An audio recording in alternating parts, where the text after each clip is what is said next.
This celebrated bestseller offers an understanding of your personal financial problems that will guide you through a lifetime.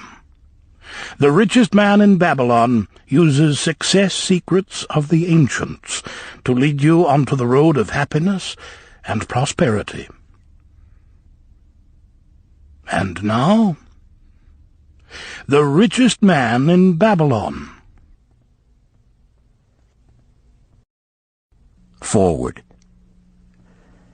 Our prosperity as a nation depends upon the personal financial prosperity of each of us as individuals. This book deals with the personal successes of each of us. Success means accomplishments as the result of our own efforts and abilities. Proper preparation is the key to our success. Our acts can be no wiser than our thoughts. Our thinking can be no wiser than our understanding. This book of cures for lean purses has been termed a guide to financial understanding. That indeed is its purpose, to offer those who are ambitious for financial success an insight which will aid them to acquire money, to keep money, and to make their surpluses earn more money. In the pages which follow, we are taken back to Babylon, the cradle in which was nurtured the basic principles of finance now recognized and used the world over. To new readers, the author is happy to extend the wish that its pages may contain for them the same inspiration for growing bank accounts, greater financial successes, and the solution of difficult personal financial problems so enthusiastically reported by readers from coast to coast. To the business executives who have distributed these tales in such generous quantities to friends, relatives, employees, and associates, the author takes this opportunity to express his gratitude. No endorsement could be higher than that of practical men who appreciate its teachings because they themselves have worked up to important successes by applying the very principles it advocates.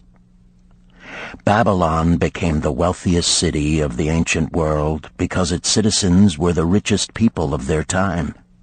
They appreciated the value of money. They practiced sound financial principles in acquiring money, keeping money, and making their money earn more money. They provided for themselves what we all desire: incomes for the future.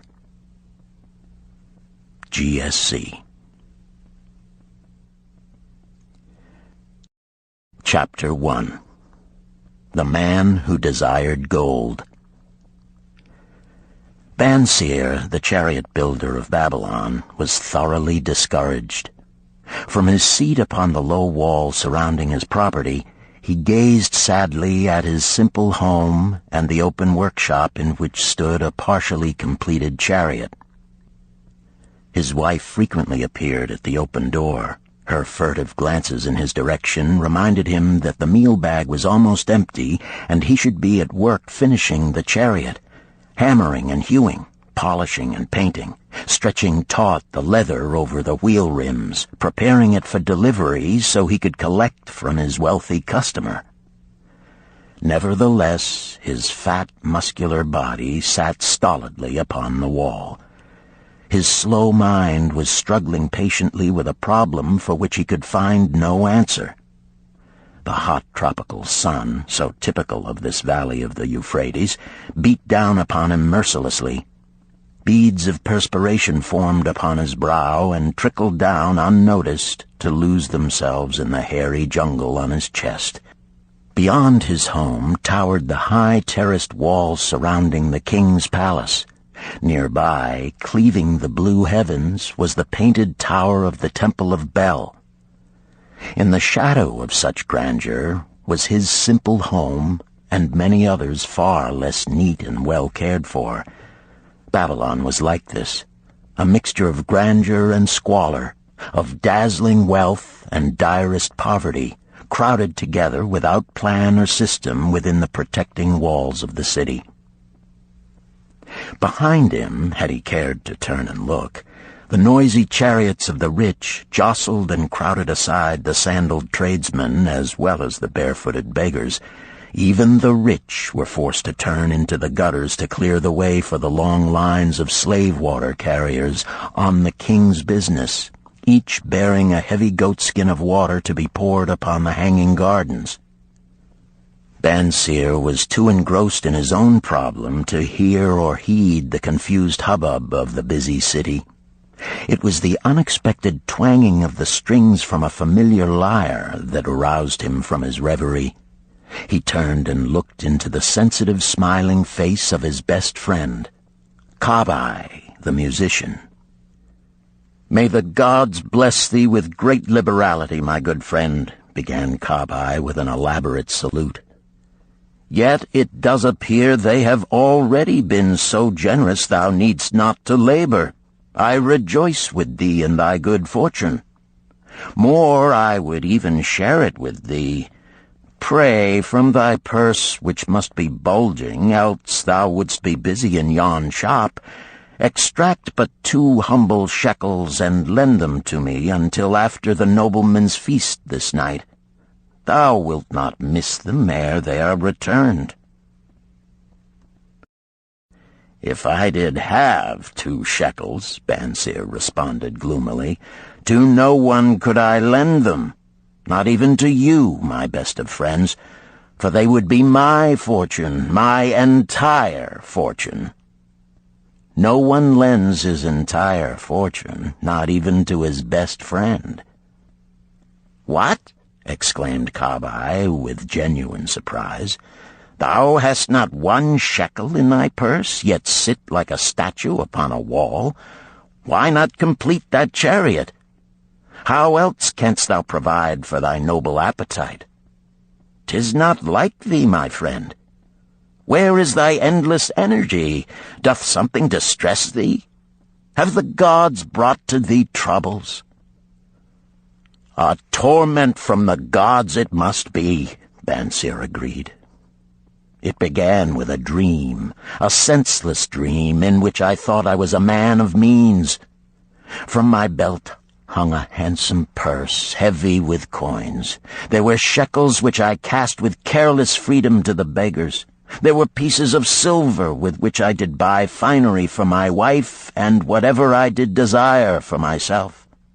There were pieces of gold which made me feel assured of the future and unafraid to spend the silver. A glorious feeling of contentment was within me. You would not have known me for thy hard-working friend, nor wouldst have known my wife, so free from wrinkles was her face and shining with happiness. She was again the smiling maiden of our early married days." "A pleasant dream indeed," commented Kabai. "But why should such pleasant feelings as it aroused turn thee into a glum statue upon the wall?" "Why, indeed? Because when I awoke and remembered how empty was my purse, a feeling of rebellion swept over me. Let us talk it over together, for, as the sailors do say, we ride in the same boat, we two.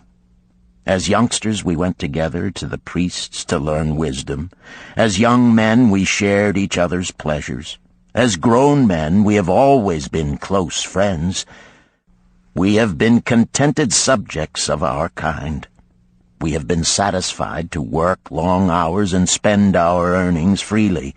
We have earned much coin in the years that have passed, yet to know the joys that come from wealth, we must dream about them.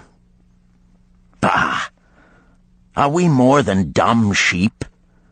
We live in the richest city in all the world. The travelers do say none equals it in wealth.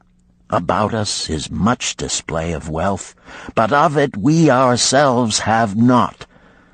After half a lifetime of hard labor, thou, my best of friends, hast an empty purse, and sayest to me, may I borrow such a trifle as 2 shekels until after the nobleman's feast this night? Then what do I reply? Do I say, here is my purse, its contents will I gladly share? No, I admit that my purse is as empty as thine. What is the matter? Why cannot we acquire silver and gold, more than enough for food and robes? Consider also our sons, Banseer continued. Are they not following in the footsteps of their fathers? Need they and their families, and their sons' families, live all their lives in the midst of such treasures of gold, and yet, like us, be content to banquet upon sour goat's milk and porridge? Never in all the years of our friendship didst thou talk like this before, Banseer. Kabai was puzzled. Never in all those years did I think like this before.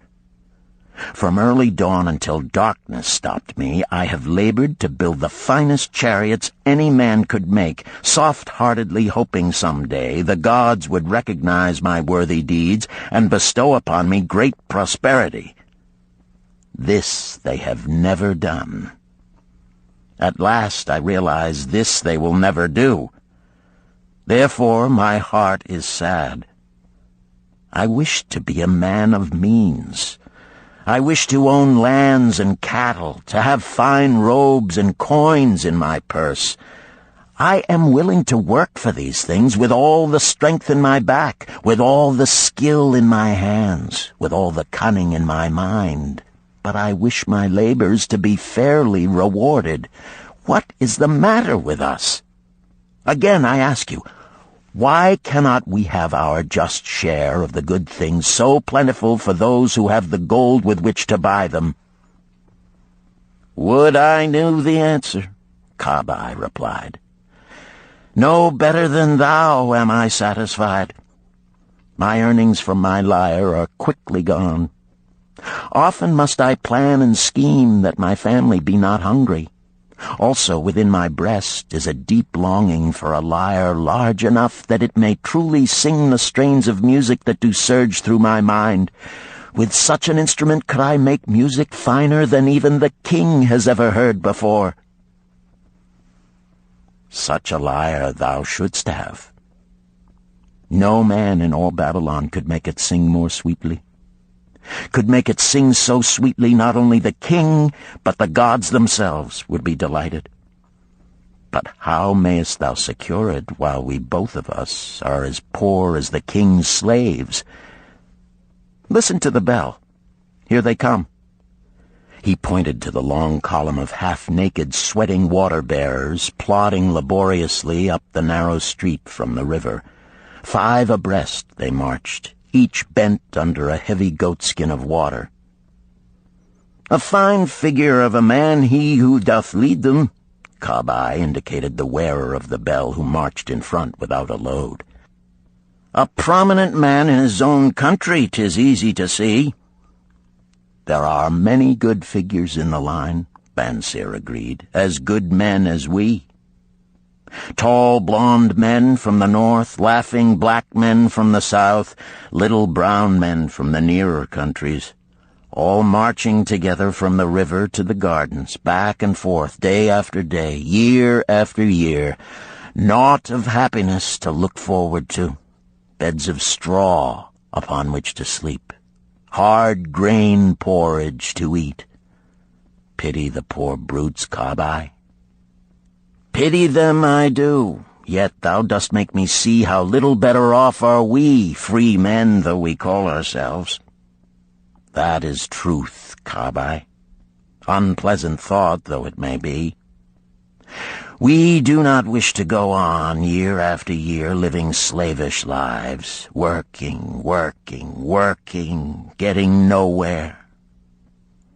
Might we not find out how others acquire gold and do as they do? Kabai inquired. Perhaps there is some secret we might learn if we but sought from those who knew, replied Banseer thoughtfully. This very day, suggested Kabai, I did pass our old friend Arkad, riding in his golden chariot.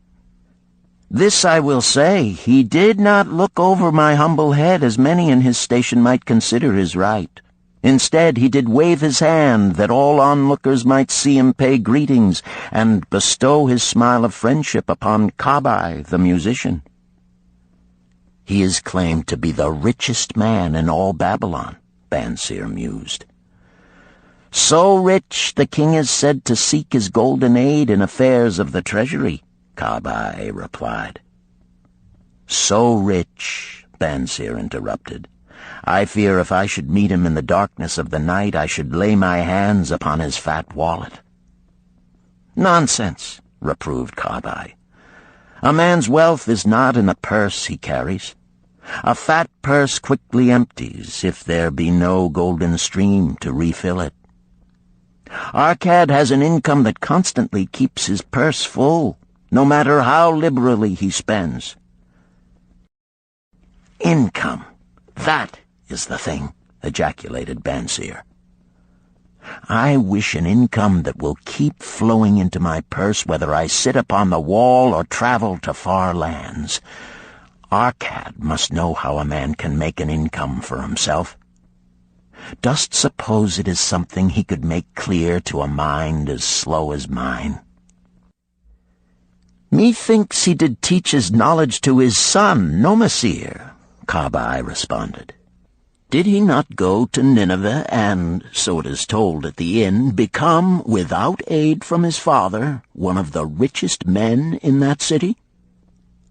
Kabai, thou bringest to me a rare thought. A new light gleamed in Banseer's eyes. It costs nothing to ask wise advice from a good friend, and Arcad was always that. Never mind though our purses be as empty as the falcon's nest of a year ago. Let that not detain us.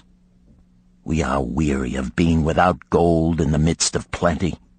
We wish to become men of means. Come, let us go to Arcad and ask how we also may acquire incomes for ourselves. Thou speakest with true inspiration, Banseer. Thou bringest to my mind a new understanding.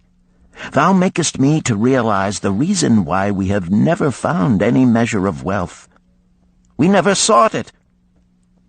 Thou hast labored patiently to build the staunchest chariots in Babylon. To that purpose was devoted your best endeavors. Therefore, at it thou didst succeed. I strove to become a skillful lyre player, and at it I did succeed. In those things toward which we exerted our best endeavors, we succeeded. The gods were content to let us continue thus. Now at last we see a light, bright like that from the rising sun.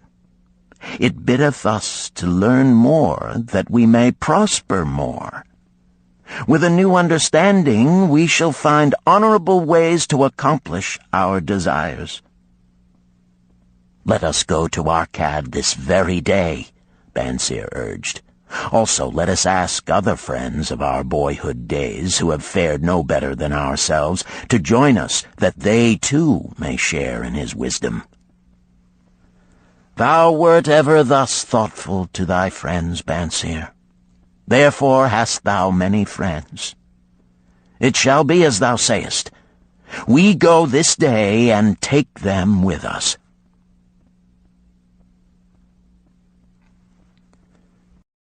Chapter 2. The Richest Man in Babylon.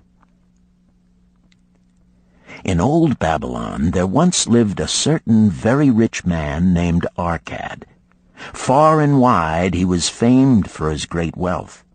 Also was he famed for his liberality. He was generous in his charities. He was generous with his family. He was liberal in his own expenses. But nevertheless, each year his wealth increased more rapidly than he spent it. And there were certain friends of younger days who came to him and said, You, Arcad, are more fortunate than we. You have become the richest man in all Babylon, while we struggle for existence. You can wear the finest garments, and you can enjoy the rarest foods, while we must be content if we can clothe our families in raiment that is presentable and feed them as best we can. Yet once we were equal. We studied under the same master. We played in the same games, and in neither the studies nor the games did you outshine us. And in the years since, you have been no more an honorable citizen than we. Nor have you worked harder or more faithfully insofar as we can judge. Why, then, should a fickle fate single you out to enjoy all the good things of life and ignore us who are equally deserving?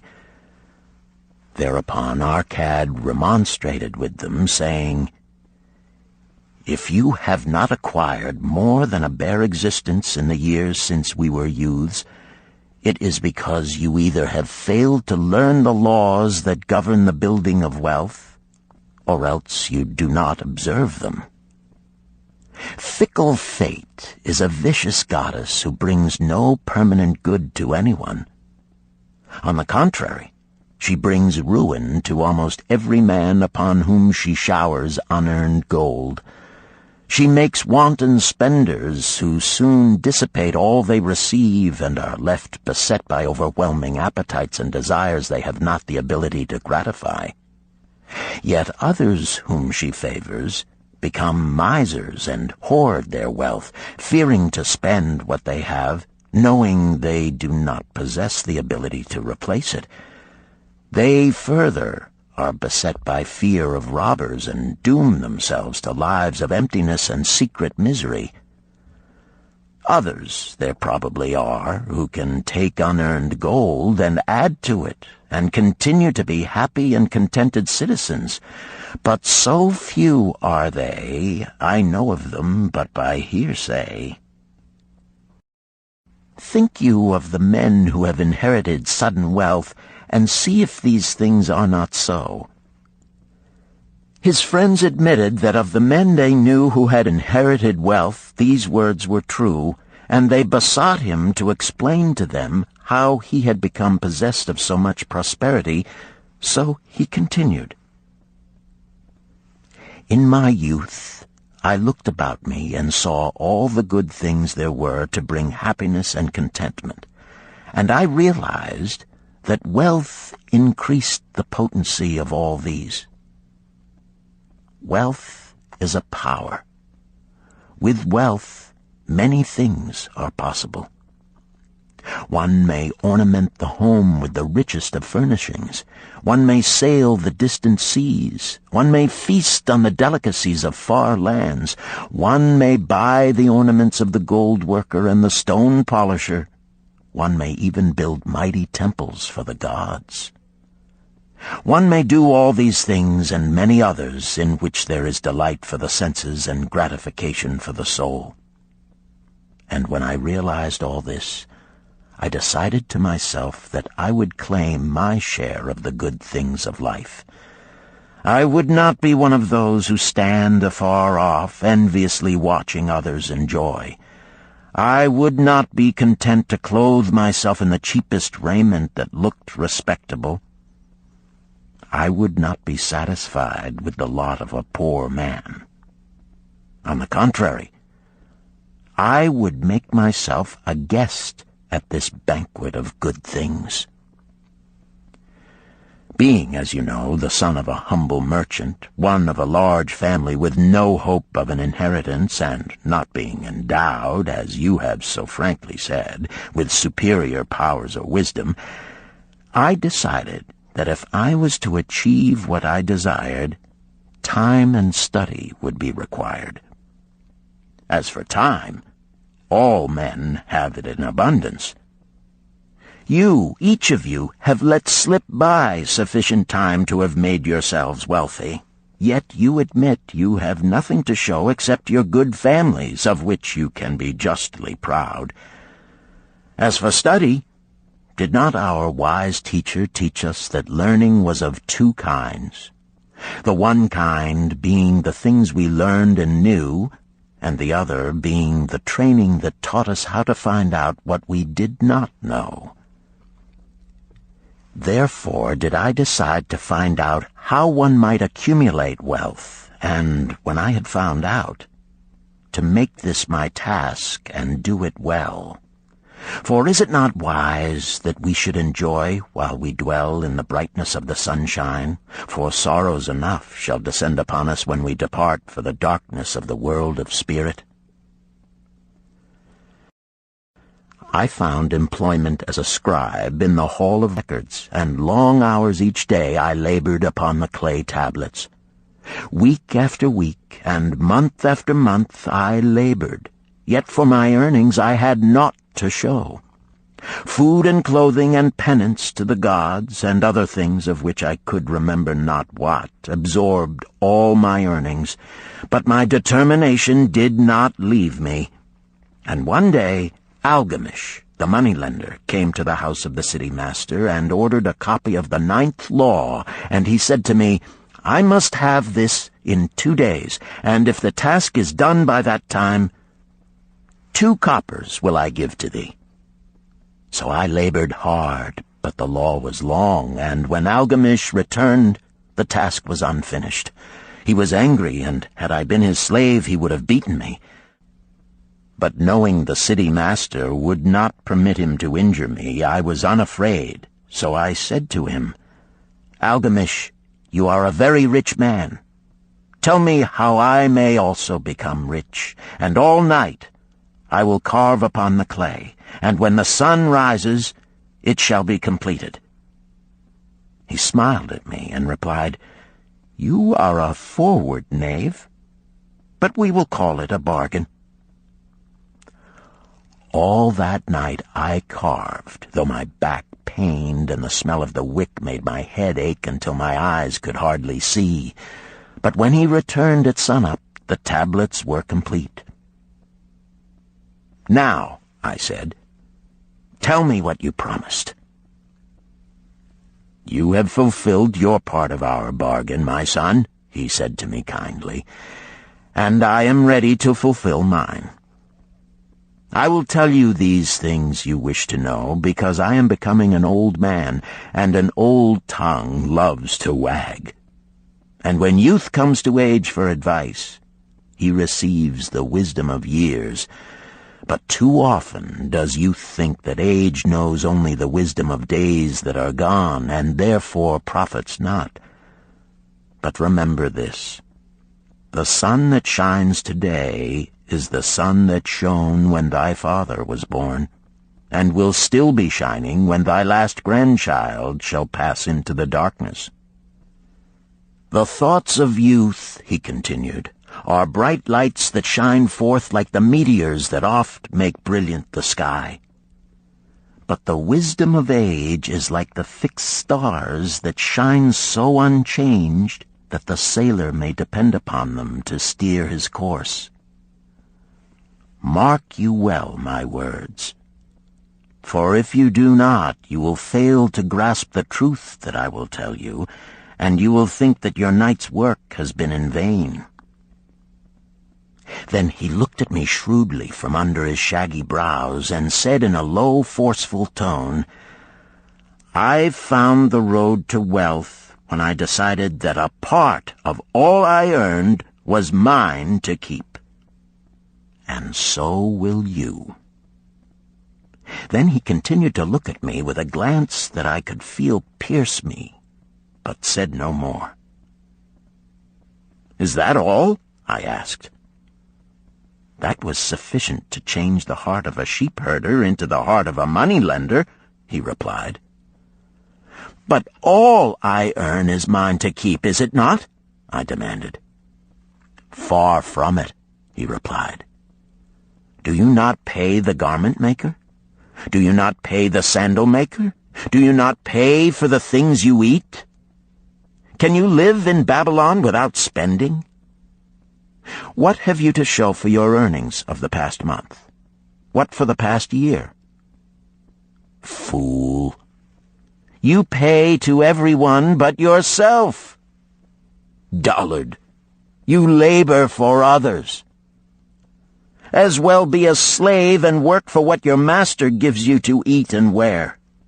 If you did keep for yourself 1/10 of all you earn, how much would you have in 10 years? My knowledge of the numbers did not forsake me, and I answered, "As much as I earn in 1 year." "You speak but half the truth," he retorted. "Every gold piece you save is a slave to work for you. Every copper it earns is its child that also can earn for you. If you would become wealthy, then what you save must earn, and its children must earn, that all may help to give to you the abundance you crave. You think I cheat you for your long night's work," he continued. "But I am paying you 1,000 times over if you have the intelligence to grasp the truth I offer you. A part of all you earn is yours to keep. It should not be less than 1/10, no matter how little you earn. It can be as much more as you can afford. Pay yourself first. Do not buy from the clothes maker and the sandal maker more than you can pay out of the rest and still have enough for food and charity and penance to the gods. Wealth, like a tree, grows from a tiny seed. The first copper you save is the seed from which your tree of wealth shall grow. The sooner you plant that seed, the sooner shall the tree grow. And the more faithfully you nourish and water that tree with consistent savings, the sooner may you bask in contentment beneath its shade." So saying, he took his tablets and went away. I thought much about what he had said to me, and it seemed reasonable, so I decided that I would try it. Each time I was paid, I took 1 from each 10 pieces of copper and hid it away. And strange as it may seem, I was no shorter of funds than before. I noticed little difference as I managed to get along without it. But often I was tempted, as my hoard began to grow, to spend it for some of the good things the merchants displayed, brought by camels and ships from the land of the Phoenicians. But I wisely refrained. A 12th month after Algamish had gone, he again returned and said to me, "Son, have you paid to yourself not less than 1/10 of all you have earned for the past year?" I answered proudly, "Yes, master, I have." "That is good," he answered, beaming upon me. "And what have you done with it?" "I have given it to Asmer, the brickmaker, who told me he was traveling over the far seas, and in Tyre he would buy from me the rare jewels of the Phoenicians. When he returns, we shall sell these at high prices and divide the earnings." "Every fool must learn," he growled. "But why trust the knowledge of a brickmaker about jewels? Would you go to the breadmaker to inquire about the stars? No, by my tunic, you would go to the astrologer if you had power to think. Your savings are gone, youth. You have jerked your wealth tree up by the roots. But plant another. Try again. And next time, if you would have advice about jewels, go to the jewel merchant. If you would know the truth about sheep, go to the herdsman. Advice is one thing that is freely given away, but watch that you take only what is worth having. He who takes advice about his savings from one who is inexperienced in such matters shall pay with his savings for proving the falsity of their opinions." Saying this, he went away. And it was as he said, for the Phoenicians are scoundrels and sold to Asmer worthless bits of glass that looked like gems. But as Algamish had bid me, I again saved each 10th copper, for I now had formed the habit, and it was no longer difficult. Again, 12 months later, Algamish came to the room of the scribes and addressed me. "What progress have you made since last I saw you?" "I have paid myself faithfully," I replied, "and my savings I have entrusted to Agar, the shield-maker, to buy bronze, and each 4th month he does pay me the rental." "That is good. And what do you do with the rental?" I do have a great feast with honey and fine wine and spiced cake. Also I have bought me a scarlet tunic, and some day I shall buy me a young ass upon which to ride." To which Algamish laughed, "You do eat the children of your savings. Then how do you expect them to work for you? And how can they have children that will also work for you? First get thee an army of golden slaves, and then many a rich banquet may you enjoy without regret." So saying, he again went away. Nor did I again see him for 2 years, when he once more returned, and his face was full of deep lines, and his eyes drooped, for he was becoming a very old man. And he said to me, "Arcad, hast thou yet achieved the wealth thou dreamed of?" And I answered, "Not yet all that I desire, but some I have, and it earns more, and its earnings earn more." "And do you still take the advice of brickmakers?" "About brickmaking they give me good advice," I retorted. "Arcad," he continued, "you have learned your lessons well. You first learned to live upon less than you could earn. Next, you learned to seek advice from those who were competent through their own experiences to give it. And lastly, you have learned to make gold work for you. You have taught yourself how to acquire money, how to keep it, and how to use it. Therefore, you are competent for a responsible position. I am becoming an old man. My sons think only of spending and give no thought to earning. My interests are great, and I fear too much for me to look after. If you will go to Nippur and look after my lands there, I shall make you my partner, and you shall share in my estate." So I went to Nippur and took charge of his holdings, which were large, and because I was full of ambition and because I had mastered the 3 laws of successfully handling wealth, I was enabled to increase greatly the value of his properties. So I prospered much, and when the spirit of Algamish departed for the sphere of darkness, I did share in his estate as he had arranged under the law. So spake Arcad, and when he had finished his tale, one of his friends said, "You were indeed fortunate that Algamish made you an heir."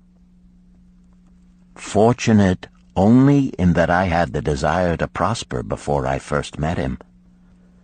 For 4 years did I not prove my definiteness of purpose by keeping 1/10 of all I earned? Would you call a fisherman lucky who for years so studied the habits of the fish that with each changing wind he could cast his nets about them? Opportunity is a haughty goddess who wastes no time with those who are unprepared.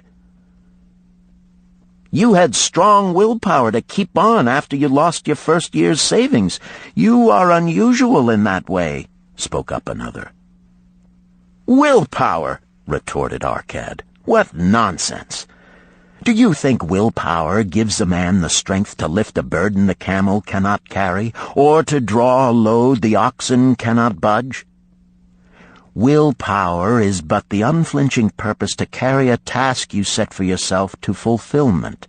If I set for myself a task, be it ever so trifling, I shall see it through. How else shall I have confidence in myself to do important things?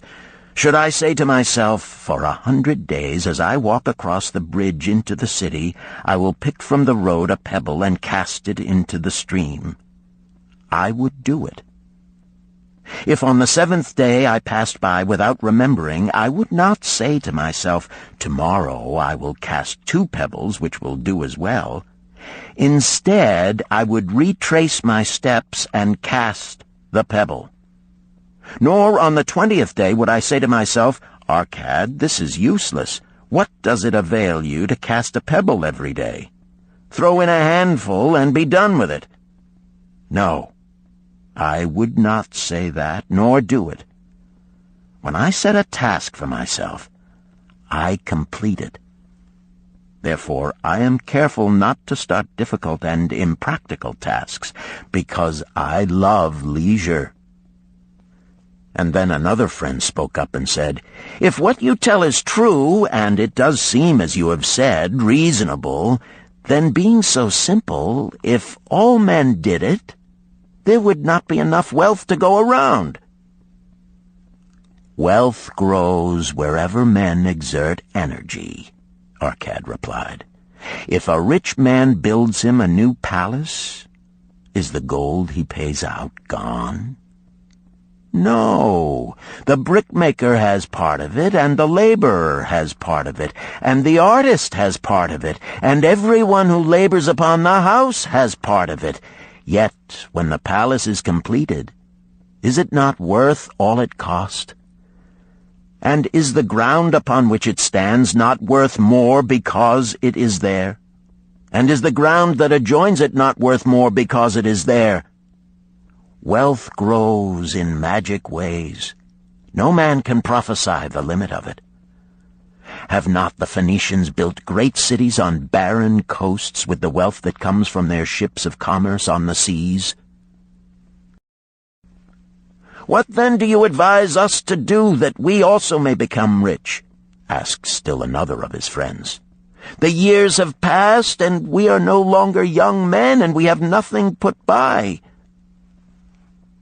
"I advise that you take the wisdom of Algamish and say to yourselves, 'A part of all I earn is mine to keep.' Say it in the morning when you first arise, say it at noon, say it at night. Say it each hour of every day. Say it to yourself until the words stand out like letters of fire across the sky. Impress yourself with the idea. Fill yourself with the thought. Then take whatever portion seems wise. Let it be not less than 1/10, and lay it by. Arrange your other expenditures to do this if necessary, but lay by that portion first. Soon you will realize what a rich feeling it is to own a treasure upon which you alone have claim. As it grows, it will stimulate you. A new joy of life will thrill you. Greater efforts will come to you to earn more. For of your increased earnings, will not the same percentage be also yours to keep? Then learn to make your treasure work for you. Make it your slave. Make its children and its children's children work for you. Ensure an income for thy future. Look thou at the aged, and forget not that in the days to come thou also will be numbered among them. Therefore invest thy treasure with greatest caution that it be not lost. Usurious rates of return are deceitful sirens that sing but to lure the unwary upon the rocks of loss and remorse. Provide also that thy family may not want should the gods call thee to their realms. For such protection it is always possible to make provision with small payments at regular intervals. Therefore the provident man delays not in expectation of a large sum becoming available for such a wise purpose. Counsel with wise men. Seek the advice of men whose daily work is handling money. Let them save you from such an error as I myself made in entrusting my money to the judgment of Asmer, the brickmaker. A small return and a safe one is far more desirable than risk. Enjoy life while you are here. Do not overstrain or try to save too much. If 1/10 of all you earn is as much as you can comfortably keep, be content to keep this portion. Live otherwise according to your income, and let not yourself get niggardly and afraid to spend. Life is good, and life is rich with things worth while and things to enjoy. His friends thanked him and went away. Some were silent because they had no imagination and could not understand. Some were sarcastic because they thought that one so rich should divide with old friends not so fortunate. But some had in their eyes a new light. They realized that Algamish had come back each time to the room of the scribes because he was watching a man work his way out of darkness into light. When that man had found the light, a place awaited him. No one could fill that place until he had for himself worked out his own understanding, until he was ready for opportunity. These latter were the ones who, in the following years, frequently revisited Arcad, who received them gladly. He counseled with them and gave them freely of his wisdom, as men of broad experience are always glad to do, and he assisted them in so investing their savings that it would bring in a good interest with safety and would neither be lost nor entangled in investments that paid no dividends. The turning point in these men's lives came upon that day when they realized the truth that had come from Algamish to Arcad, and from Arcad to them. A part of all you earn is yours to keep.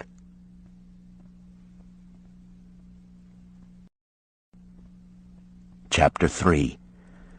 7 Cures for a Lean Purse. The glory of Babylon endures. Down through the ages, its reputation comes to us as the richest of cities, its treasures as fabulous. Yet it was not always so. The riches of Babylon were the results of the wisdom of its people. They first had to learn how to become wealthy. When the good King Sargon returned to Babylon after defeating his enemies, the Elamites, he was confronted with a serious situation. The royal chancellor explained it to the king thus: "After many years of great prosperity brought to our people because your majesty built the great irrigation canals and the mighty temples of the gods, now that these works are completed, the people seem unable to support themselves. The laborers are without employment. The merchants have few customers. The farmers are unable to sell their produce. The people have not enough gold to buy food." "But where has all the gold gone that we spent for these great improvements?" demanded the king. "It has found its way, I fear," responded the chancellor, "into the possession of a few very rich men of our city. It filtered through the fingers of most of our people as quickly as the goat's milk goes through the strainer. Now that the stream of gold has ceased to flow, most of our people have nothing to show for their earnings." The king was thoughtful for some time. Then he asked, "Why should so few men be able to acquire all the gold?" "Because they know how," replied the chancellor. "One may not condemn a man for succeeding because he knows how. Neither may one with justice take away from a man what he has fairly earned to give to men of less ability." "But why," demanded the king, "should not all the people learn how to accumulate gold and therefore become themselves rich and prosperous?" "Quite possible, Your Excellency. But who can teach them? Certainly not the priests, because they know naught of money-making." "Who knows best in all our city how to become wealthy, Chancellor?" asked the king. "Thy question answers itself, Your Majesty. Who has amassed the greatest wealth in Babylon?" "Well said, my able Chancellor. It is Arcad. He is the richest man in Babylon. Bring him before me on the morrow." Upon the following day, as the king had decreed, Arcad appeared before him, straight and sprightly, despite his 80 years and 10.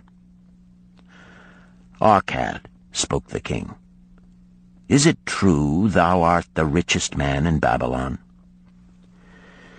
"So it is reported, Your Majesty, and no man disputes it."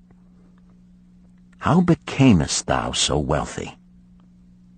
"By taking advantage of opportunities available to all citizens of our good city." Thou hadst nothing to start with? Only a great desire for wealth. Besides this, nothing. Arcad, continued the king, our city is in a very unhappy state because a few men know how to acquire wealth and therefore monopolize it, while the mass of our citizens lack the knowledge of how to keep any part of the gold they receive. It is my desire that Babylon be the wealthiest city in the world. Therefore, it must be a city of many wealthy men. Therefore, we must teach all the people how to acquire riches. Tell me, Arcad, is there any secret to acquiring wealth? Can it be taught? It is practical, Your Majesty. That which one man knows can be taught to others. The king's eyes glowed. Arcad, thou speakest the words I wish to hear. Wilt thou lend thyself to this great cause? Wilt thou teach thy knowledge to a school for teachers, each of whom shall teach others until there are enough trained to teach these truths to every worthy subject in my domain? Arcad bowed and said, I am thy humble servant to command. Whatever knowledge I possess will I gladly give for the betterment of my fellow men and the glory of my king. Let your good chancellor arrange for me a class of 100 men, and I will teach them those 7 cures which did fatten my purse, than which there was none leaner in all Babylon. A fortnight later, in compliance with the king's command, the chosen 100 assembled in the great hall of the Temple of Learning, seated upon colorful rings in a semicircle. Arcad sat beside a small taboret upon which smoked a sacred lamp sending forth a strange and pleasing odor. "Behold the richest man in Babylon," whispered a student, nudging his neighbor as Arcad arose. "He is but a man, even as the rest of us." "As a dutiful subject of our great king," Arcad began, "I stand before you in his service. Because once I was a poor youth who did greatly desire gold, and because I found knowledge that enabled me to acquire it, he asks that I impart unto you my knowledge. I started my fortune in the humblest way. I had no advantage not enjoyed as fully by you and every citizen in Babylon. The first storehouse of my treasure was a well-worn purse. I loathed its useless emptiness. I desired that it be round and full, clinking with the sound of gold. Therefore I sought every remedy for a lean purse. I found 7. To you who are assembled before me shall I explain the 7 cures for a lean purse which I do recommend to all men who desire much gold. Each day for 7 days will I explain to you one of the 7 remedies. Listen attentively to the knowledge that I will impart. Debate it with me. Discuss it among yourselves. Learn these lessons thoroughly, that ye may also plant in your own purse the seed of wealth. First must each of you start wisely to build a fortune of his own. Then wilt thou be competent, and only then, to teach these truths to others. I shall teach to you in simple ways how to fatten your purses. This is the first step leading to the Temple of Wealth, and no man may climb who cannot plant his feet firmly upon the first step. We shall now consider the first cure. The first cure. Start thy purse to fattening. Arcad addressed the thoughtful man in the second row. My good friend, at what craft workest thou? I, replied the man, am a scribe and carve records upon the clay tablets. Even at such labor did I myself earn my first coppers. Therefore thou hast the same opportunity to build a fortune. He spoke to a florid-faced man farther back. Pray tell also what dost thou to earn thy bread? I, responded this man, am a meat butcher. I do buy the goats the farmers raise and kill them and sell the meat to the housewives and the hides to the sandal makers. Because thou dost also labor and earn, thou hast every advantage to succeed that I did possess. In this way did Arcad proceed to find out how each man labored to earn his living. When he had done questioning them, he said, Now, my students, ye can see that there are many trades and labors at which men may earn coins. Each of the ways of earning is a stream of gold from which the worker doth divert by his labors a portion to his own purse. Therefore into the purse of each of you flows a stream of coins, large or small, according to his ability. Is it not so? Thereupon they agreed that it was so. Then, continued Arcad, if each of you desireth to build for himself a fortune, is it not wise to start by utilizing that source of wealth which he already has established? To this they agreed. Then Arcad turned to a humble man who had declared himself an egg merchant. If thou select one of thy baskets and put into it each morning 10 eggs and take out from it each evening 9 eggs, what will eventually happen? It will become in time overflowing. Why? Because each day I put in 1 more egg than I take out. Arcad turned to the class with a smile. Does any man here have a lean purse? First they looked amused, then they laughed. Lastly, they waved their purses in jest. All right, he continued. Now I shall tell thee the first remedy I learned to cure a lean purse. Do exactly as I have suggested to the egg merchant. For every 10 coins thou placest within thy purse, take out for use but 9. Thy purse will start to fatten at once, and its increasing weight will feel good in thy hand and bring satisfaction to thy soul.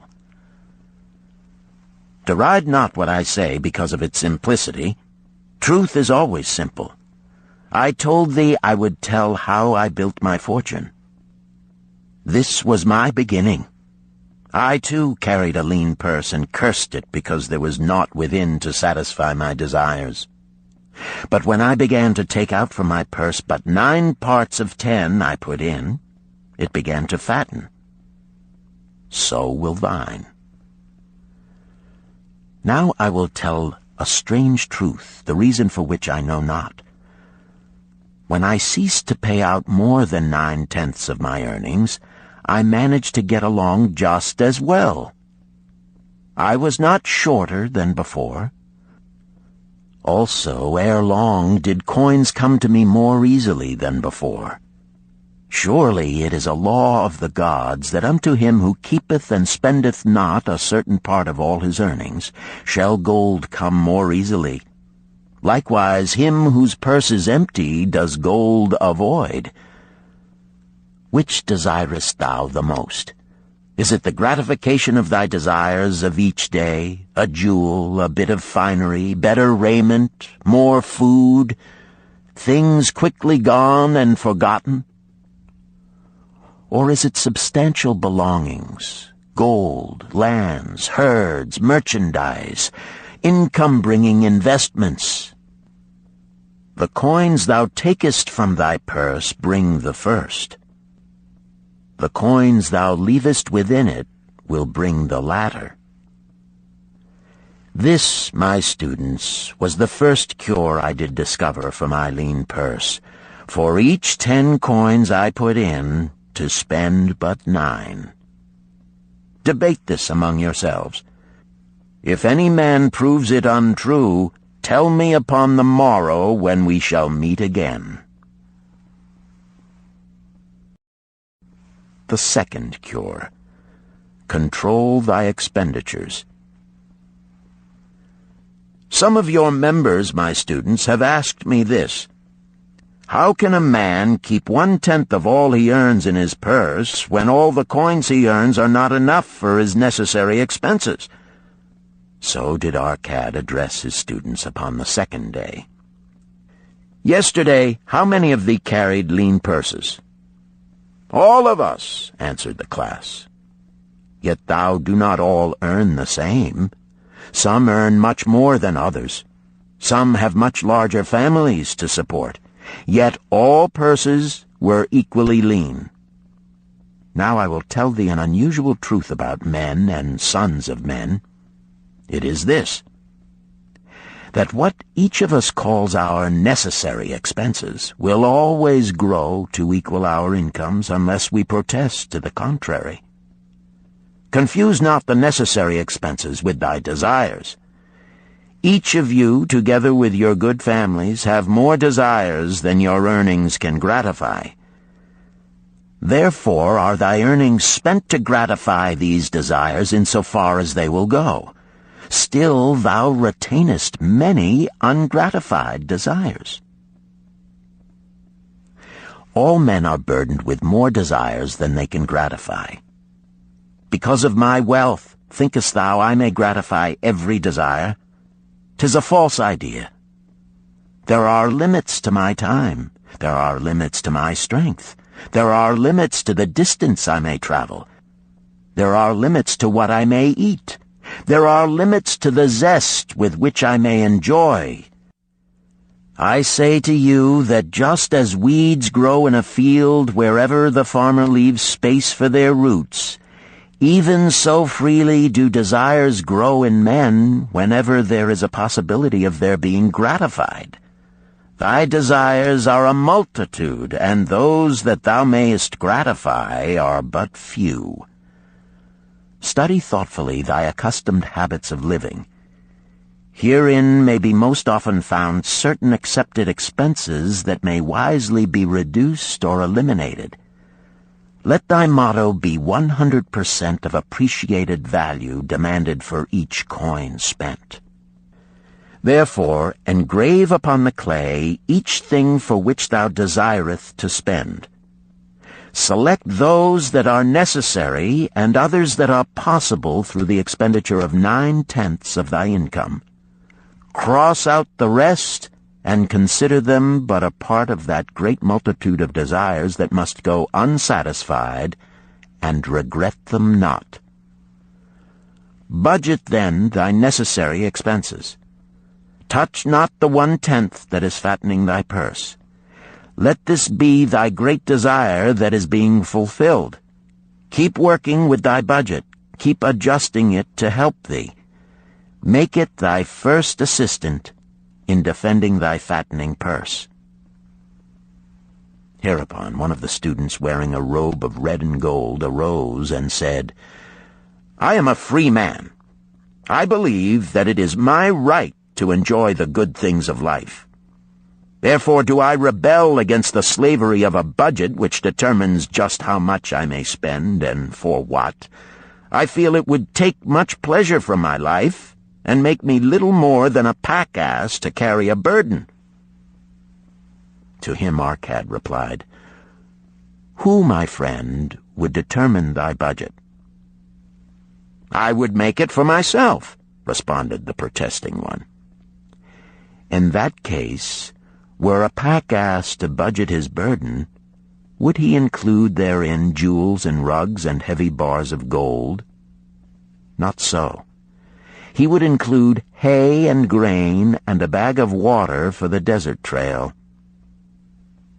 The purpose of a budget is to help thy purse to fatten. It is to assist thee to have thy necessities and, insofar as attainable, thy other desires. It is to enable thee to realize thy most cherished desires by defending them from thy casual wishes. Like a bright light in a dark cave, thy budget shows up the leaks from thy purse and enables thee to stop them and control thy expenditures for definite and gratifying purposes. This, then, is the second cure for a lean purse. Budget thy expenses, that thou mayest have coins to pay for thy necessities, to pay for thy enjoyments, and to gratify thy worthwhile desires without spending more than 9/10 of thy earnings. The third cure: make thy gold multiply. Behold, thy lean purse is fattening. Thou hast disciplined thyself to leave therein 1/10 of all thou earnest. Thou hast controlled thy expenditures to protect thy growing treasure. Next, we will consider means to put thy treasure to labor and to increase. Gold in a purse is gratifying to own, and satisfieth a miserly soul, but earns nothing. The gold we may retain from our earnings is but the start. The earnings it will make shall build our fortunes. So spoke Arcad upon the third day to his class. How, therefore, may we put our gold to work? My first investment was unfortunate, for I lost all. Its tale I will relate later. My first profitable investment was a loan I made to a man named Agar, a shield maker.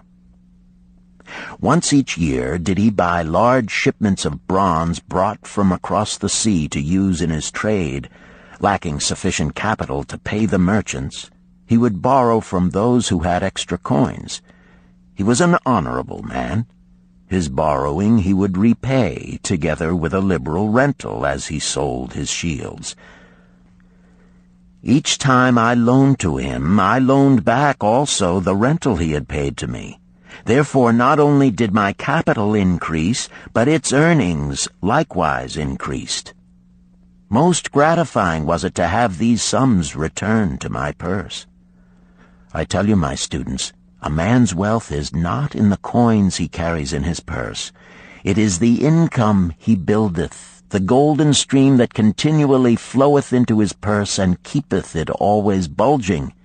That is what every man desireth. That is what thou, each one of thee, desireth. An income that continueth to come whether thou work or travel. Great income I have acquired, so great that I am called a very rich man. My loans to Agar were my first training in profitable investment. Gaining wisdom from this experience, I extended my loans and investments as my capital increased. From a few sources at first, from many sources later, flowed into my purse a golden stream of wealth available for such wise uses as I should decide. Behold, from my humble earnings, I had begotten a horde of golden slaves, each laboring and earning more gold. As they labored for me, so their children also labored, and their children's children, until great was the income from their combined efforts. Gold increaseth rapidly when making reasonable earnings, as thou wilt see from the following. A farmer, when his first son was born, took 10 pieces of silver to a moneylender and asked him to keep it on rental for his son until he became 20 years of age. This the moneylender did, and agreed the rental should be 1/4 of its value each 4 years. The farmer asked, because this sum he had set aside as belonging to his son, that the rental be added to the principal. When the boy had reached the age of 20 years, the farmer again went to the moneylender to inquire about the silver. The moneylender explained that because this sum had been increased by compound interest, the original 10 pieces of silver had now grown to 30½ pieces. The farmer was well pleased, and because the son did not need the coins, he left them with the moneylender. When the son became 50 years of age, the father meantime having passed to the other world, the moneylender paid the son in settlement 167 pieces of silver. Thus, in 50 years, had the investment multiplied itself at rental almost 17 times. This, then, is the third cure for a lean purse. to put each coin to laboring, that it may reproduce its kind, even as the flocks of the field, and help bring to thee income, a stream of wealth that shall flow constantly into thy purse. The fourth cure. Guard thy treasures from loss. Misfortune loves a shining mark. Gold in a man's purse must be guarded with firmness, else it be lost. Thus it is wise that we must first secure small amounts and learn to protect them before the gods entrust us with larger. So spoke Arcad upon the fourth day to his class. Every owner of gold is tempted by opportunities whereby it would seem that he could make large sums by its investment in most plausible projects. Often friends and relatives are eagerly entering such investment and urge him to follow. The first sound principle of investment is security for thy principal. Is it wise to be intrigued by larger earnings when thy principal may be lost? I say not. The penalty of risk is probable loss. Study carefully, before parting with thy treasure, each assurance that it may be safely reclaimed. Be not misled by thine own romantic desires to make wealth rapidly. Before thou loan it to any man, assure thyself of his ability to repay and his reputation for doing so, that thou mayest not unwittingly be making him a present of thy hard-earned treasure. Before thou entrust it as an investment in any field, acquaint thyself with the dangers which may beset it. My own first investment was a tragedy to me at the time. The guarded savings of a year I did entrust to a brickmaker named Asmer, who was traveling over the far seas, and in Tyre agreed to buy for me the rare jewels of the Phoenicians. These we would sell upon his return and divide the profits. The Phoenicians were scoundrels and sold him bits of glass.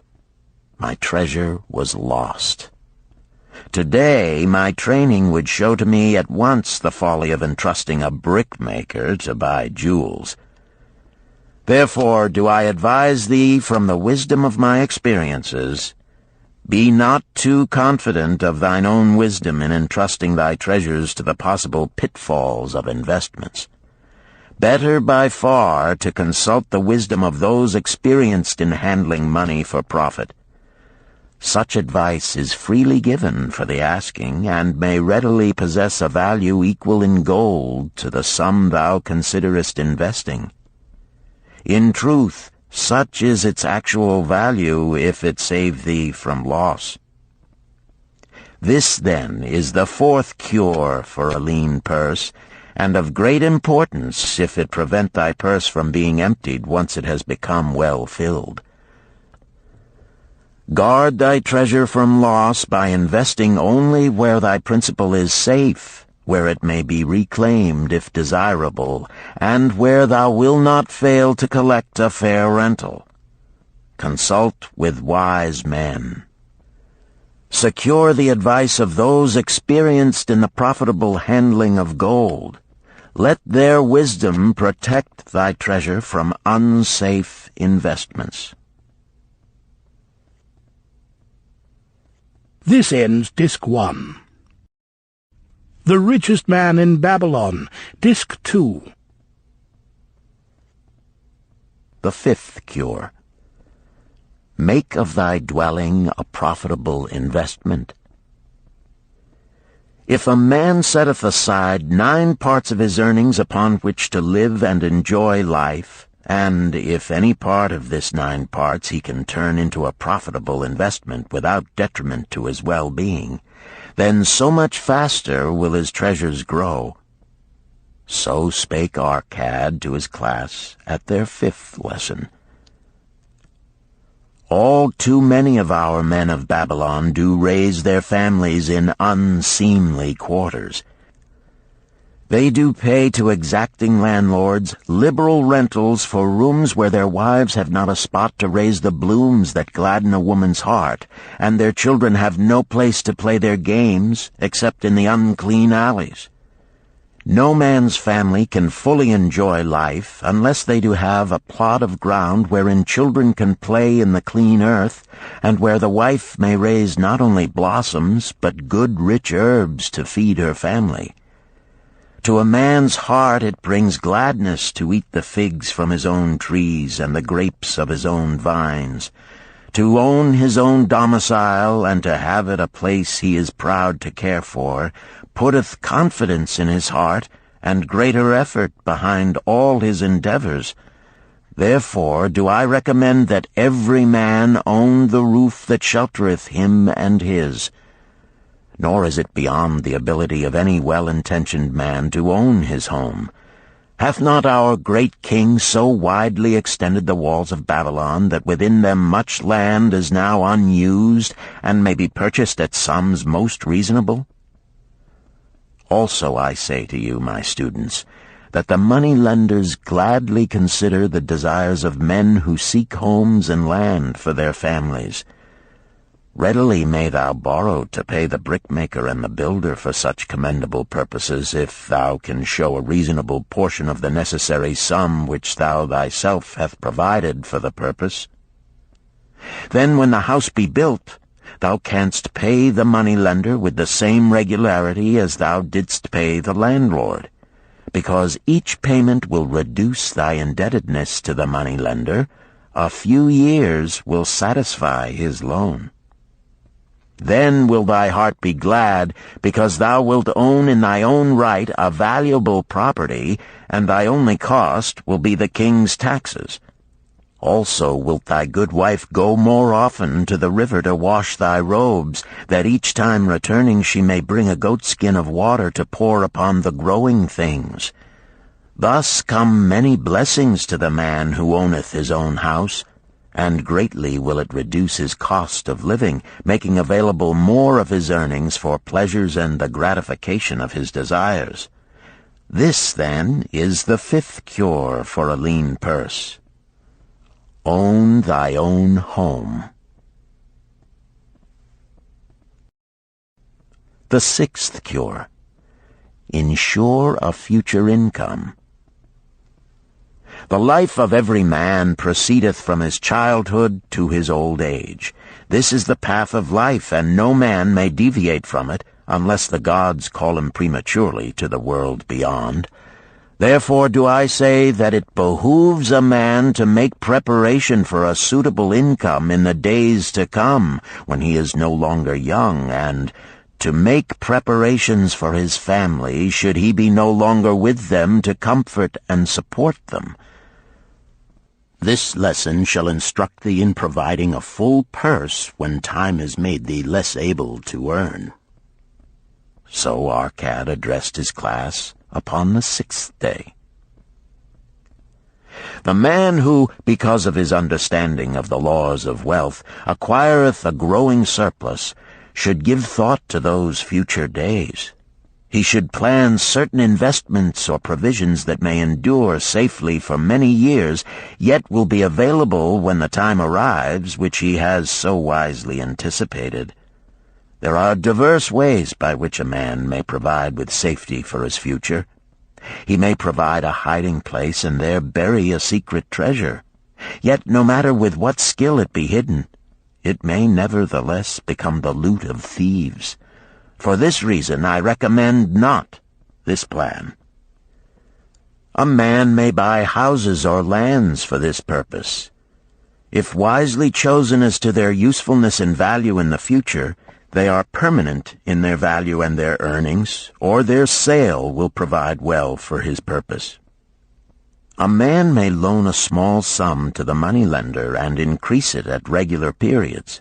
The rental which the moneylender adds to this will largely add to its increase. I do know a sandal-maker named Ansan, who explained to me not long ago that each week for 8 years he had deposited with his moneylender 2 pieces of silver. The moneylender had but recently given him an accounting over which he greatly rejoiced. The total of his small deposits with their rental at the customary rate of 1/4 their value for each 4 years had now become 1,040 pieces of silver.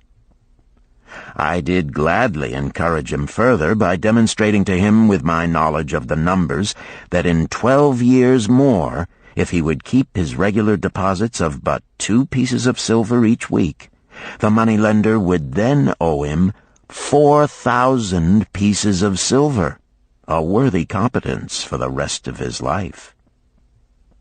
Surely when such a small payment made with regularity doth produce such profitable results, no man can afford not to insure a treasure for his old age and the protection of his family, no matter how prosperous his business and his investments may be. I would that I might say more about this. In my mind rests a belief that someday wise-thinking men will devise a plan to insure against death, whereby many men pay in but a trifling sum regularly, the aggregate making a handsome sum for the family of each member who passeth to the beyond. This do I see as something desirable and which I could highly recommend. But today it is not possible, because it must reach beyond the life of any man or any partnership to operate. It must be as stable as the king's throne.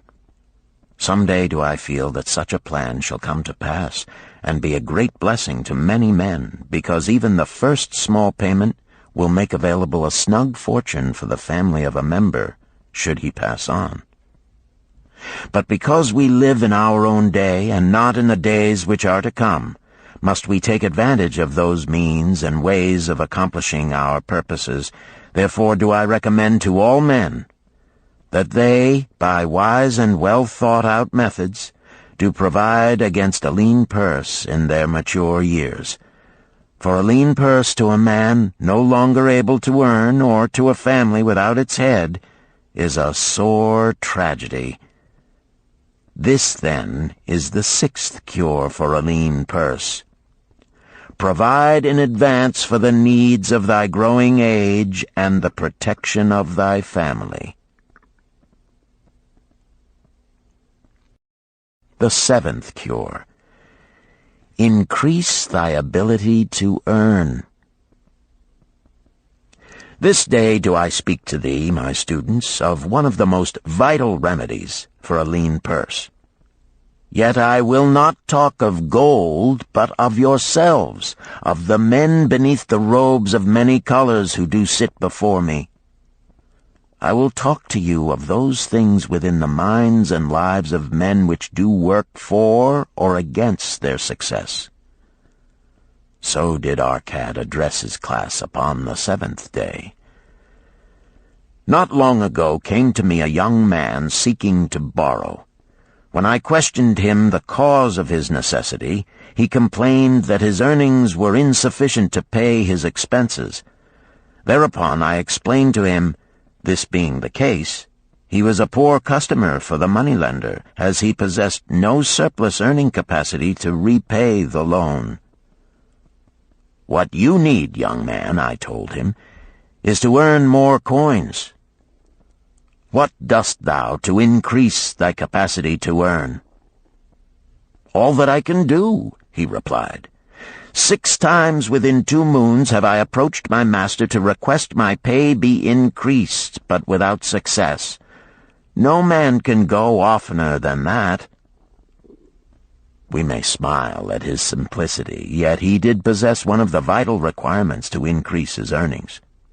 Within him was a strong desire to earn more, a proper and commendable desire. Preceding accomplishment must be desire. Thy desires must be strong and definite. General desires are but weak longings. For a man to wish to be rich is of little purpose. For a man to desire 5 pieces of gold is a tangible desire which he can press to fulfillment. After he has backed his desire for 5 pieces of gold with strength of purpose to secure it, next he can find similar ways to obtain 10 pieces, and then 20 pieces, and later 1,000 pieces, and, behold, he has become wealthy. In learning to secure his one definite small desire, he hath trained himself to secure a larger one. This is the process by which wealth is accumulated, first in small sums, then in larger ones as a man learns and becomes more capable. Desires must be simple and definite. They defeat their own purpose should they be too many, too confusing, or beyond a man's training to accomplish. As a man perfecteth himself in his calling, even so doth his ability to earn increase. In those days when I was a humble scribe carving upon the clay for a few coppers each day, I observed that other workers did more than I, and were paid more. Therefore did I determine that I would be exceeded by none. Nor did it take long for me to discover the reason for their greater success. More interest in my work, more concentration upon my task, more persistence in my effort, and, behold, few men could carve more tablets in a day than I.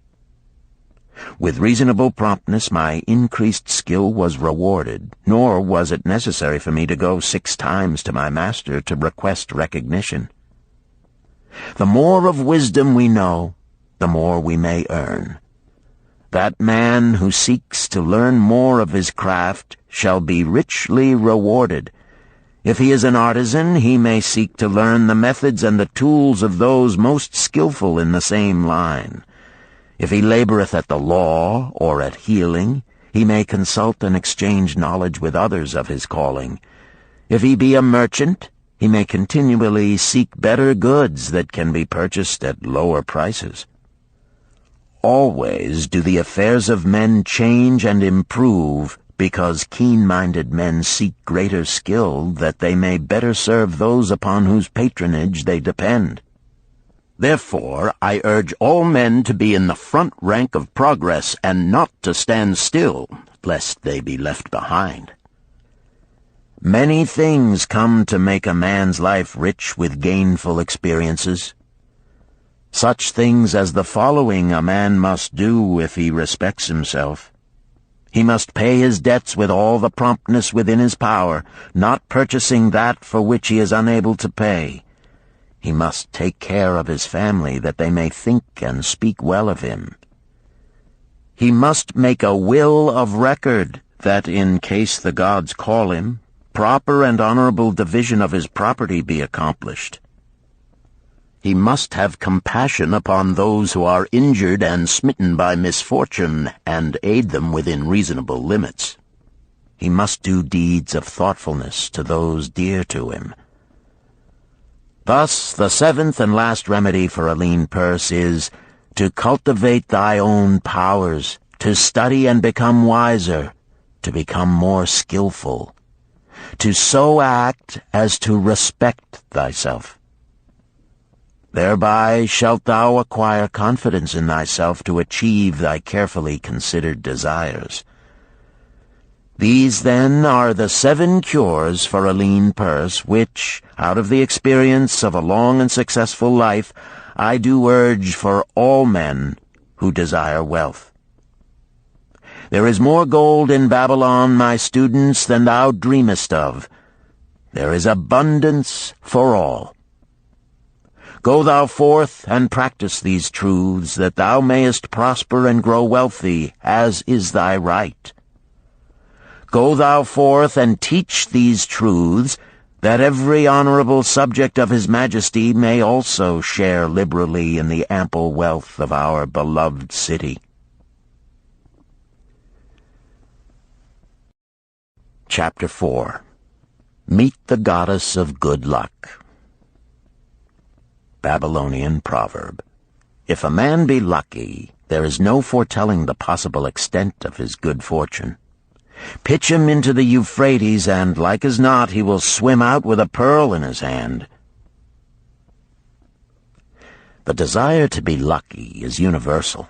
It was just as strong in the breasts of men 4,000 years ago in ancient Babylon as it is in the hearts of men today. We all hope to be favored by the whimsical goddess of good luck. Is there some way we can meet her and attract not only her favorable attention, but her generous favors? Is there a way to attract good luck? That is just what the men of ancient Babylon wished to know. It is exactly what they decided to find out. They were shrewd men and keen thinkers. That explains why their city became the richest and most powerful city of their time. In that distant past, they had no schools or colleges. Nevertheless, they had a center of learning, and a very practical one it was. Among the towered buildings in Babylon was one that ranked in importance with the palace of the king, the hanging gardens, and the temples of the gods. You will find scant mention of it in the history books, more likely no mention at all, yet it exerted a powerful influence upon the thought of that time. This building was the temple of learning, where the wisdom of the past was expounded by voluntary teachers and where subjects of popular interest were discussed in open forums. Within its walls, all men met as equals. The humblest of slaves could dispute with impunity the opinions of a prince of the royal house. Among the many who frequented the Temple of Learning was a wise rich man named Arcad, called the richest man in Babylon. He had his own special hall where almost any evening a large group of men, some old, some very young, but mostly middle-aged, gathered to discuss and argue interesting subjects. Suppose we listen in to see whether they knew how to attract good luck. The sun had just set like a great red ball of fire shining through the haze of desert dust when Arcad strolled to his accustomed platform. Already full 80 men were awaiting his arrival, reclining on their small rugs spread upon the floor. More were still arriving. "What shall we discuss this night?" Arcad inquired. After a brief hesitation, a tall cloth weaver addressed him, arising as was the custom. "I have a subject I would like to hear discussed, yet hesitate to offer, lest it seem ridiculous to you, Arcad, and my good friends here." Upon being urged to offer it, both by Arcad and by calls from the others, he continued, "This day I have been lucky, for I have found a purse in which there are pieces of gold. To continue to be lucky is my great desire. Feeling that all men share with me this desire, I do suggest we debate how to attract good luck, that we may discover ways it can be enticed to one." "A most interesting subject has been offered," Arcad commented. "One most worthy of our discussion. To some men, good luck bespeaks but a chance happening that, like an accident, may befall one without purpose or reason. Others do believe that the instigator of all good fortune is our most bounteous goddess Ashtar, ever anxious to reward with generous gifts those who please her. Speak up, my friends, what say you? Shall we seek to find if there be means by which good luck may be enticed to visit each and all of us?" "Yea, and much of it," responded the growing group of eager listeners. Thereupon Arcad continued, "To start our discussion, let us first hear from those among us who have enjoyed experiences similar to that of the cloth weaver in finding or receiving, without effort upon their part, valuable treasures or jewels." There was a pause in which all looked about, expecting someone to reply, but no one did. "What? No one?" Arcad asked. Then rare indeed must be this kind of good luck. Who now will offer a suggestion as to where we shall continue our search?" "That I will do," spoke a well-robed young man, arising. "When a man speaketh of luck, is it not natural that his thoughts turn to the gaming tables? Is it not there we find many men courting the favor of the goddess in hope she will bless them with rich winnings?"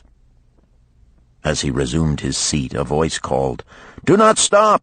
Continue thy story. Tell us, didst thou find favor with the goddess at the gaming tables?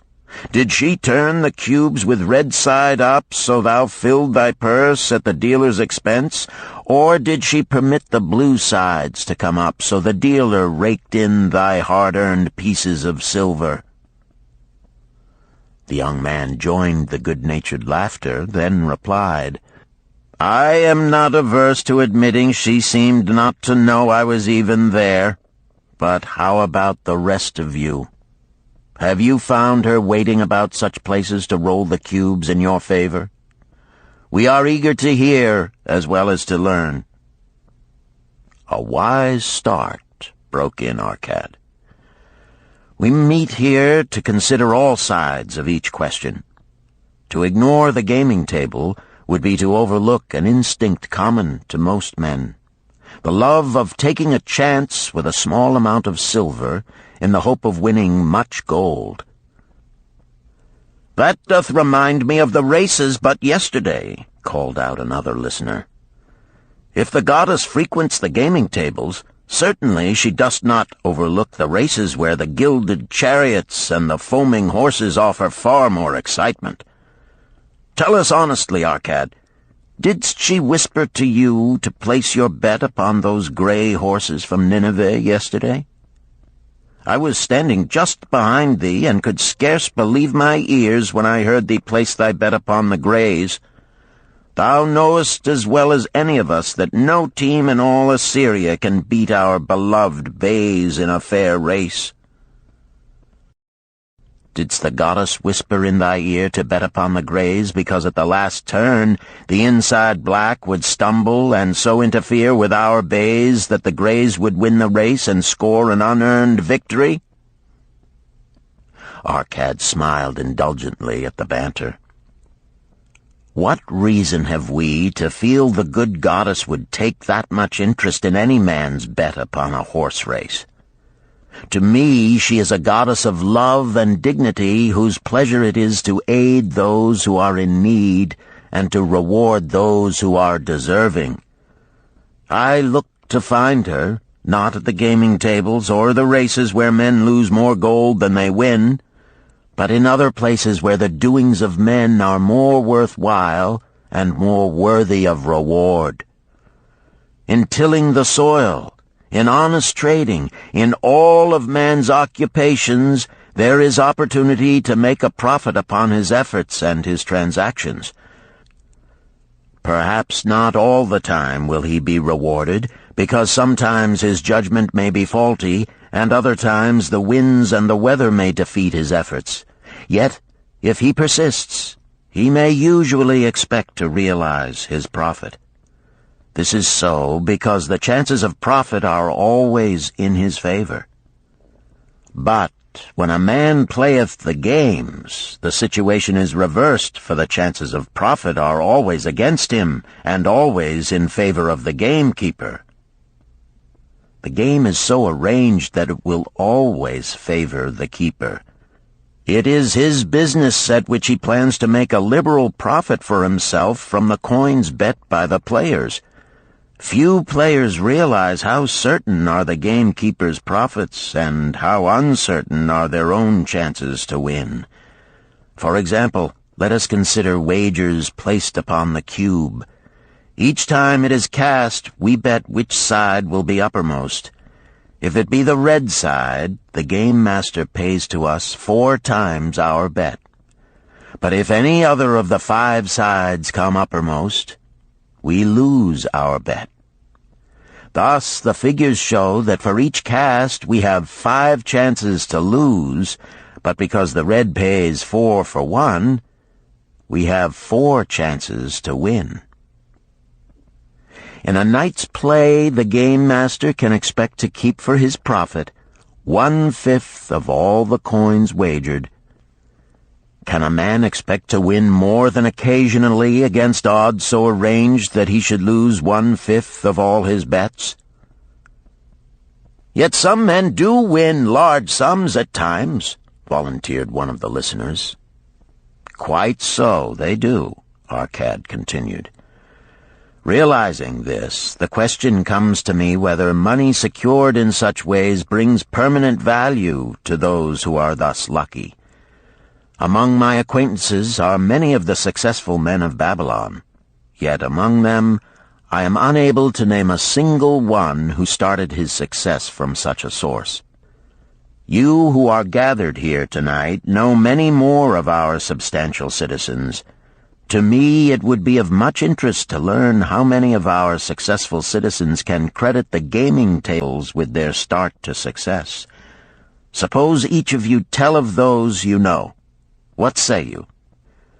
After a prolonged silence, a wag ventured, "Wouldst thy inquiry include the gamekeepers?" "If you think of no one else," Arcad responded. "If not one of you can think of anyone else, then how about yourselves? Are there any consistent winners with us who hesitate to advise such a source for their incomes?" His challenge was answered by a series of groans from the rear, taken up and spread amid much laughter. "It would seem we are not seeking good luck in such places as the goddess frequents," he continued. "Therefore let us explore other fields. We have not found it in picking up lost wallets, neither have we found it haunting the gaming tables. As to the races, I must confess to have lost far more coins there than I have ever won. Now suppose we consider our trades and businesses. Is it not natural, if we conclude a profitable transaction, to consider it not good luck, but a just reward for our efforts? I am inclined to think we may be overlooking the gifts of the goddess. Perhaps she really does assist us when we do not appreciate her generosity. Who can suggest further discussion?" Thereupon an elderly merchant arose, smoothing his genteel white robe. "With thy permission, most honorable Arcad and my friends, I offer a suggestion. If, as you have said, we take credit to our own industry and ability for our business success, why not consider the successes we almost enjoyed but which escaped us, happenings which would have been most profitable? They would have been rare examples of good luck if they had actually happened. Because they were not brought to fulfillment, we cannot consider them as our just rewards. Surely many men here have such experiences to relate." "Here is a wise approach," Arcad approved. "Who among you have had good luck within your grasp only to see it escape?" Many hands were raised, among them that of the merchant.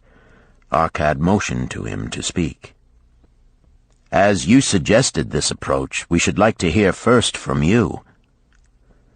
"I will gladly relate a tale," he resumed, "that doth illustrate how closely unto a man good luck may approach, and how blindly he may permit it to escape, much to his loss and later regret.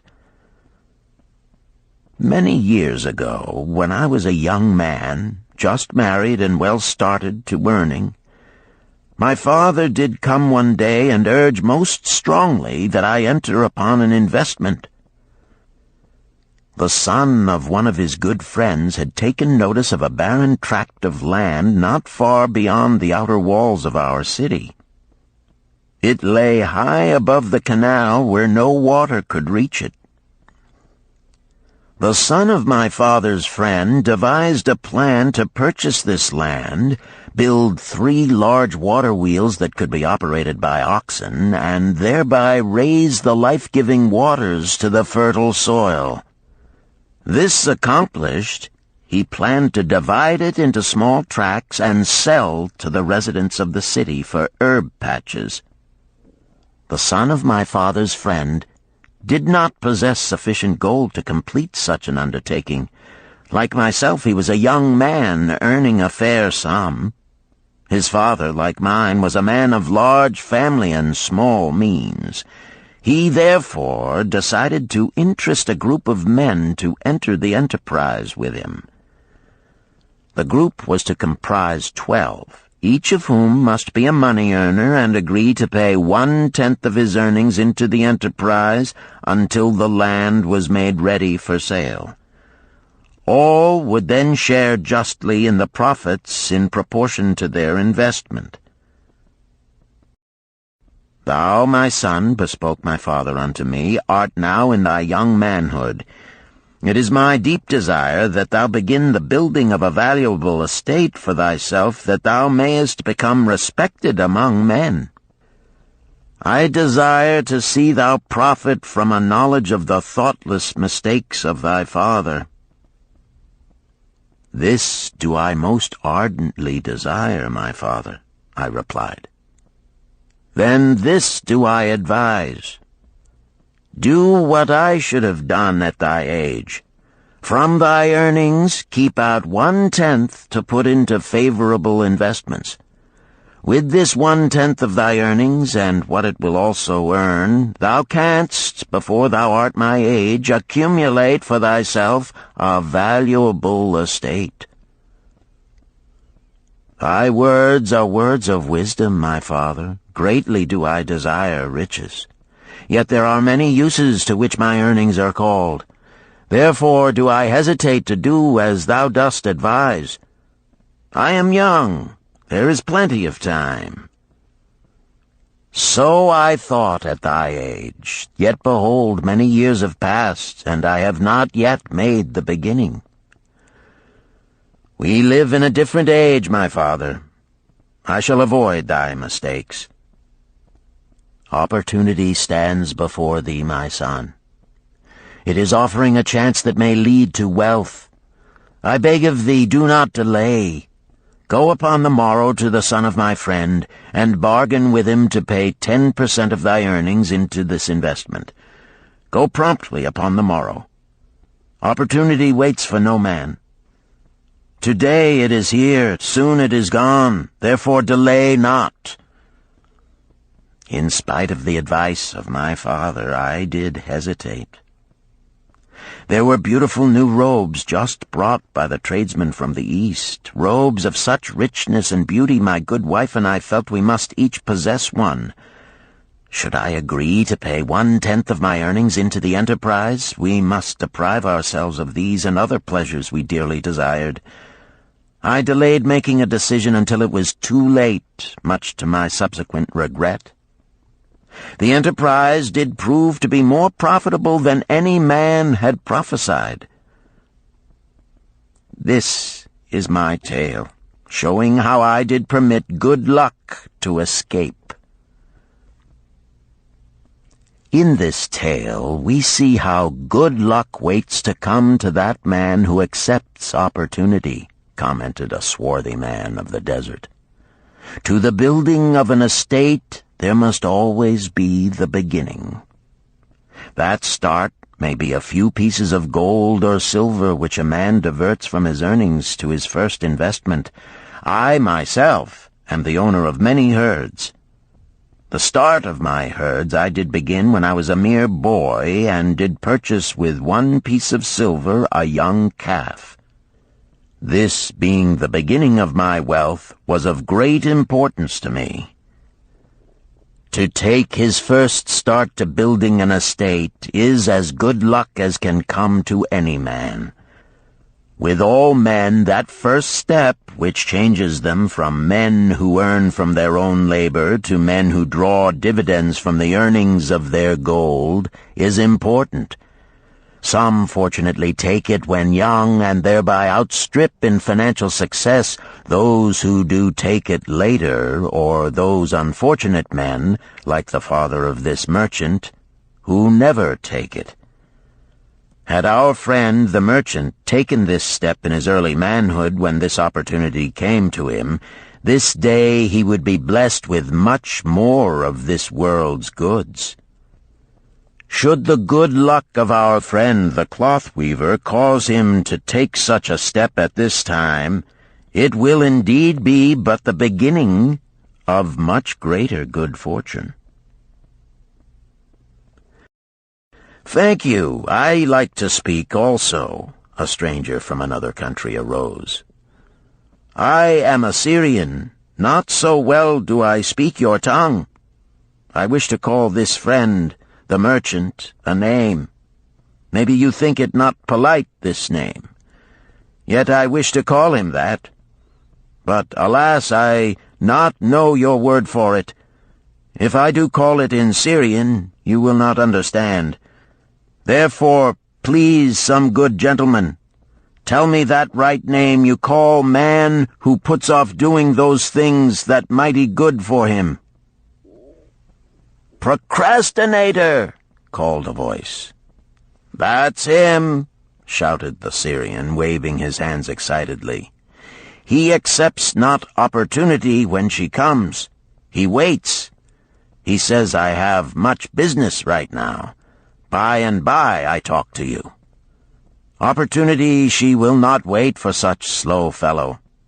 She thinks if a man desires to be lucky he will step quick. Any man who not step quick when opportunity comes. He, big procrastinator like our friend, this merchant." The merchant arose and bowed good-naturedly in response to the laughter. "My admiration to the stranger within our gates who hesitates not to speak the truth." And now let us hear another tale of opportunity. Who has for us another experience? Demanded Arcad. "I have," responded a red-robed man of middle age. "I am a buyer of animals, mostly camels and horses. Sometimes I do also buy the sheep and goats. The tale I am about to relate will tell truthfully how opportunity came one night when I did least expect it. Perhaps for this reason I did let it escape. Of this you shall be the judge. Returning to the city one evening after a disheartening 10 days' journey in search of camels, I was much angered to find the gates of the city closed and locked. While my slaves spread our tent for the night, which we looked to spend with little food and no water, I was approached by an elderly farmer who, like ourselves, found himself locked outside. "Honored sir," he addressed me, "from thy appearance I do judge thee to be a buyer. If this be so, much would I like to sell to thee the most excellent flock of sheep just driven up. Alas, my good wife lies very sick with the fever. I must return with all haste. Buy thou my sheep, that I and my slaves may mount our camels and travel back without delay." So dark it was that I could not see his flock, but from the bleating I did know it must be large. Having wasted 10 days searching for camels I could not find, I was glad to bargain with him. In his anxiety he did set a most reasonable price. I accepted, well knowing my slaves could drive the flock through the city gates in the morning and sell at a substantial profit. The bargain concluded, I called my slaves to bring torches that we might count the flock which the farmer declared to contain 900. I shall not burden you, my friends, with a description of our difficulty in attempting to count so many thirsty, restless, milling sheep. It proved to be an impossible task. Therefore, I bluntly informed the farmer I would count them at daylight and pay him then. "Please, most honorable sir," he pleaded, Pay me but 2/3 of the price tonight, that I may be on my way. I will leave my most intelligent and educated slave to assist to make the count in the morning. He is trustworthy, and to him thou canst pay the balance." But I was stubborn and refused to make payment that night. Next morning, before I awoke, the city gates opened, and 4 buyers rushed out in search of flocks. They were most eager and willing to pay high prices because the city was threatened with siege and food was not plentiful. Nearly 3 times the price at which he had offered the flock to me did the old farmer receive for it. Thus was rare good luck allowed to escape. "Here is a tale most unusual," commented Arcad. "What wisdom doth it suggest?" "The wisdom of making a payment immediately when we are convinced our bargain is wise," suggested a venerable saddle-maker. "If the bargain be good, then dost thou need protection against thy own weaknesses as much as against any other man. We mortals are changeable. Alas, I must say more apt to change our minds when right than wrong. Wrong, we are stubborn indeed. Right, we are prone to vacillate and let opportunity escape. My first judgment is my best. Yet always have I found it difficult to compel myself to proceed with a good bargain when made. Therefore, as a protection against my own weaknesses, I do make a prompt deposit thereon. This doth save me from later regrets for the good luck that should have been mine." "Thank you. Again I like to speak." The Syrian was upon his feet once more. "These tales much alike. Each time opportunity fly away for same reason. Each time she come to procrastinator, bringing good plan. Each time they hesitate, not say, right now, best time, I do it quick. How can men succeed that way?" "Wise are thy words, my friend," responded the buyer.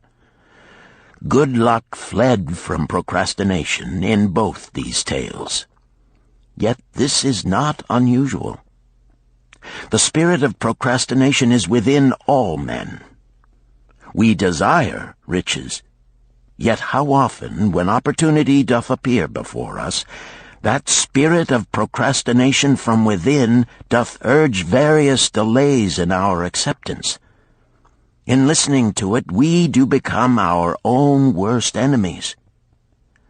In my younger days, I did not know it by this long word our friend from Syria doth enjoy. I did think at first it was my own poor judgment that did cause me loss at many profitable trades. Later I did credit it to my stubborn disposition. At last I did recognize it for what it was, a habit of needless delaying where action was required, action prompt and decisive.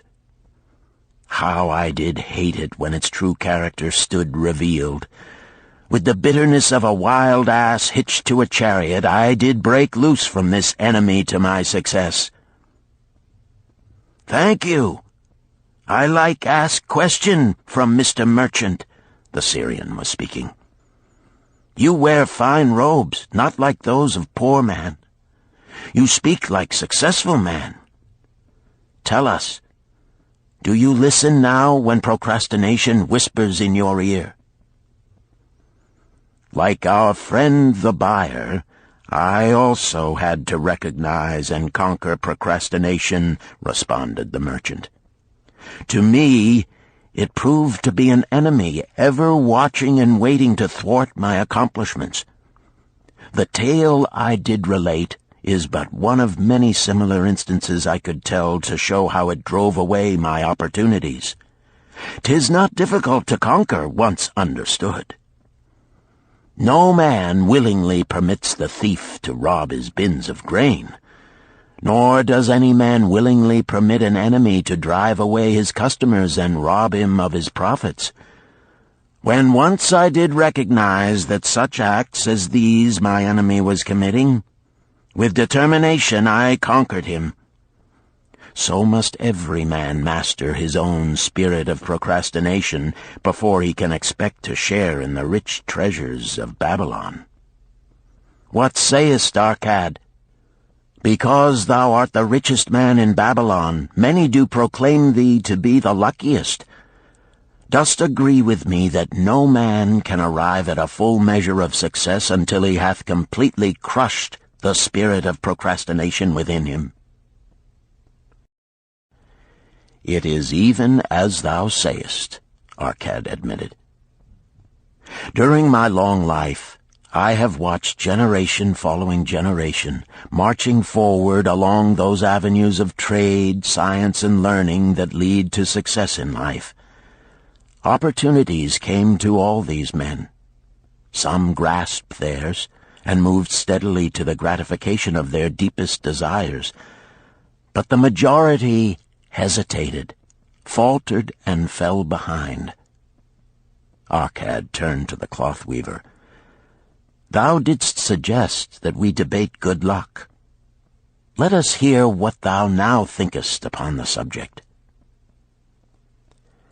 I do see good luck in a different light. I had thought of it as something most desirable that might happen to a man without effort upon his part. Now I do realize such happenings are not the sort of thing one may attract to himself.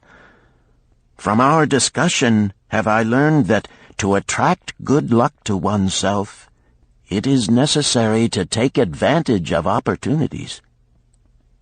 Therefore, in the future, I shall endeavor to make the best of such opportunities as do come to me.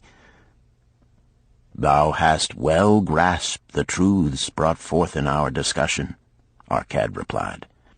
Good luck, we do find, often follows opportunity, but seldom comes otherwise. Our merchant friend would have found great good luck had he accepted the opportunity the good goddess did present to him. Our friend the buyer likewise would have enjoyed good luck had he completed the purchase of the flock and sold at such a handsome profit. We did pursue this discussion to find a means by which good luck could be enticed to us. I feel that we have found the way. Both the tales did illustrate how good luck follows opportunity. Herein lies a truth that many similar tales of good luck, won or lost, could not change. The truth is this: good luck can be enticed by accepting opportunity. Those eager to grasp opportunities for their betterment do attract the interest of the good goddess. She is ever anxious to aid those who please her. Men of action please her best. Action will lead thee forward to the successes thou dost desire. Men of action are favored by the goddess of good luck.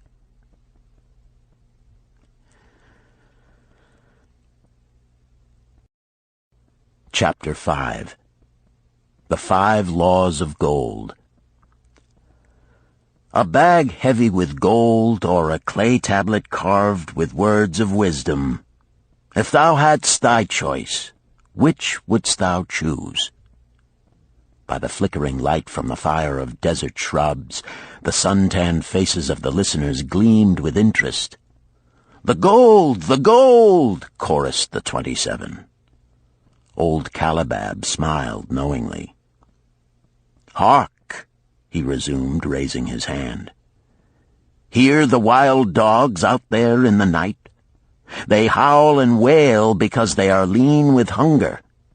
Yet feed them, and what do they? Fight and strut. Then fight and strut some more, giving no thought to the morrow that will surely come. Just so it is with the sons of men. Give them a choice of gold and wisdom. What do? Ignore the wisdom and waste the gold. On the morrow they wail because they have no more gold. Gold is reserved for those who know its laws and abide by them." Calabab drew his white robe close about his lean legs, for a cool night wind was blowing.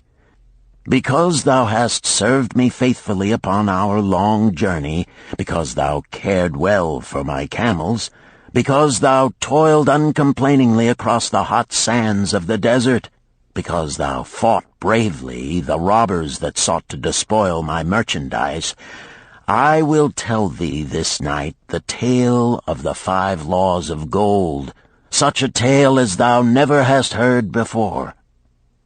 Hark ye with deep attention to the words I speak, for if you grasp their meaning and heed them, in the days that come thou shalt have much gold." He paused impressively. Above, in a canopy of blue, the stars shone brightly in the crystal-clear skies of Babylonia. Behind the group loomed their faded tents tightly staked against possible desert storms. Beside the tents were neatly stacked bales of merchandise covered with skins. Nearby, the camel herd sprawled in the sand, some chewing their cuds contentedly, others snoring in hoarse discord. "Thou hast told us many good tales, Calab," spoke up the chief packer. "We look to thy wisdom to guide us upon the morrow when our service with thee shall be at an end. I have but told thee of my adventures in strange and distant lands, but this night I shall tell thee of the wisdom of Arkad, the wise rich man."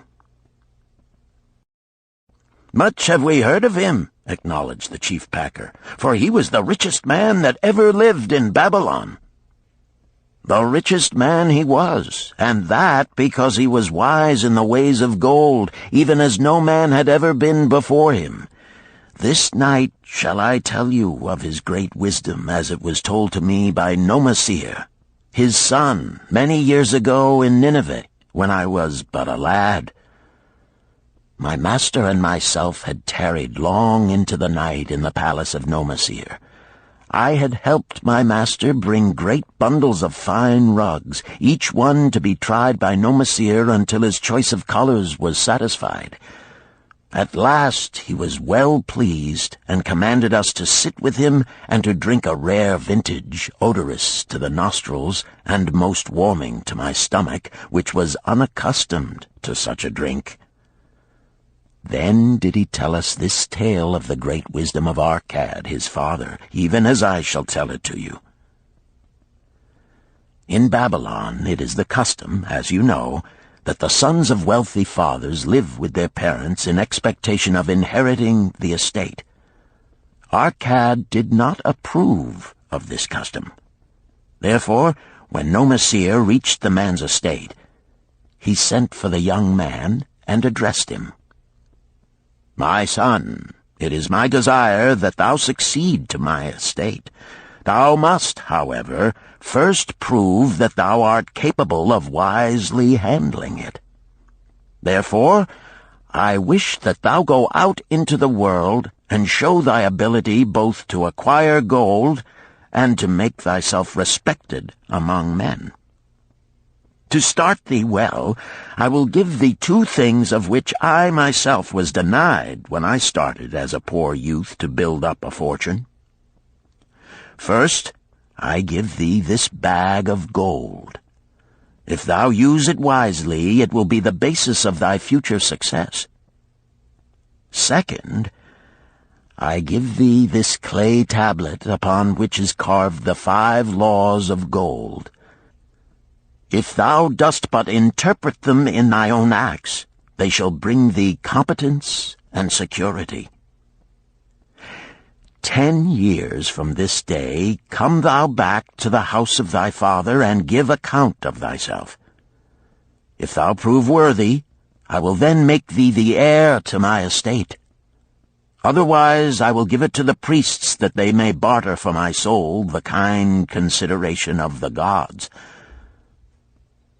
So Nomasir went forth to make his own way, taking his bag of gold the clay tablet carefully wrapped in silken cloth, his slave, and the horses upon which they rode. The 10 years passed, and Nomasir, as he had agreed, returned to the house of his father, who provided a great feast in his honor, to which he invited many friends and relatives. After the feast was over, the father and mother mounted their throne-like seats at one side of the great hall, and Nomasir stood before them to give an account of himself as he had promised his father. It was evening. The room was hazy with smoke from the wicks of the oil lamps that but dimly lighted it. Slaves in white woven jackets and tunics fanned the humid air rhythmically with long-stemmed palm leaves. A stately dignity colored the scene. The wife of Nomasir and his 2 young sons, with friends and other members of the family, sat upon rugs behind him, eager listeners. "My father," he began deferentially, "I bow before thy wisdom. 10 years ago, when I stood at the gates of manhood, thou bade me go forth and become a man among men, instead of remaining a vassal to thy fortune. Thou gave me liberally of thy gold. Thou gave me liberally of thy wisdom. Of the gold, alas, I must admit of a disastrous handling.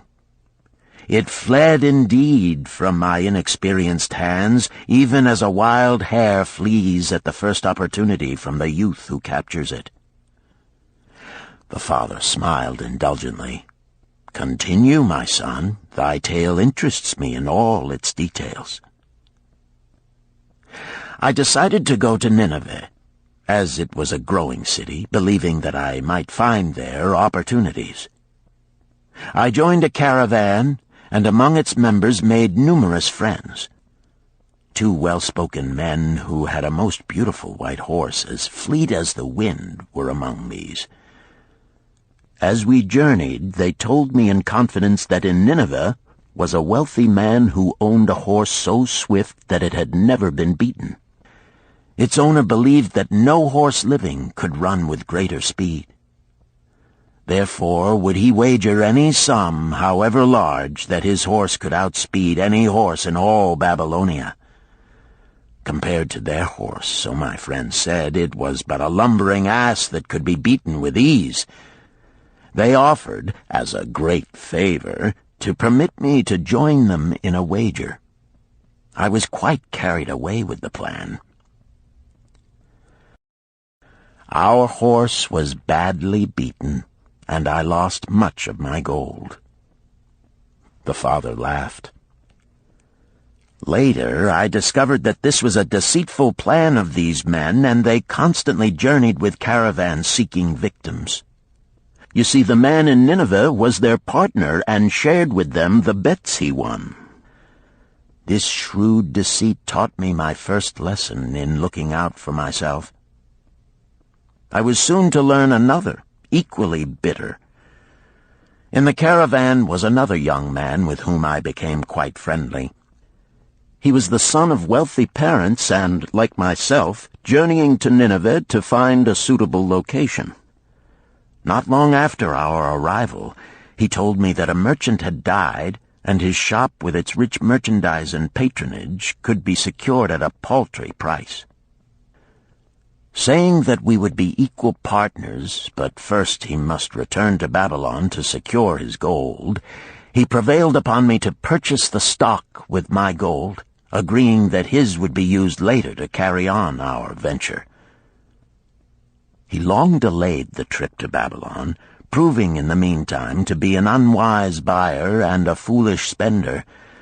I finally put him out, but not before the business had deteriorated to where we had only unsaleable goods and no gold to buy other goods. I sacrificed what was left to an Israelite for a pitiful sum. Soon there followed, I tell you, my father, bitter days. I sought employment and found it not, for I was without trade or training that would enable me to earn. I sold my horses, I sold my slave. I sold my extra robes that I might have food and a place to sleep, but each day grim want crouched closer. But in those bitter days, I remembered thy confidence in me, my father. Thou hadst sent me forth to become a man, and this I was determined to accomplish. The mother buried her face and wept softly.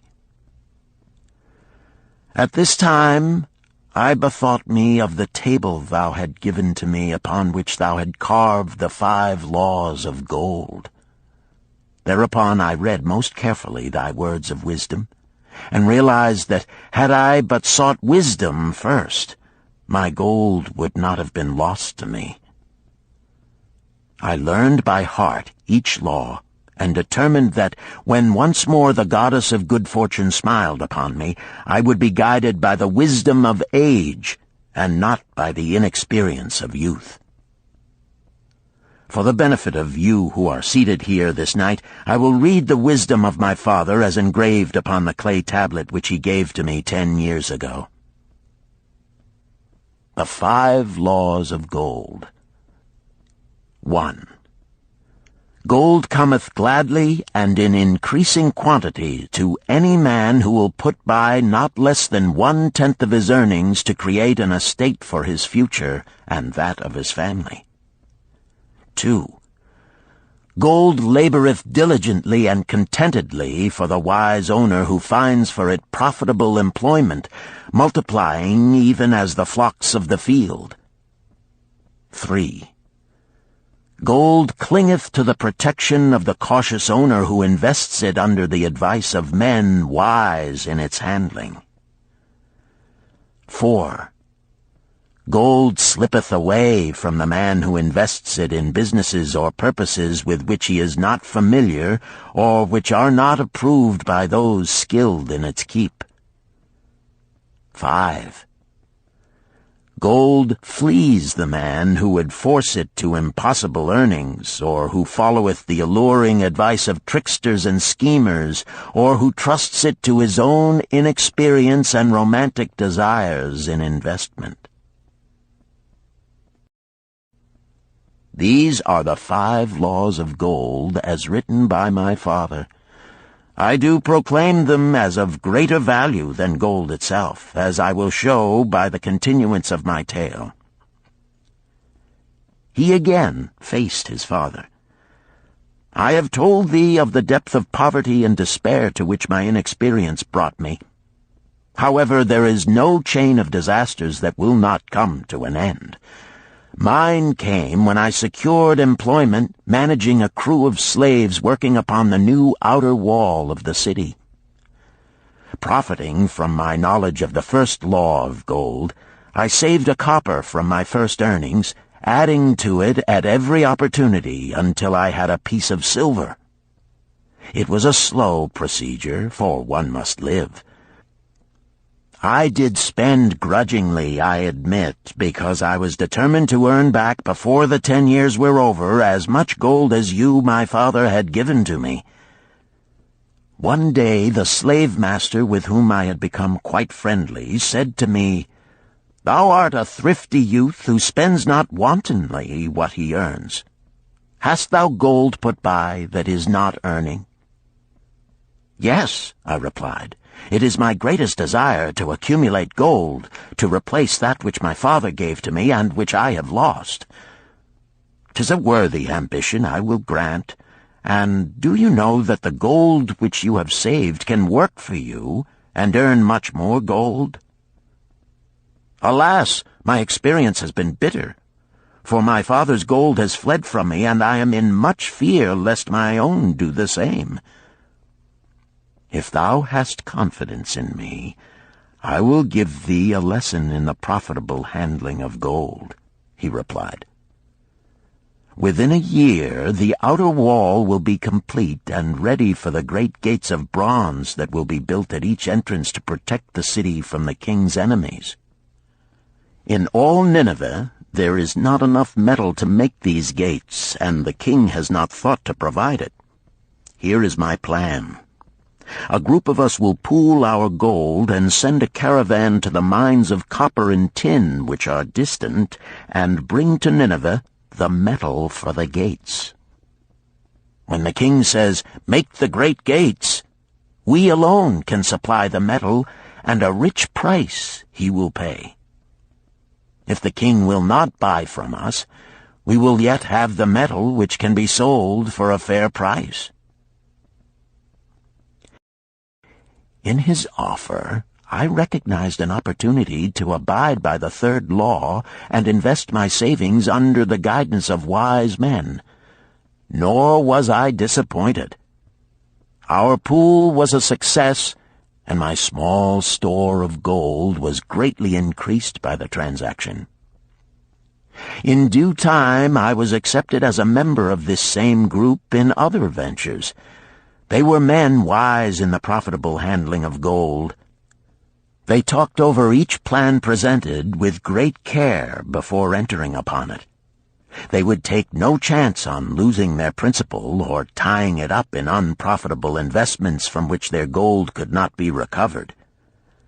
Such foolish things as the horse race and the partnership into which I had entered with my inexperience would have had scant consideration with them. They would have immediately pointed out their weaknesses. Through my association with these men, I learned to safely invest gold to bring profitable returns. As the years went on, my treasure increased more and more rapidly.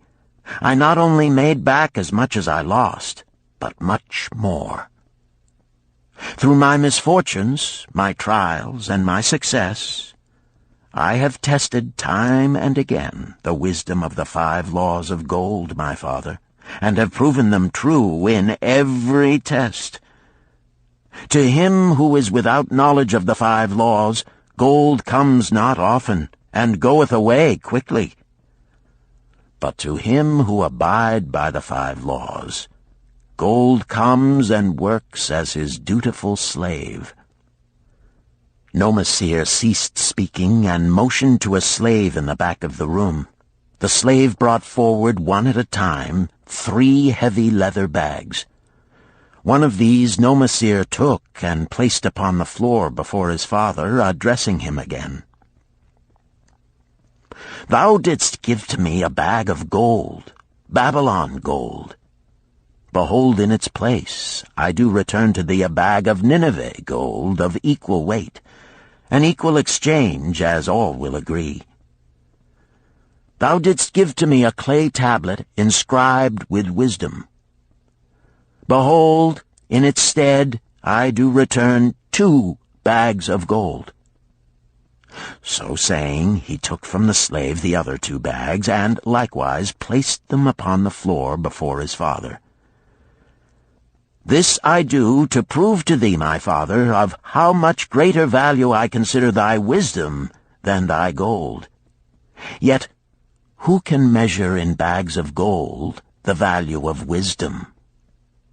Without wisdom, gold is quickly lost by those who have it. But with wisdom, gold can be secured by those who have it not, as these 3 bags of gold do prove. It does indeed give to me the deepest satisfaction, my father, to stand before thee and say that, because of thy wisdom, I have been able to become rich and respected before men." The father placed his hand fondly upon the head of Nomasir. "Thou hast learned well thy lessons, and I am indeed fortunate to have a son to whom I may entrust my wealth." Calibab ceased his tale and looked critically at his listeners. "What means this to thee, this tale of Nomasir?" he continued. "Who among thee can go to thy father or to the father of thy wife and give an account of wise handling of his earnings? What would these venerable men think were you to say, 'I have traveled much and learned much and labored much and earned much, yet alas, of gold I have little. Some I spent wisely, some I spent foolishly, and much I lost in unwise ways.' Dost still think it but an inconsistency of fate that some men have much gold and others have naught? Then you err. Men have much gold when they know the 5 laws of gold and abide thereby. Because I learned these 5 laws in my youth and abided by them, I have become a wealthy merchant. Not by some strange magic did I accumulate my wealth. Wealth that comes quickly goeth the same way. Wealth that stayeth to give enjoyment and satisfaction to its owner comes gradually, because it is a child born of knowledge and persistent purpose. To earn wealth is but a slight burden upon the thoughtful man. Bearing the burden consistently from year to year accomplishes the final purpose.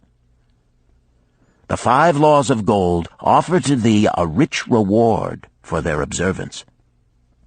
Each of these 5 laws is rich with meaning, and lest thou overlook this in the briefness of my tale, I will now repeat them. I do know them each by heart, because in my youth I could see their value and would not be content until I knew them word for word.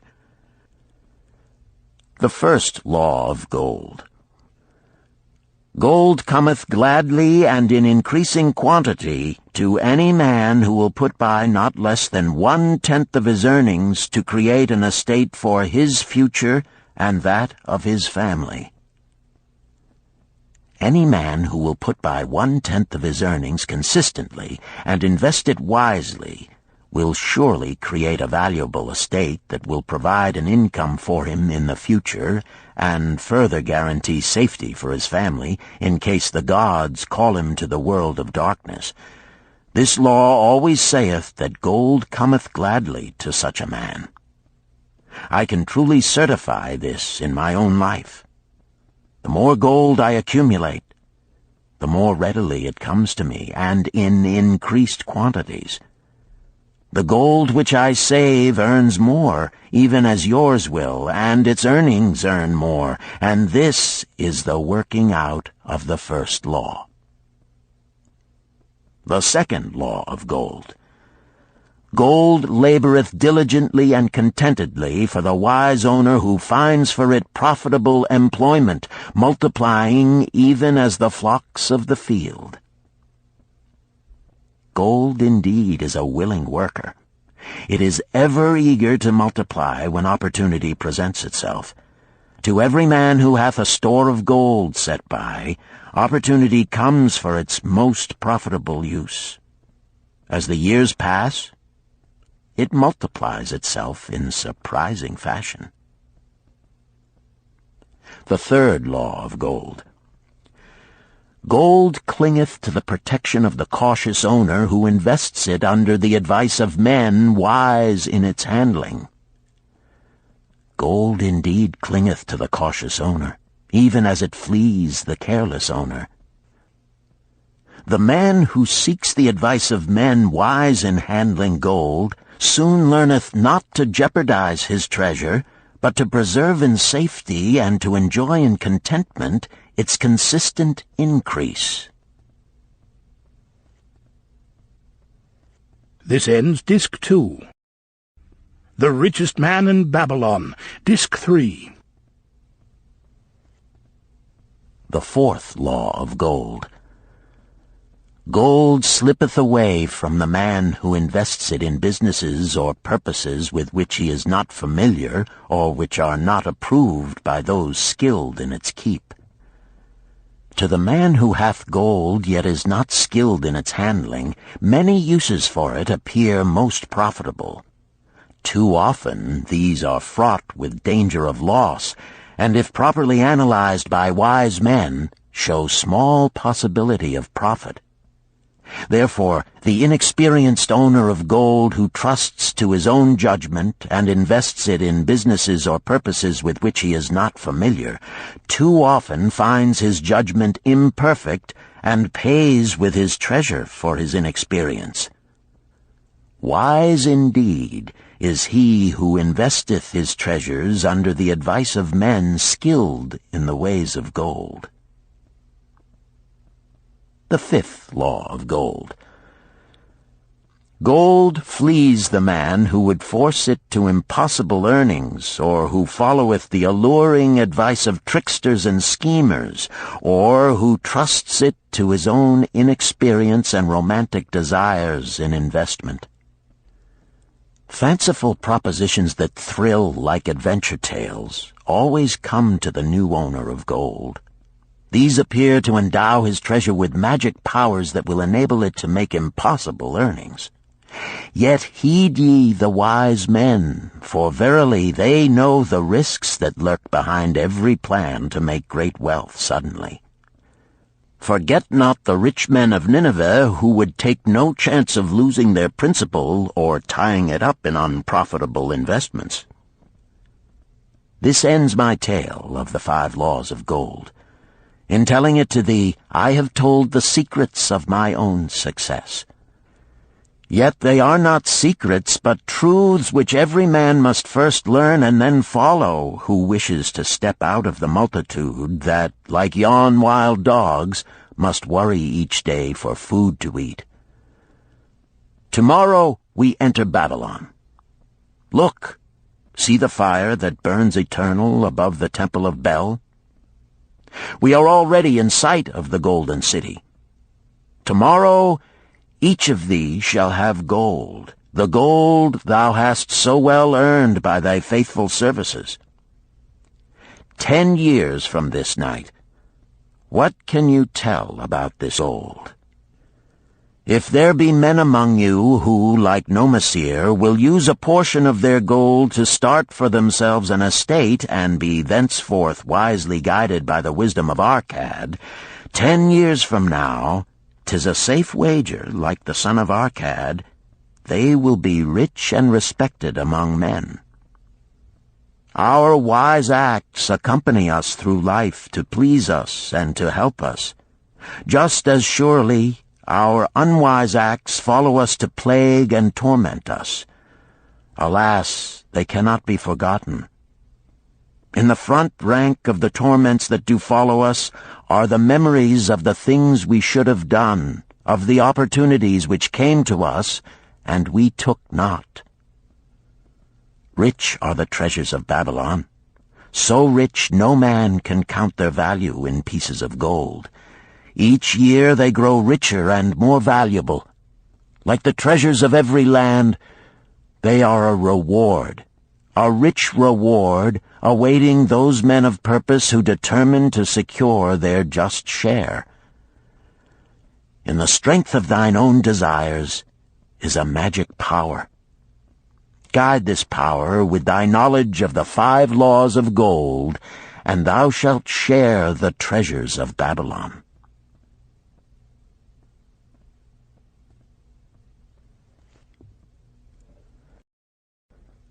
Chapter 6. The Gold Lender of Babylon. 50 pieces of gold.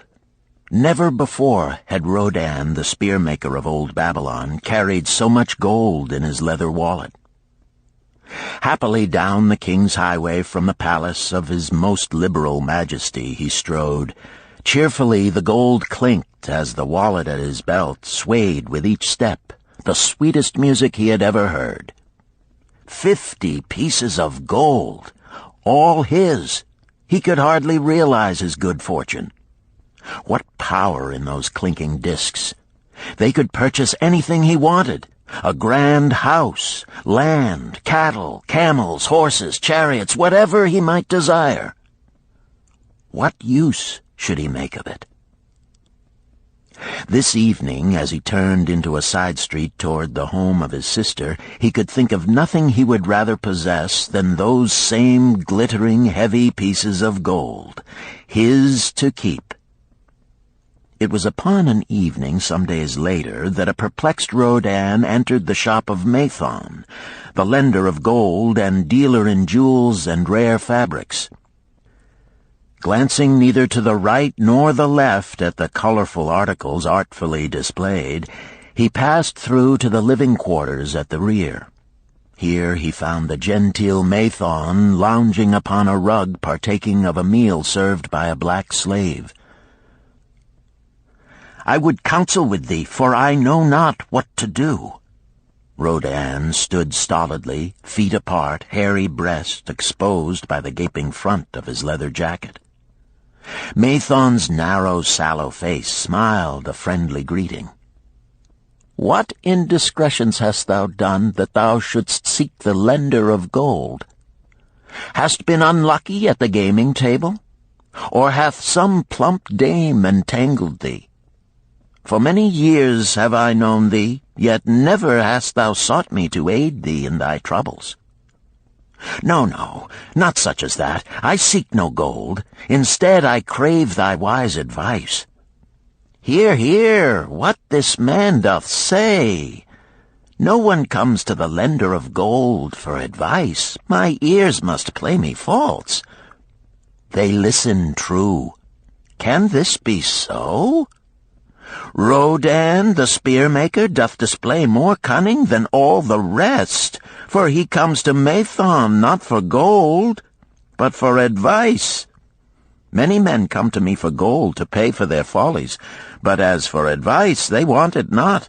Yet who is more able to advise than the lender of gold to whom many men come in trouble? Thou shalt eat with me, Rodan," he continued. "Thou shalt be my guest for the evening.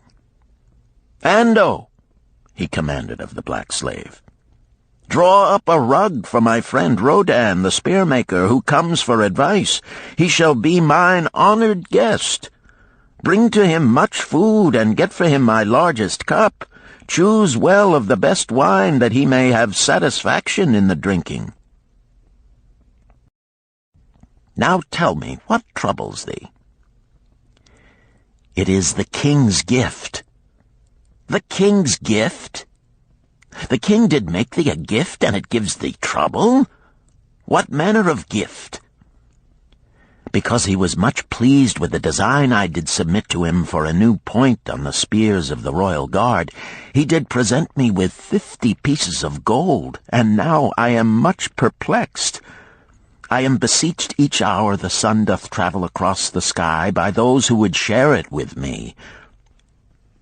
"That is natural.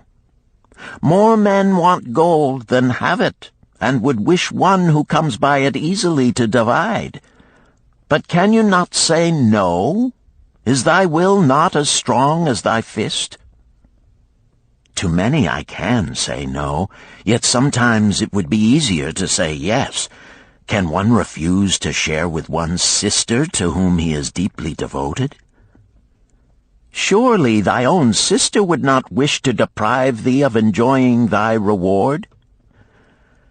"But it is for the sake of Araman, her husband, whom she wishes to see a rich merchant.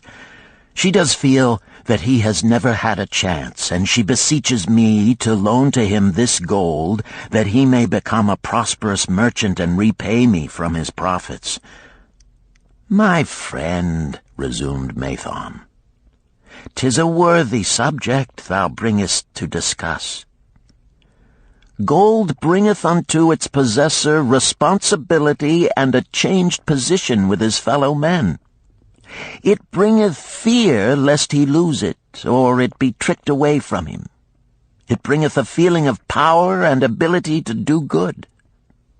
Likewise, it bringeth opportunities whereby his very good intentions may bring him into difficulties. Didst ever hear of the farmer of Nineveh who could understand the language of animals? I wot not, for 'tis not the kind of tale men like to tell over the bronze-caster's forge.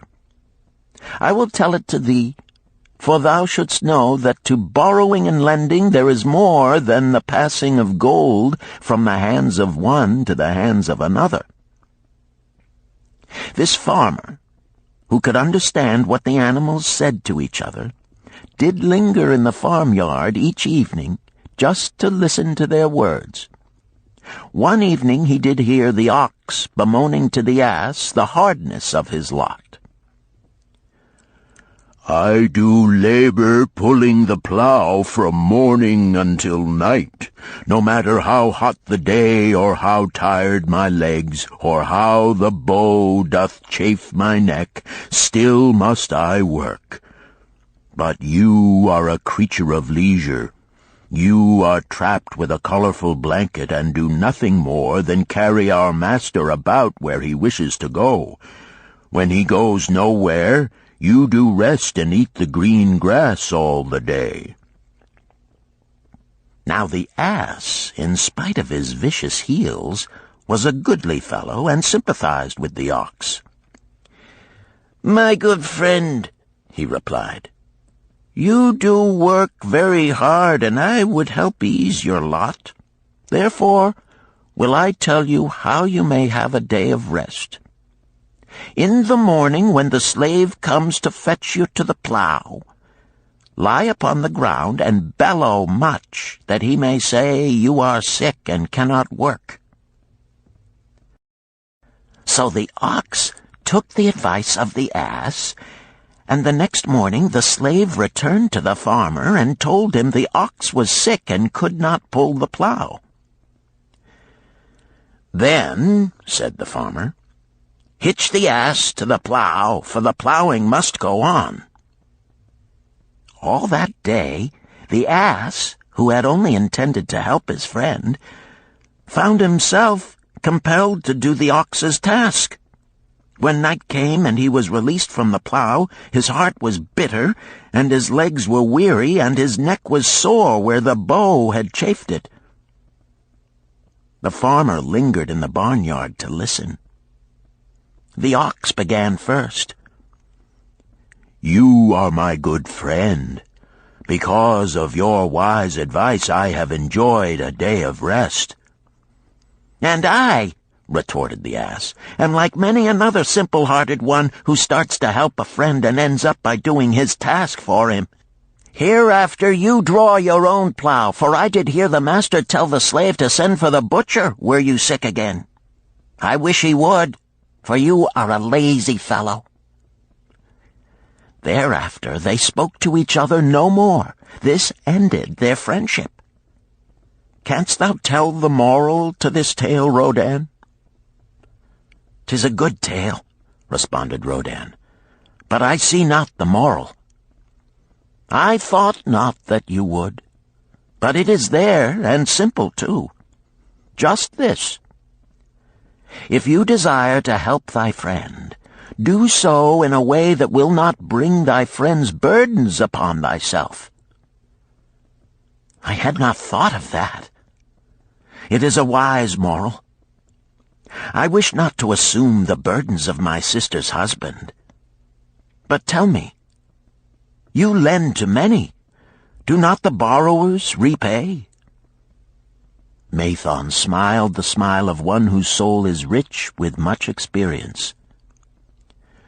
"Could a loan be well made if the borrower cannot repay? Must not the lender be wise and judge carefully whether his gold can perform a useful purpose to the borrower and return to him once more? Or whether it will be wasted by one unable to use it wisely and leave him without his treasure, and leave the borrower with a debt he cannot repay? I will show to thee the tokens in my token chest, and let them tell thee some of their stories." Into the room he brought a chest as long as his arm, covered with red pigskin and ornamented with bronze designs. He placed it upon the floor and squatted before it, both hands upon the lid. "From each person to whom I lend, I do exact a token for my token chest, to remain there until the loan is repaid. When they repay, I give it back. But if they never repay, it will always remind me of one who was not faithful to my confidence. The safest loans, my token box tells me, are to those whose possessions are of more value than the one they desire. They own lands or jewels or camels or other things which could be sold to repay the loan. Some of the tokens given to me are jewels of more value than the loan. Others are promises that if the loan be not repaid as agreed, they will deliver to me certain property settlement. On loans like those I am assured that my gold will be returned with the rental thereon, for the loan is based on property. In another class are those who have the capacity to earn. They are such as you, who labor or serve and are paid. They have income. And if they are honest and suffer no misfortune, I know that they also can repay the gold I loan them and the rental to which I am entitled. Such loans are based on human effort. Others are those who have neither property nor assured earning capacity. Life is hard, and there will always be some who cannot adjust themselves to it. Alas for the loans I make them! Even though they be no larger than a pence, my token box may censure me in the years to come unless they be guaranteed by good friends of the borrower who know him honorable. Mathon released the clasp and opened the lid. Rodan leaned forward eagerly. At the top of the chest, a bronze neckpiece lay upon a scarlet cloth. Mathon picked up the piece and patted it affectionately. "This shall always remain in my token chest, because the owner has passed on into the great darkness. I treasure it, his token, and I treasure his memory, for he was my good friend. We traded together with much success until out of the East he brought a woman to wed, beautiful, but not like our women, a dazzling creature. He spent his gold lavishly to gratify her desires. He came to me in distress when his gold was gone. I counseled with him. I told him I would help him to once more master his own affairs. He swore by the sign of the great bull that he would.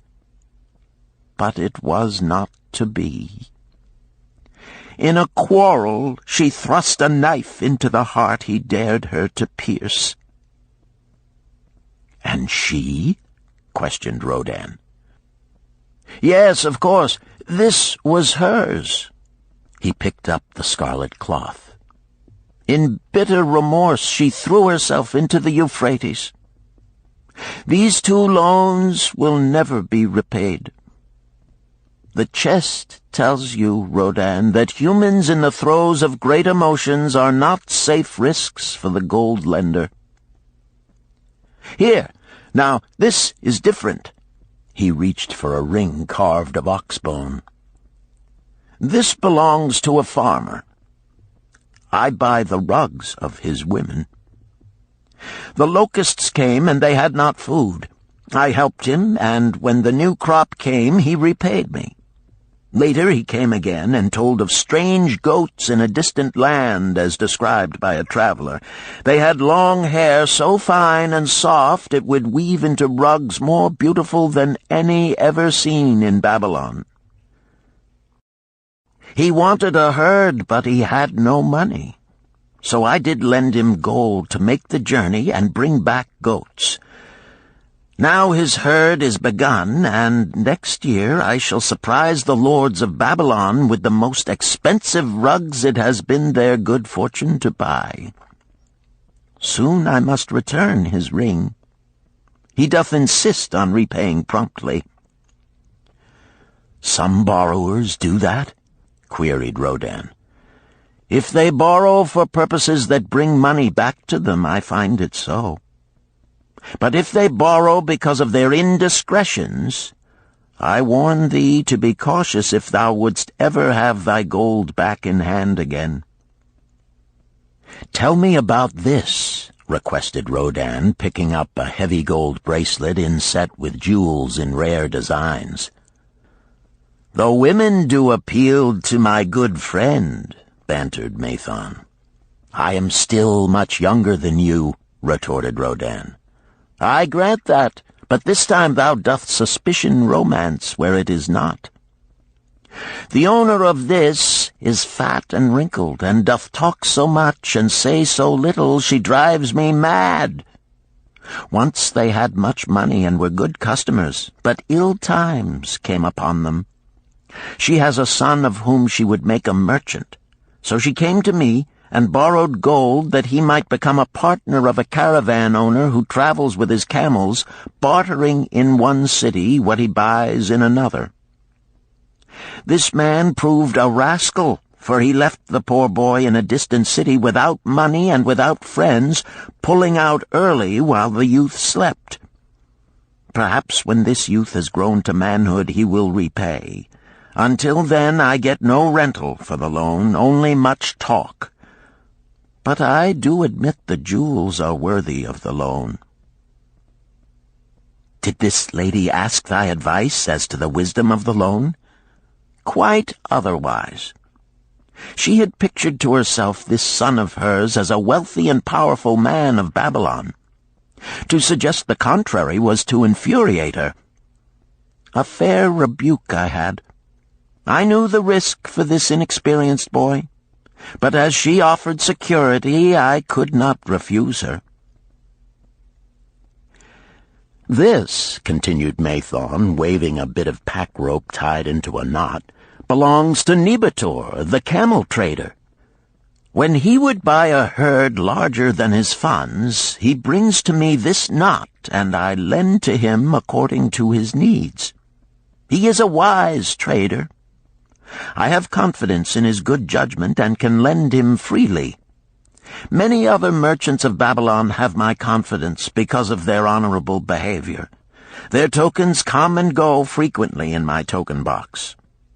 Good merchants are an asset to our city, and it profits me to aid them to keep trade moving that Babylon be prosperous." Mathon picked out a beetle carved in turquoise and tossed it contemptuously on the floor. "A bug from Egypt. The lad who owns this does not care whether I ever receive back my gold. When I reproach him, he replies, 'How can I repay when ill fate pursues me? You have plenty more. What can I do?' The token is his father's, a worthy man of small means who did pledge his land and herd to back his son's enterprises. The youth found success at first, and then was overzealous to gain great wealth. His knowledge was immature. His enterprises collapsed. Youth is ambitious. Youth would take shortcuts to wealth and the desirable things for which it stands. To secure wealth quickly, youth often borrows unwisely.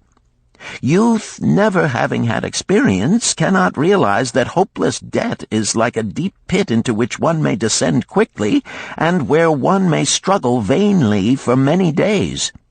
It is a pit of sorrow and regrets where the brightness of the sun is overcast and night is made unhappy by restless sleeping. Yet I do not discourage borrowing gold. I encourage it. I recommend it if it be for a wise purpose. I myself made my first real success as a merchant with borrowed gold. Yet what should the lender do in such a case? The youth is in despair and accomplishes nothing. He is discouraged. He makes no effort to repay. My heart turns against depriving the father of his land and cattle." "You tell me much that I am interested to hear," ventured Rodin, "but I hear no answer to my question. Should I lend my 50 pieces of gold to my sister's husband? They mean much to me." "Thy sister is a sterling woman whom I do much esteem. Should her husband come to me and ask to borrow 50 pieces of gold, I should ask him for what purpose he would use it. If he answered that he desired to become a merchant like myself and deal in jewels and rich furnishings, I would say, 'What knowledge have you of the ways of trade? Do you know where you can buy at lowest cost? Do you know where you can sell at a fair price? Could he say yes to these questions? No, he could not, Rodin admitted. He has helped me much in making spears, and he has helped some in the shops. Then would I say to him that his purpose was not wise. Merchants must learn their trade. His ambition, though worthy, is not practical, and I would not lend him any gold. But supposing he could say, yes, I have helped merchants much. I know how to travel to Smyrna and to buy at low cost the rugs the housewives weave. I also know many of the rich people of Babylon to whom I can sell these at a large profit. Then I would say, your purpose is wise and your ambition honorable. I shall be glad to lend you the 50 pieces of gold if you can give me security that they will be returned. But would he say, I have no security other than that I am an honored man and will pay you well for the loan?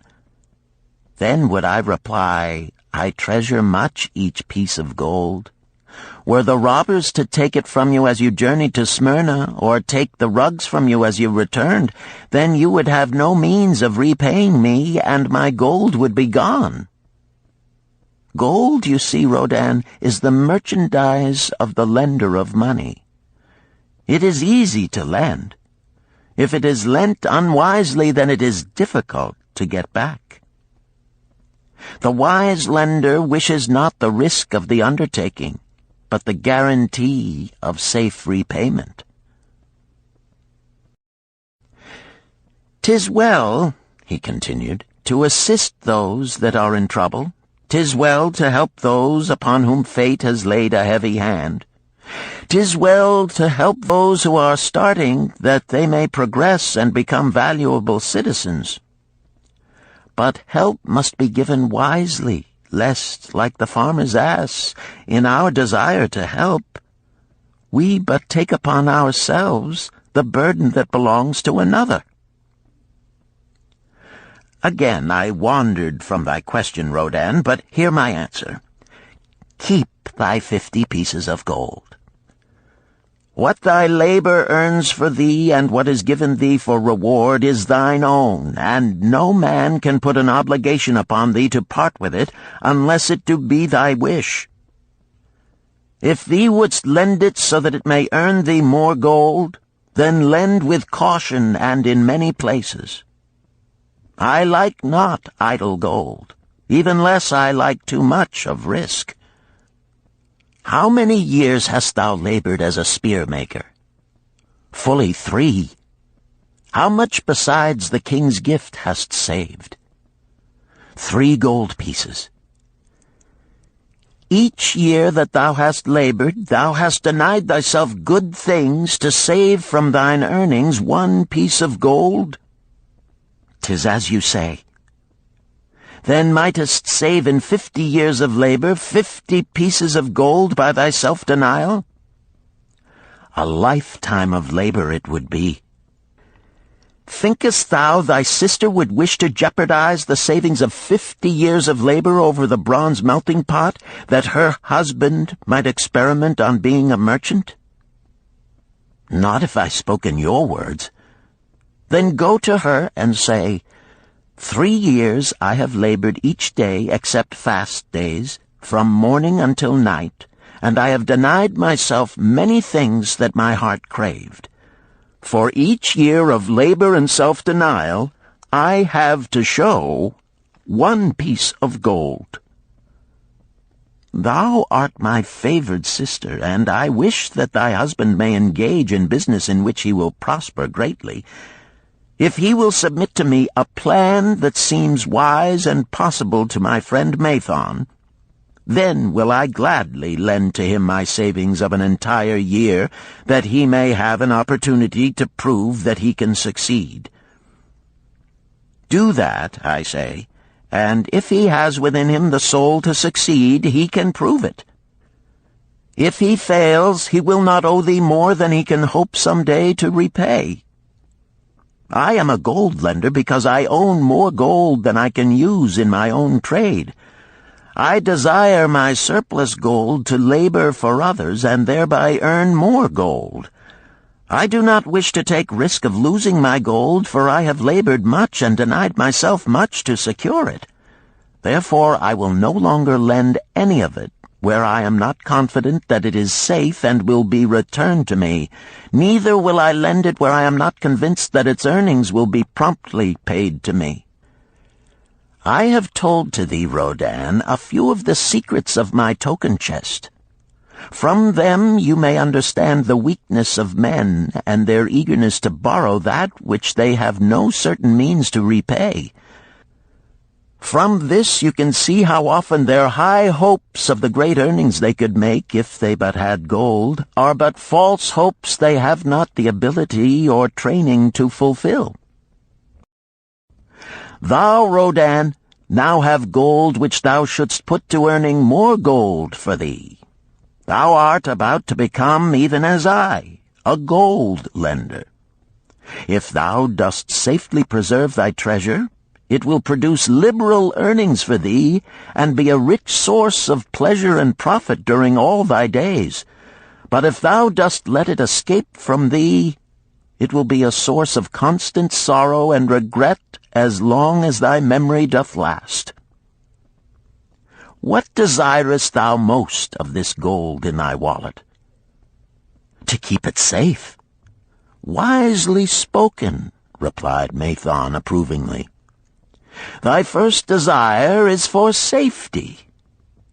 Thinkest thou that in the custody of thy sister's husband it would be truly safe from possible loss? I fear not, for he is not wise in guarding gold.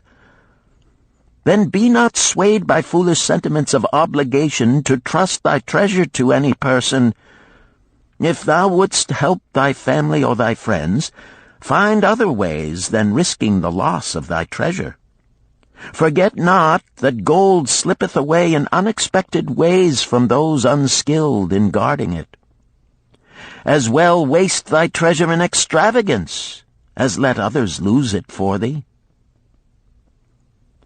What next after safety dost desire of this treasure of thine? That it earn more gold. Again thou speakest with wisdom. It should be made to earn and grow larger. Gold wisely lent may even double itself with its earnings before a man like you groweth old. If you risk losing it, you risk losing all that it would earn as well. Therefore, be not swayed by the fantastic plans of impractical men who think they see ways to force thy gold to make earnings unusually large. Such plans are the creations of dreamers unskilled in the safe and dependable laws of trade. Be conservative in what thou expectest to earn, that thou mayest keep and enjoy thy treasure. To hire it out with a promise of usurious returns is to invite loss. Seek to associate thyself with men and enterprises whose success is established, that thy treasure may earn liberally under their skillful use and be guarded safely by their wisdom and experience. Thus mayest thou avoid the misfortunes that follow most of the sons of men to whom the gods see fit to entrust gold. When Rodan would thank him for his wise advice, he would not listen, saying, "The king's gift shall teach thee much wisdom. If wouldst keep thy 50 pieces of gold, thou must be discreet indeed. Many uses will tempt thee. Much advice will be spoken to thee. Numerous opportunities to make large profits will be offered thee. The stories from my token box should warn thee, before thou let any piece of gold leave thy pouch, to be sure that thou hast a safe way to pull it back again. Should my further advice appeal to thee, return again. It is gladly given. Ere thou goest, read this which I have carved beneath the lid of my token box. It applies equally to the borrower and the lender." Better a little caution than a great regret.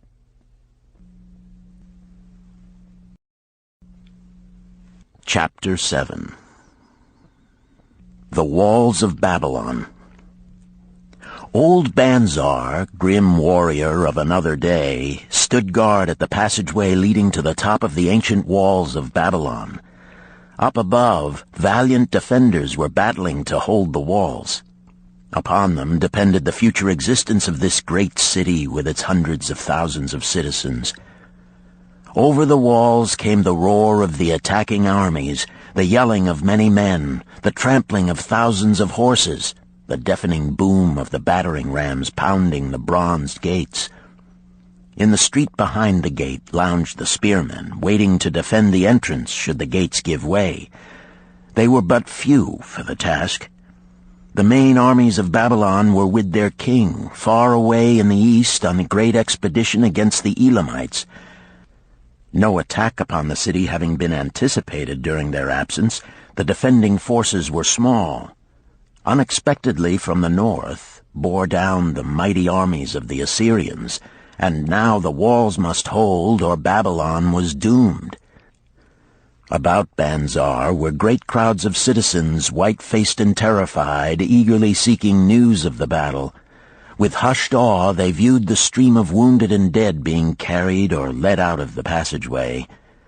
Here was the crucial point of attack. After 3 days of circling about the city, the enemy had suddenly thrown his great strength against this section and this gate. The defenders from the top of the wall fought off the climbing platforms and the scaling ladders of the attackers with arrows, burning oil, and, if any reached the top, spears.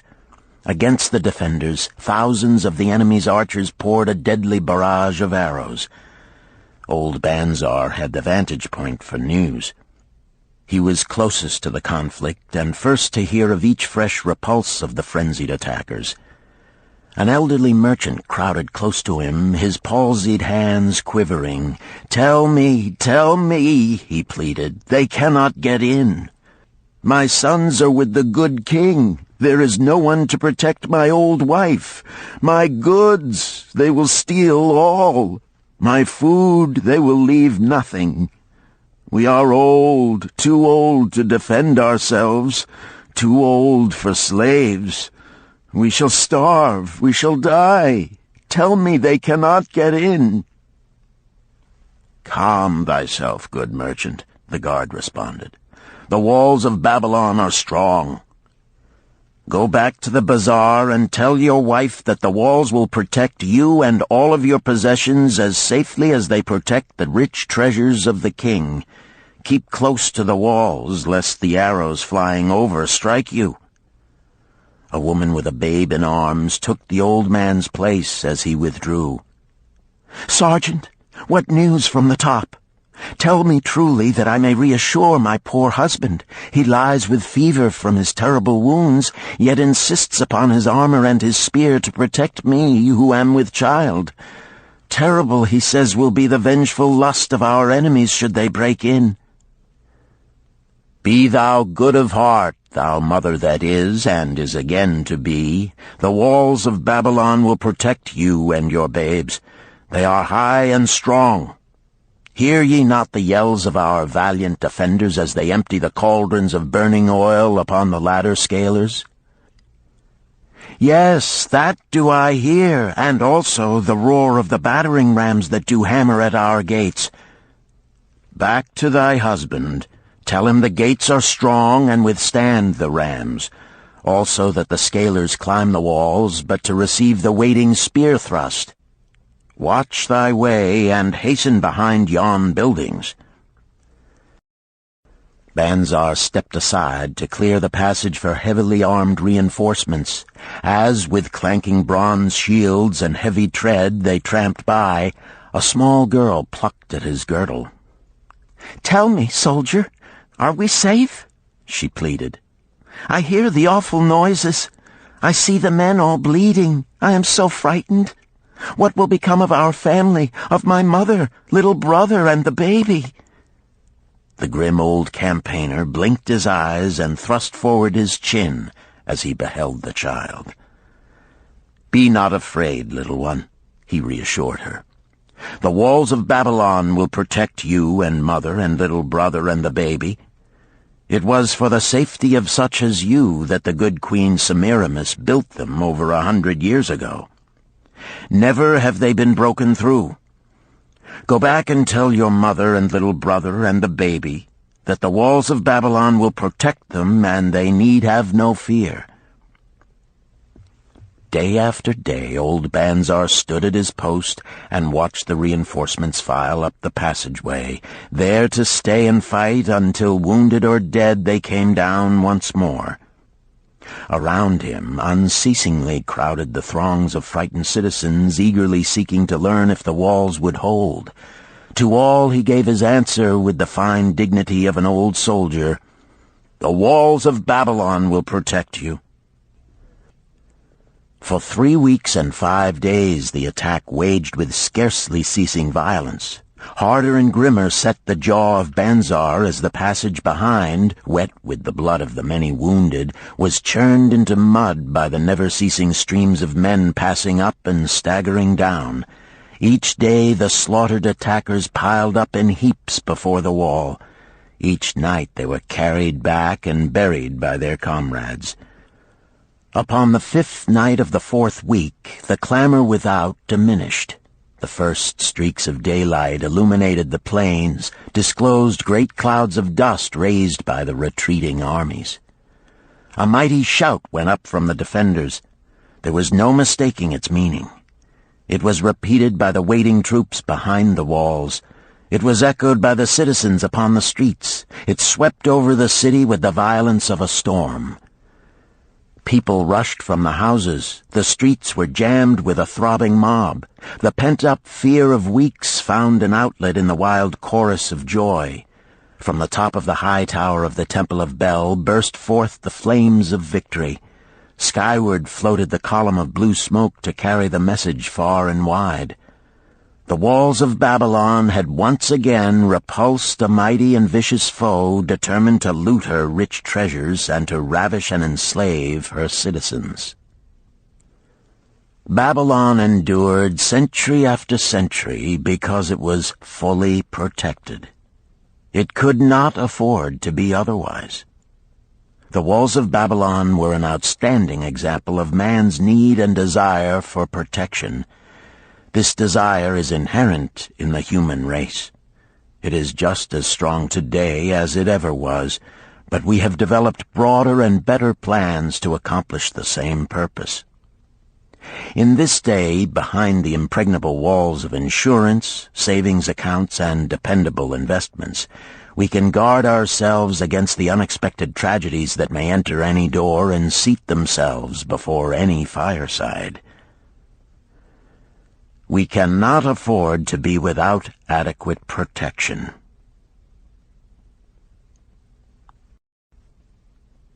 Chapter 8.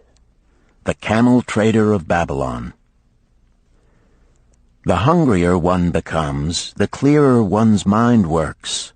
Also, the more sensitive one becomes to the odors of food.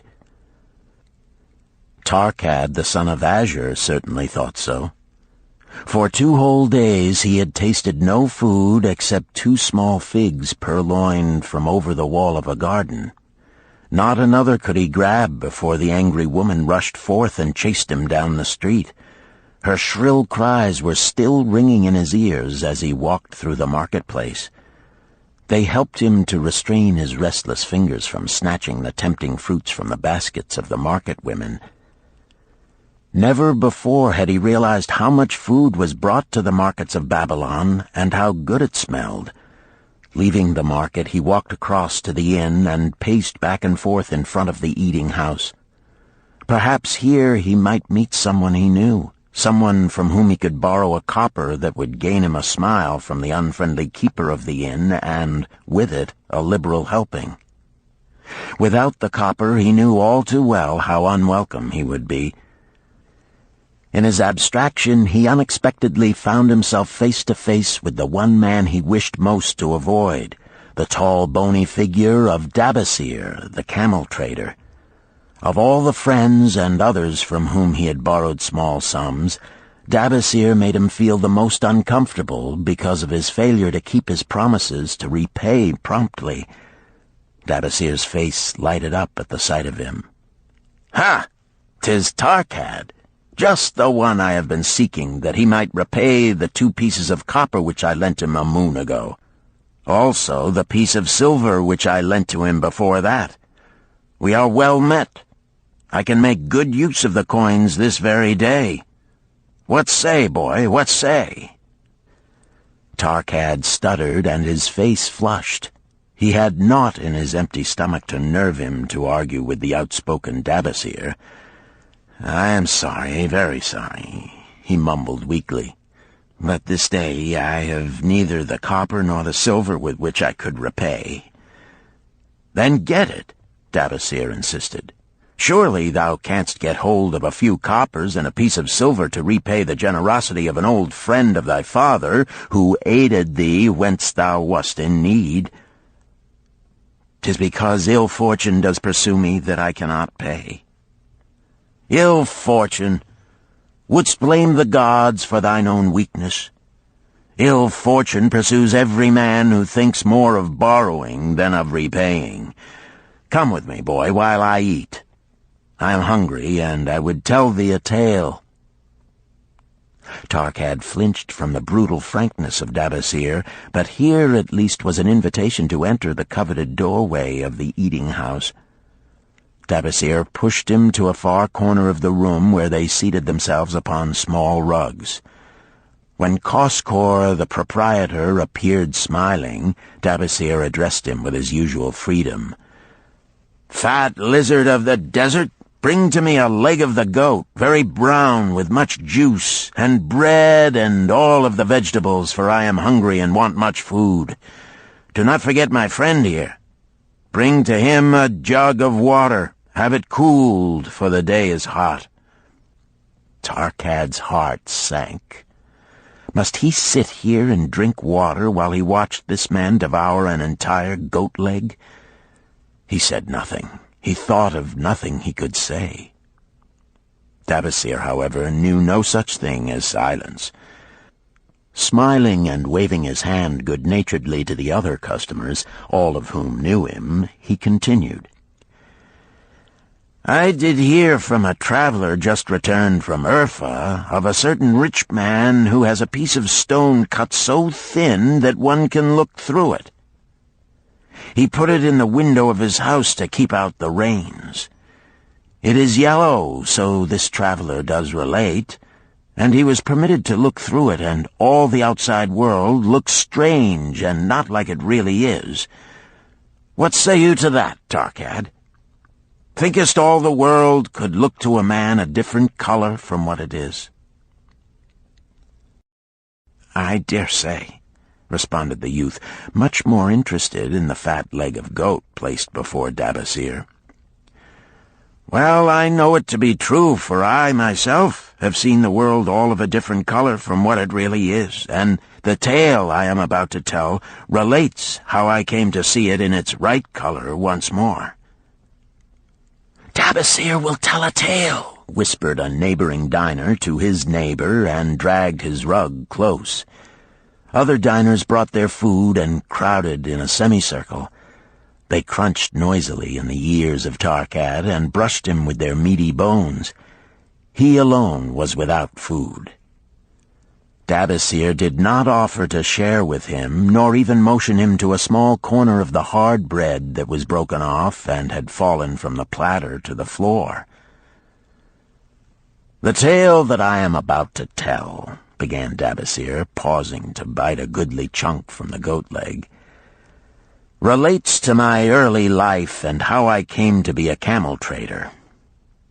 Didst anyone know that I once was a slave in Syria?" A murmur of surprise ran through the audience, to which Dabasir listened with satisfaction. "When I was a young man," continued Dabasir after another vicious onslaught on the goat leg, "I learned the trade of my father, the making of saddles. I worked with him in his shop and took to myself a wife. Being young and not greatly skilled, I could earn but little, just enough to support my excellent wife in a modest way. I craved good things which I could not afford. Soon I found that the shopkeepers would trust me to pay later, even though I could not pay at the time. Being young and without experience, I did not know that he who spends more than he earns is sowing the winds of needless self-indulgence from which he is sure to reap the whirlwinds of trouble and humiliation. So I indulged my whims for fine raiment and bought luxuries for my good wife and our home beyond our means. I paid as I could, and for a while all went well. But in time I discovered I could not use my earnings both to live upon and to pay my debts.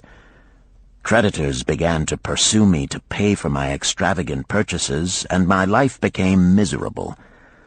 I borrowed from my friends, but could not repay them either. Things went from bad to worse.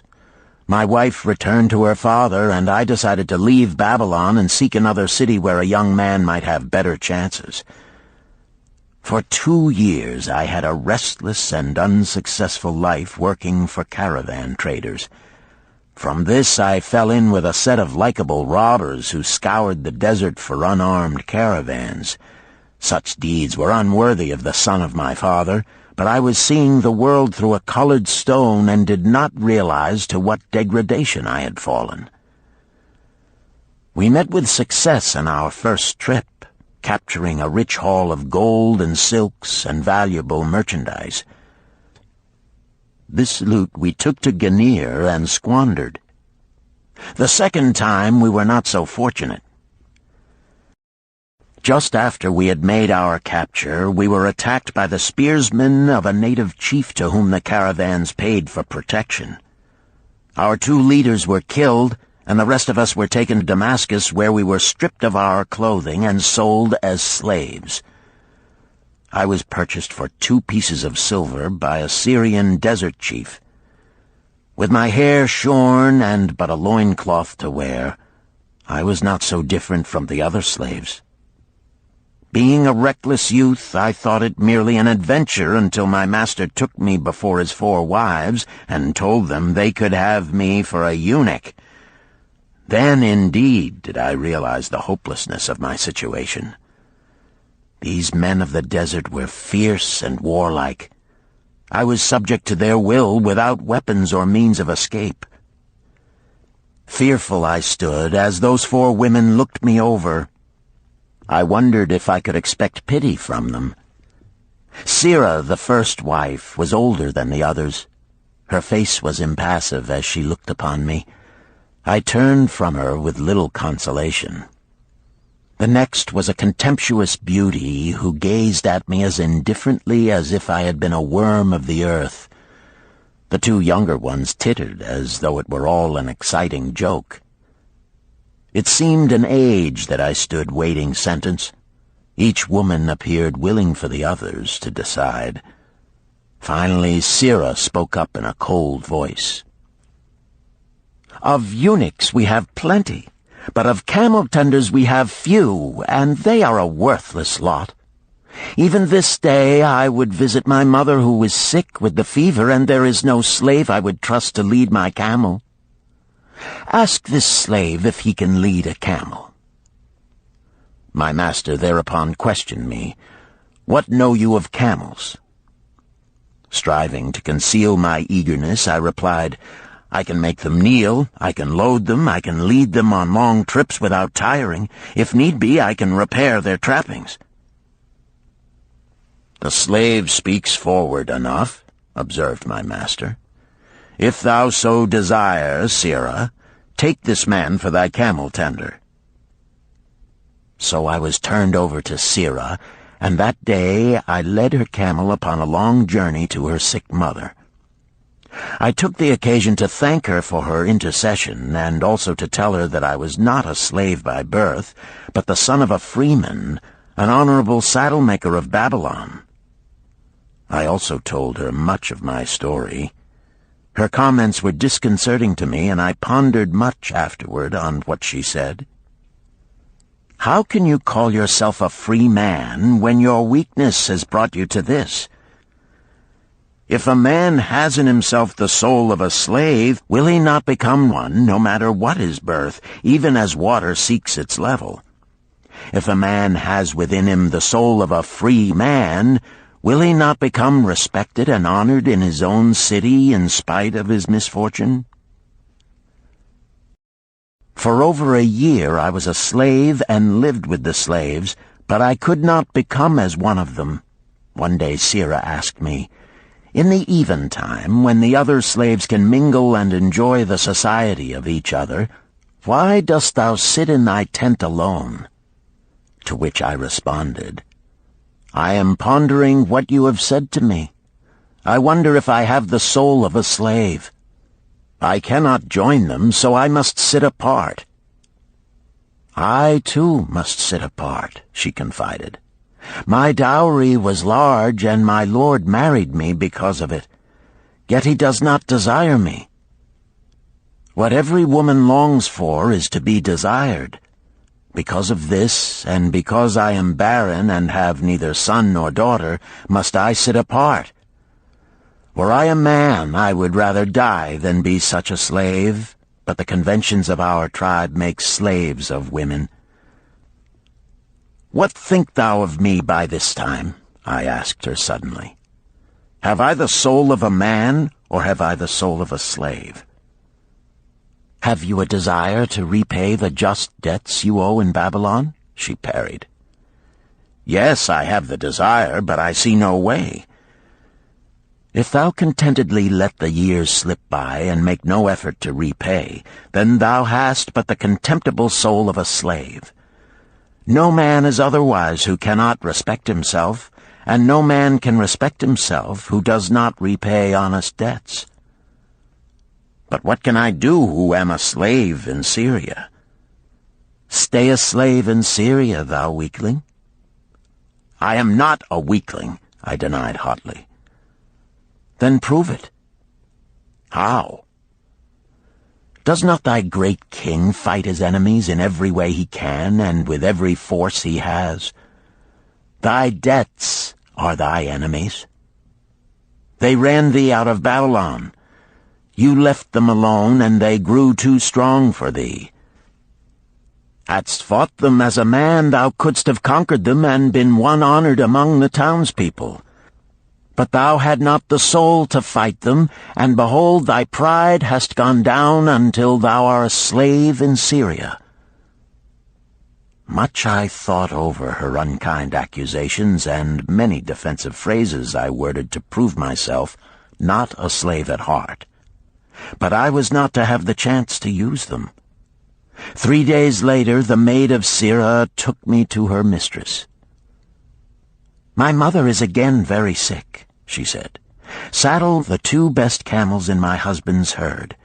Tie on waterskins and saddlebags for a long journey. The maid will give thee food at the kitchen tent." I packed the camels, wondering much at the quantity of provisions the maid provided, for the mother dwelt less than a day's journey away. The maid rode the rear camel which followed, and I led the camel of my mistress. When we reached her mother's house, it was just dark. Sira dismissed the maid and said to me, "Dabasir, hast thou the soul of a free man, or the soul of a slave?" "The soul of a free man," I insisted. "Now is thy chance to prove it. Thy master hath imbibed deeply, and his chiefs are in a stupor. Take then these camels and make thy escape. Here in this bag is raiment of thy master's to disguise thee. I will say thou stole the camels and ran away while I visited my sick mother." "Thou hast the soul of a queen," I told her. "Much do I wish that I might lead thee to happiness." "Happiness," she responded, "awaits not the runaway wife who seeks it in far lands among strange people. Go thy own way, and may the gods of the desert protect thee, for the way is far and barren of food or water." I needed no further urging, but thanked her warmly and was away into the night.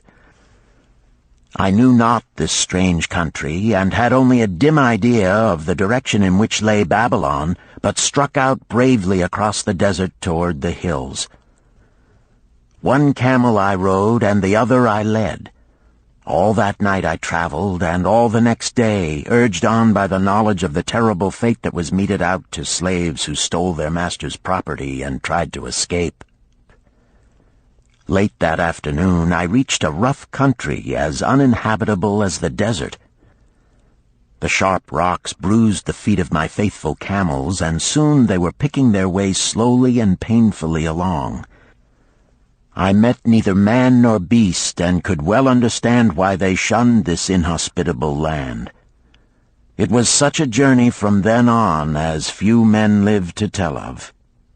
Day after day we plodded along. Food and water gave out. The heat of the sun was merciless.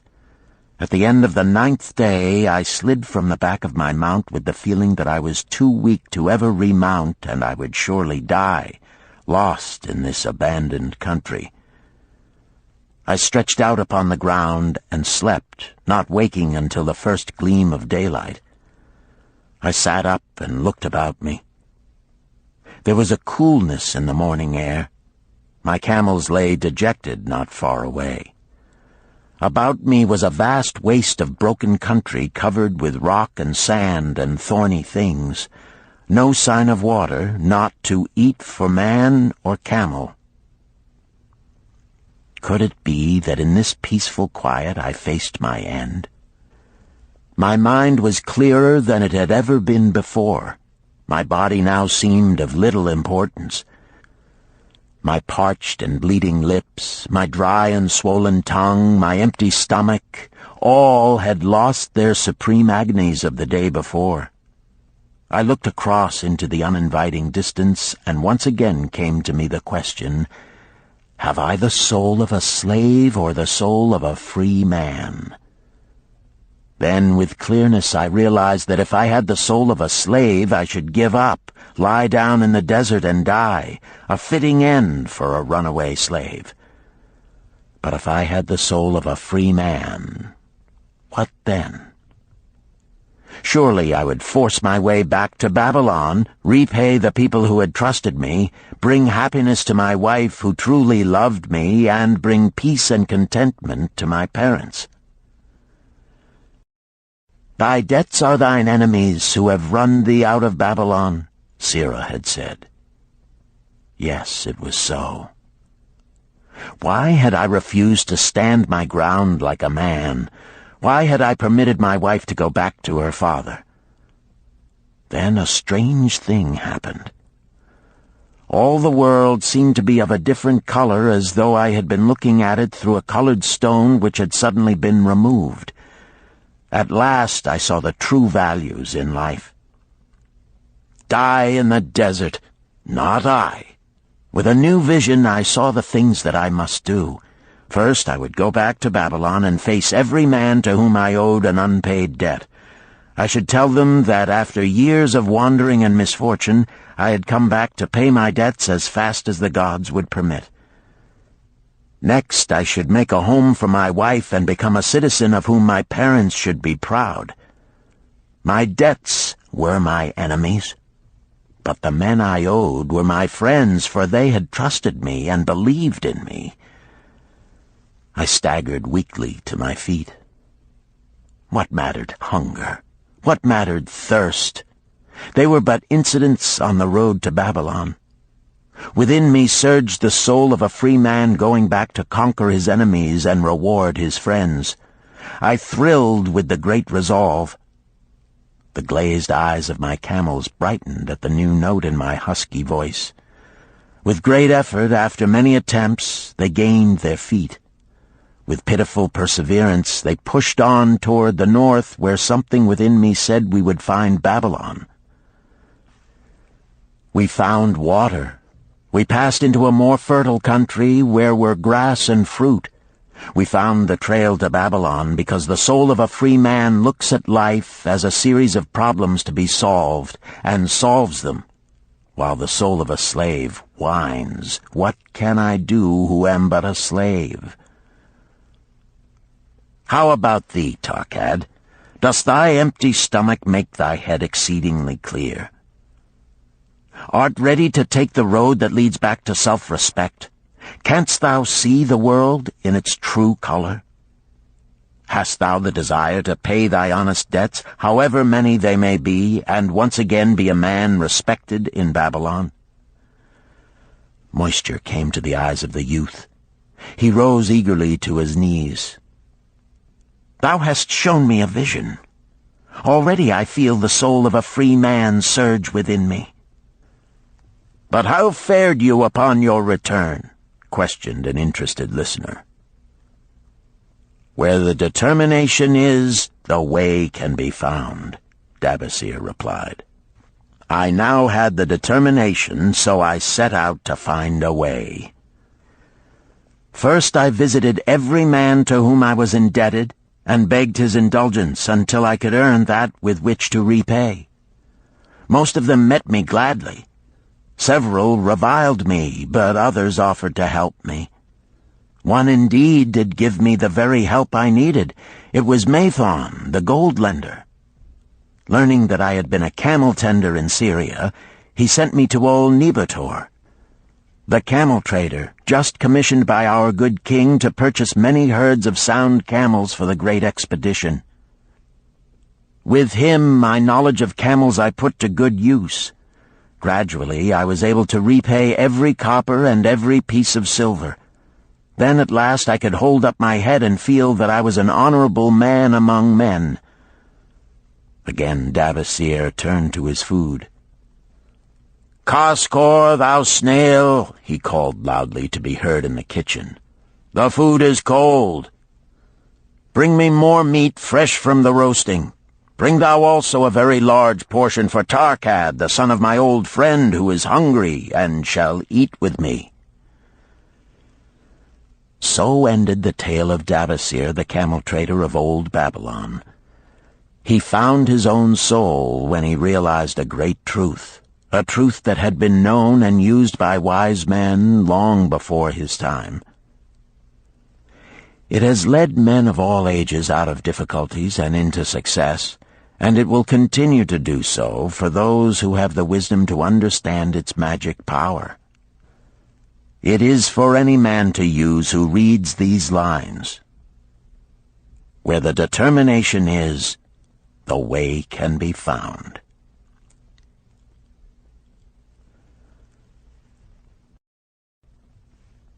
Chapter 9. The Clay Tablets from Babylon. St. Swithin's College, Nottingham University, Newark-on-Trent, Nottingham. October 21st, 1934.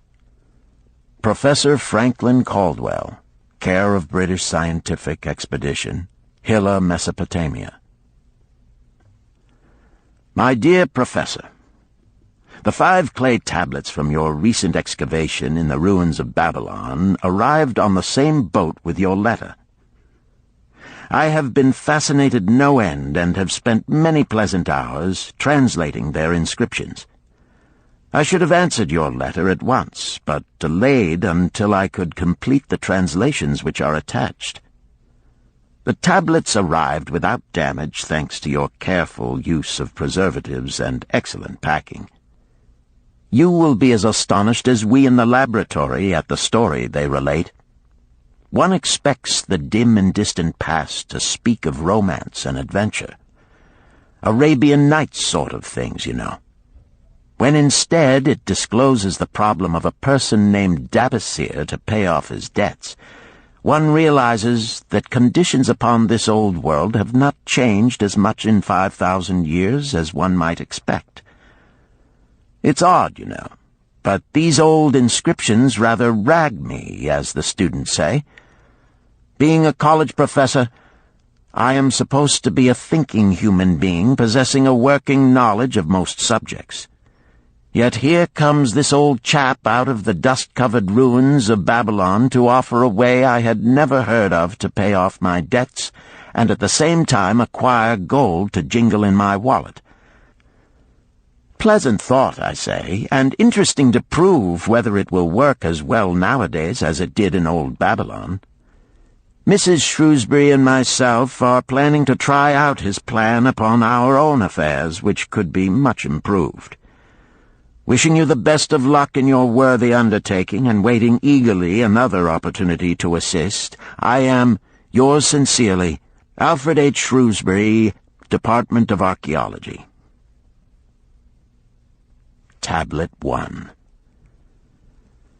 Now, when the moon becometh full, I, Dabasir, who am but recently returned from slavery in Syria, with the determination to pay my many just debts and become a man of means worthy of respect in my native city of Babylon, do here engrave upon the clay a permanent record of my affairs to guide and assist me in carrying through my high desires.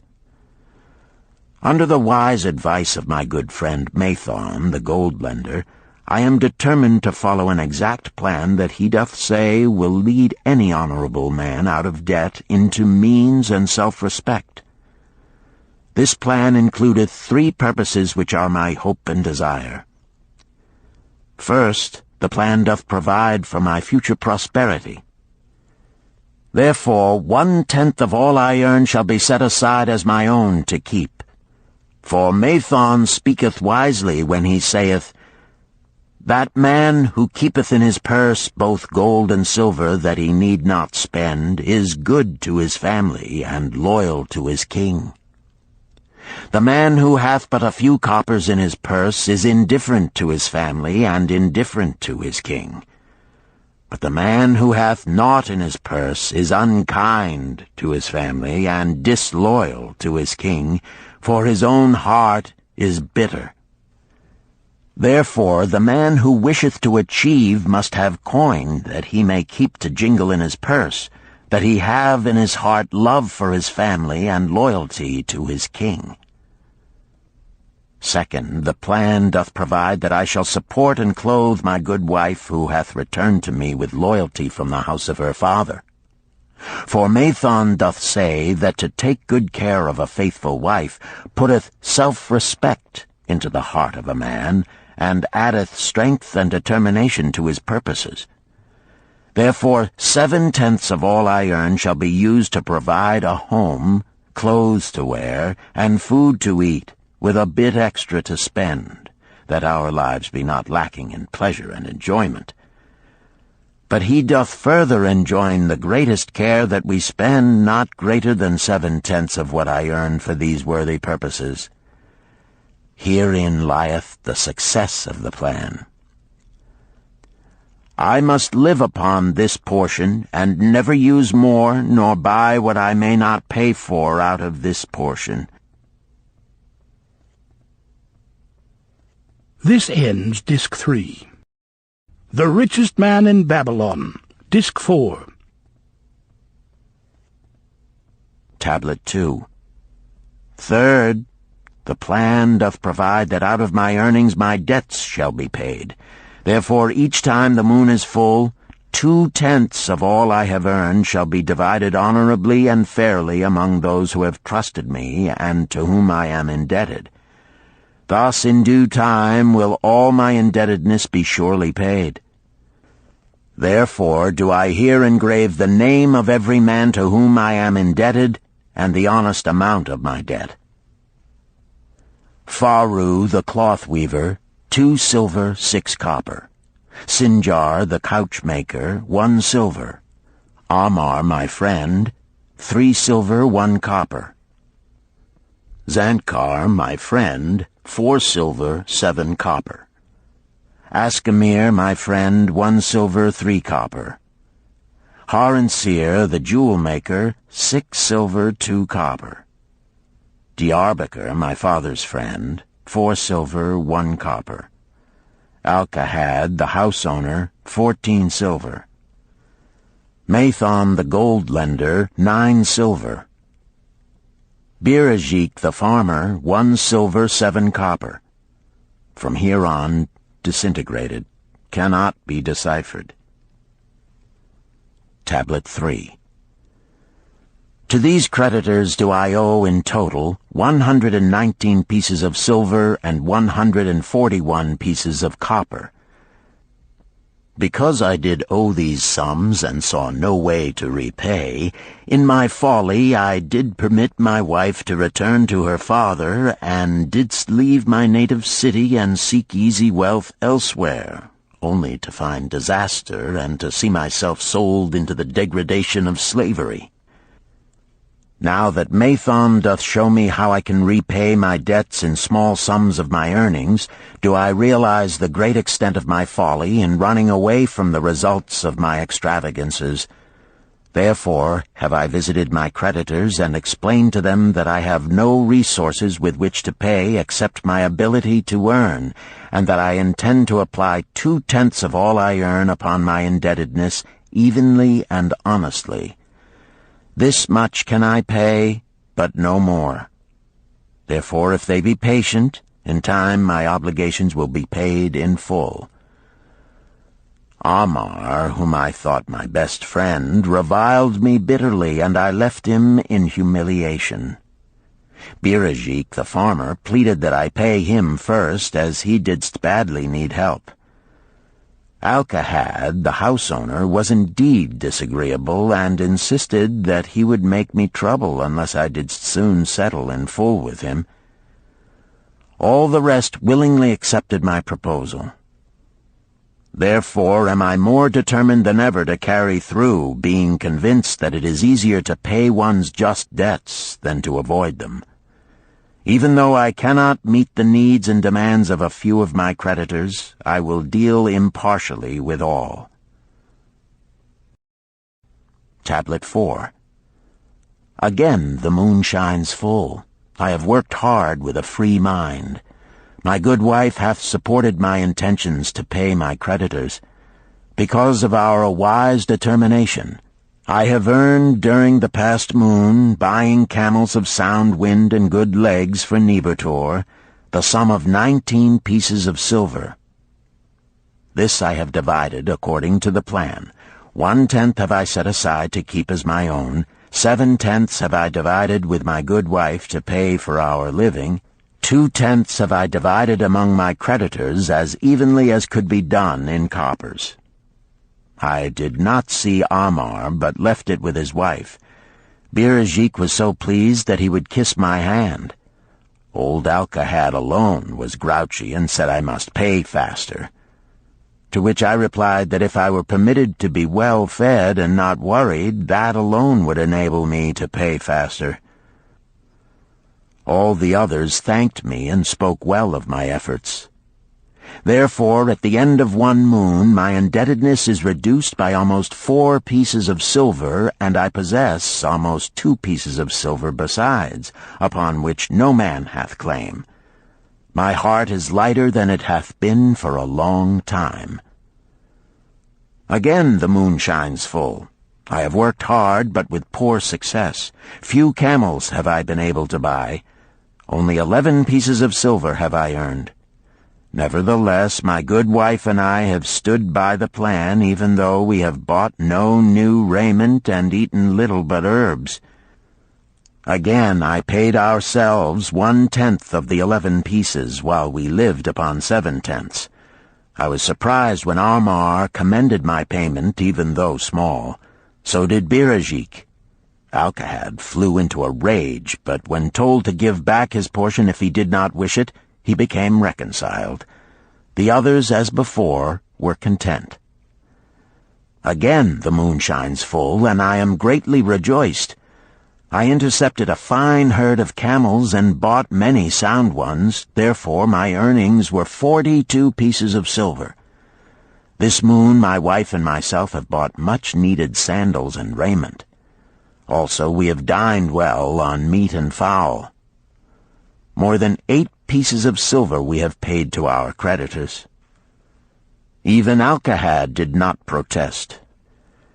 Great is the plan, for it leadeth us out of debt, and giveth us wealth which is ours to keep. 3 times the moon hath been full since I last carved upon this clay.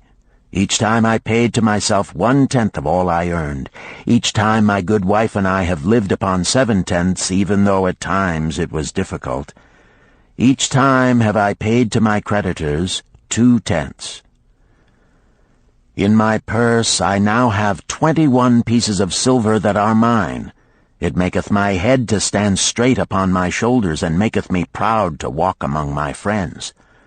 My wife keepeth well our home, and is becomingly gowned. We are happy to live together. The plan is of untold value. Hath it not made an honorable man of an ex-slave? Tablet 5. Again the moon shines full, and I remember that it is long since I carved upon the clay. 12 moons in truth have come and gone. But this day I will not neglect my record, because upon this day I have paid the last of my debts. This is the day upon which my good wife and my thankful self celebrate with great feasting that our determination hath been achieved. Many things occurred upon my final visit to my creditors that I shall long remember. Amar begged my forgiveness for his unkind words, and said that I was one of all others he most desired for a friend. Old Alcahad is not so bad after all, for he said, "Thou wert once a piece of soft clay to be pressed and molded by any hand that touched thee. But now thou art a piece of bronze capable of holding an edge. If thou needst silver or gold at any time, come to me." Nor is he the only one who holdeth me in high regard. Many others speak deferentially to me. My good wife looketh upon me with a light in her eyes that doth make a man have confidence in himself. Yet it is the plan that hath made my success. It hath enabled me to pay all my debts, and to jingle both gold and silver in my purse. I do commend it to all who wish to get ahead. For truly, if it will enable an ex-slave to pay his debts and have gold in his purse, will it not aid any man to find independence? Nor am I, myself, finished with it, for I am convinced that if I follow it further, it will make me rich among men. St. Swithin's College, Nottingham University, Newark-on-Trent, Nottingham, November 7th, 1936. Professor Franklin Caldwell, care of British Scientific Expedition, Hilla, Mesopotamia. My dear Professor, if in your further digging into those ruins of Babylon you encounter the ghost of a former resident, an old camel trader named Dabasir, do me a favor. Tell him that his scribbling upon those clay tablets so long ago has earned for him the lifelong gratitude of a couple of college folks back here in England. You will possibly remember my writing a year ago that Mrs. Shrewsbury and myself intended to try his plan for getting out of debt and at the same time having gold to jingle. You may have guessed, even though we tried to keep it from our friends, our desperate straits. We were frightfully humiliated for years by a lot of old debts, and worried sick for fear some of the tradespeople might start a scandal that would force me out of the college. We paid and paid, every shilling we could squeeze out of income, but it was hardly enough to hold things even. Besides, we were forced to do all our buying where we could get further credit regardless of higher costs. It developed into one of those vicious circles that grow worse instead of better. Our struggles were getting hopeless. We could not move to less costly rooms because we owed the landlord. There did not appear to be anything we could do to improve our situation. Then here comes your acquaintance, the old camel trader from Babylon, with a plan to do just what we wished to accomplish. He jolly well stirred us up to follow his system. We made a list of all our debts, and I took it around and showed it to every one we owed. I explained how it was simply impossible for me to ever repay them the way things were going along. They could readily see this themselves from the figures. Then I explained that the only way I saw to pay in full was to set aside 20% of my income each month to be divided pro rata, which would pay them in full in a little over 2 years. That in the meantime we would go on a cash basis and give them the further benefit of our cash purchases. They were really quite decent. Our greengrocer, a wise old chap, put it in a way that helped to bring around the rest. If you pay for all you buy, and then pay some on what you owe, that is better than you have done, for you ain't paid down the account none in 3 years. Finally I secured all their names to an agreement binding them not to molest us as long as the 20% of income was paid regularly. Then we began scheming on how to live upon 70%. We were determined to keep that extra 10% to jingle. The thought of silver and possibly gold was most alluring. It was like having an adventure to make the change. We enjoyed figuring this way and that to live comfortably upon that remaining 70%. We started with rent and managed to secure a fair reduction. Next, we put our favorite brands of tea and such under suspicion, and were agreeably surprised how often we could purchase superior qualities at less cost. It is too long a story for a letter, but anyhow it did not prove difficult. We managed, and right cheerfully at that. What a relief it proved to have our affairs in such a shape we were no longer persecuted by past due accounts. I must not neglect, however, to tell you about that extra 10% we were supposed to jingle. Well, we did jingle it for some time. Now, don't laugh too soon. You see, that is the sporty part. It is the real fun to start accumulating money that you do not want to spend. There is more pleasure in running up such a surplus than there could be in spending it. After we had jingled to our heart's content, we found a more profitable use for it. We took up an investment upon which we could pay that 10% each month. This is proving to be the most satisfying part of our regeneration. It is the first thing we pay out of my check. There is a most gratifying sense of security to know our investment is growing steadily. By the time my teaching days are over, it should be a snug sum, large enough so the income will take care of us from then on. All this out of my same old check. Difficult to believe, yet absolutely true. All our debts being gradually paid, and at the same time our investment increasing. Besides, we get along financially even better than before. Who would believe there could be such a difference in results between following a financial plan and just drifting along? At the end of the next year, when all our old bills shall have been paid, we will have more to pay upon our investment besides some extra for travel. We are determined never again to permit our living expenses to exceed 70% of our income. Now you can understand why we would like to extend our personal thanks to that old chap whose plan saved us from our hell on earth. He knew. He had been through it all. He wanted others to benefit from his own bitter experiences. That is why he spent tedious hours carving his message upon the clay.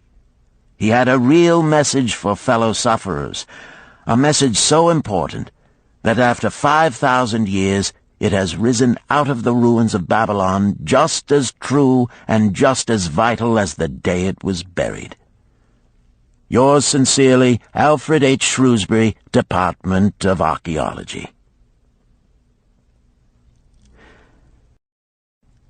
Chapter 10. The Luckiest Man in Babylon. At the head of his caravan proudly rode Sharu-Nada, the merchant prince of Babylon. He liked fine cloth and wore rich and becoming robes. He liked fine animals and sat easily upon his spirited Arabian stallion. To look at him, one would hardly have guessed his advanced years. Certainly they would not have suspected that he was inwardly troubled. The journey from Damascus is long, and the hardships of the desert many. These he minded not. The Arab tribes are fierce and eager to loot rich caravans. These he feared not, for his many fleet-mounted guards were a safe protection. About the youth at his side, whom he was bringing from Damascus, was he disturbed. This was Hayden Gula, the grandson of his partner of other years, Arid Gula, to whom he felt he owed a debt of gratitude which could never be repaid. He would like to do something for this grandson, but the more he considered this, the more difficult it seemed because of the youth himself. Eyeing the young man's rings and earrings, he thought to himself, "He thinks jewels are for men. Still, he has his grandfather's strong face. But his grandfather wore no such gaudy robes. Yet I sought him to come, hoping I might help him get a start for himself and get away from the wreck his father has made of their inheritance." Hayden Gula broke in upon his thoughts. "Why dost thou work so hard, riding always with thy caravan upon its long journeys? Dost thou never take time to enjoy life?" Shahrunada smiled. "To enjoy life?" he repeated. "What wouldst thou do to enjoy life if thou wert Shahrunada?" "If I had wealth equal to thine, I would live like a prince. Never across the hot desert would I ride. I would spend the shekels as fast as they came to my purse. I would wear the richest of robes and the rarest of jewels. That would be a life to my liking, a life worth living." Both men laughed. "Thy grandfather wore no jewels," Shahrunada spoke before he thought, then continued jokingly, "Wouldst thou leave no time for work?" "Work was made for slaves," Hayden Gula responded. Shahrunada bit his lip but made no reply, riding in silence until the trail led them to the slope. Here he reined his mount, and pointing to the green valley far away, "See, there is the valley. Look far down, and thou canst faintly see the walls of Babylon. The tower is the temple of Bel. If thine eyes are sharp, thou mayest even see the smoke from the eternal fire upon its crest." "So that is Babylon? Always have I longed to see the wealthiest city in all the world," Hayden Gula commented. "Babylon, where my grandfather started his fortune. Would he were still alive, we would not be so sorely pressed. Why wish his spirit to linger on earth beyond its allotted time? Thou and thy father can well carry on his good work. Alas, of us neither has his gift. Father and myself know not his secret for attracting the golden shekels." Shahrunada did not reply, but gave rein to his mount and rode thoughtfully down the trail to the valley. Behind them followed the caravan in a cloud of reddish dust. Some time later they reached the King's Highway and turned south through the irrigated farms. 3 old men plowing a field caught Shahrunada's attention. They seemed strangely familiar. How ridiculous! One does not pass a field after 40 years and find the same men plowing there. Yet something within him said they were the same. One, with an uncertain grip, held the plow. The others laboriously plodded beside the oxen, ineffectually beating them with their barrel staves to keep them pulling. 40 years ago, he had envied these men.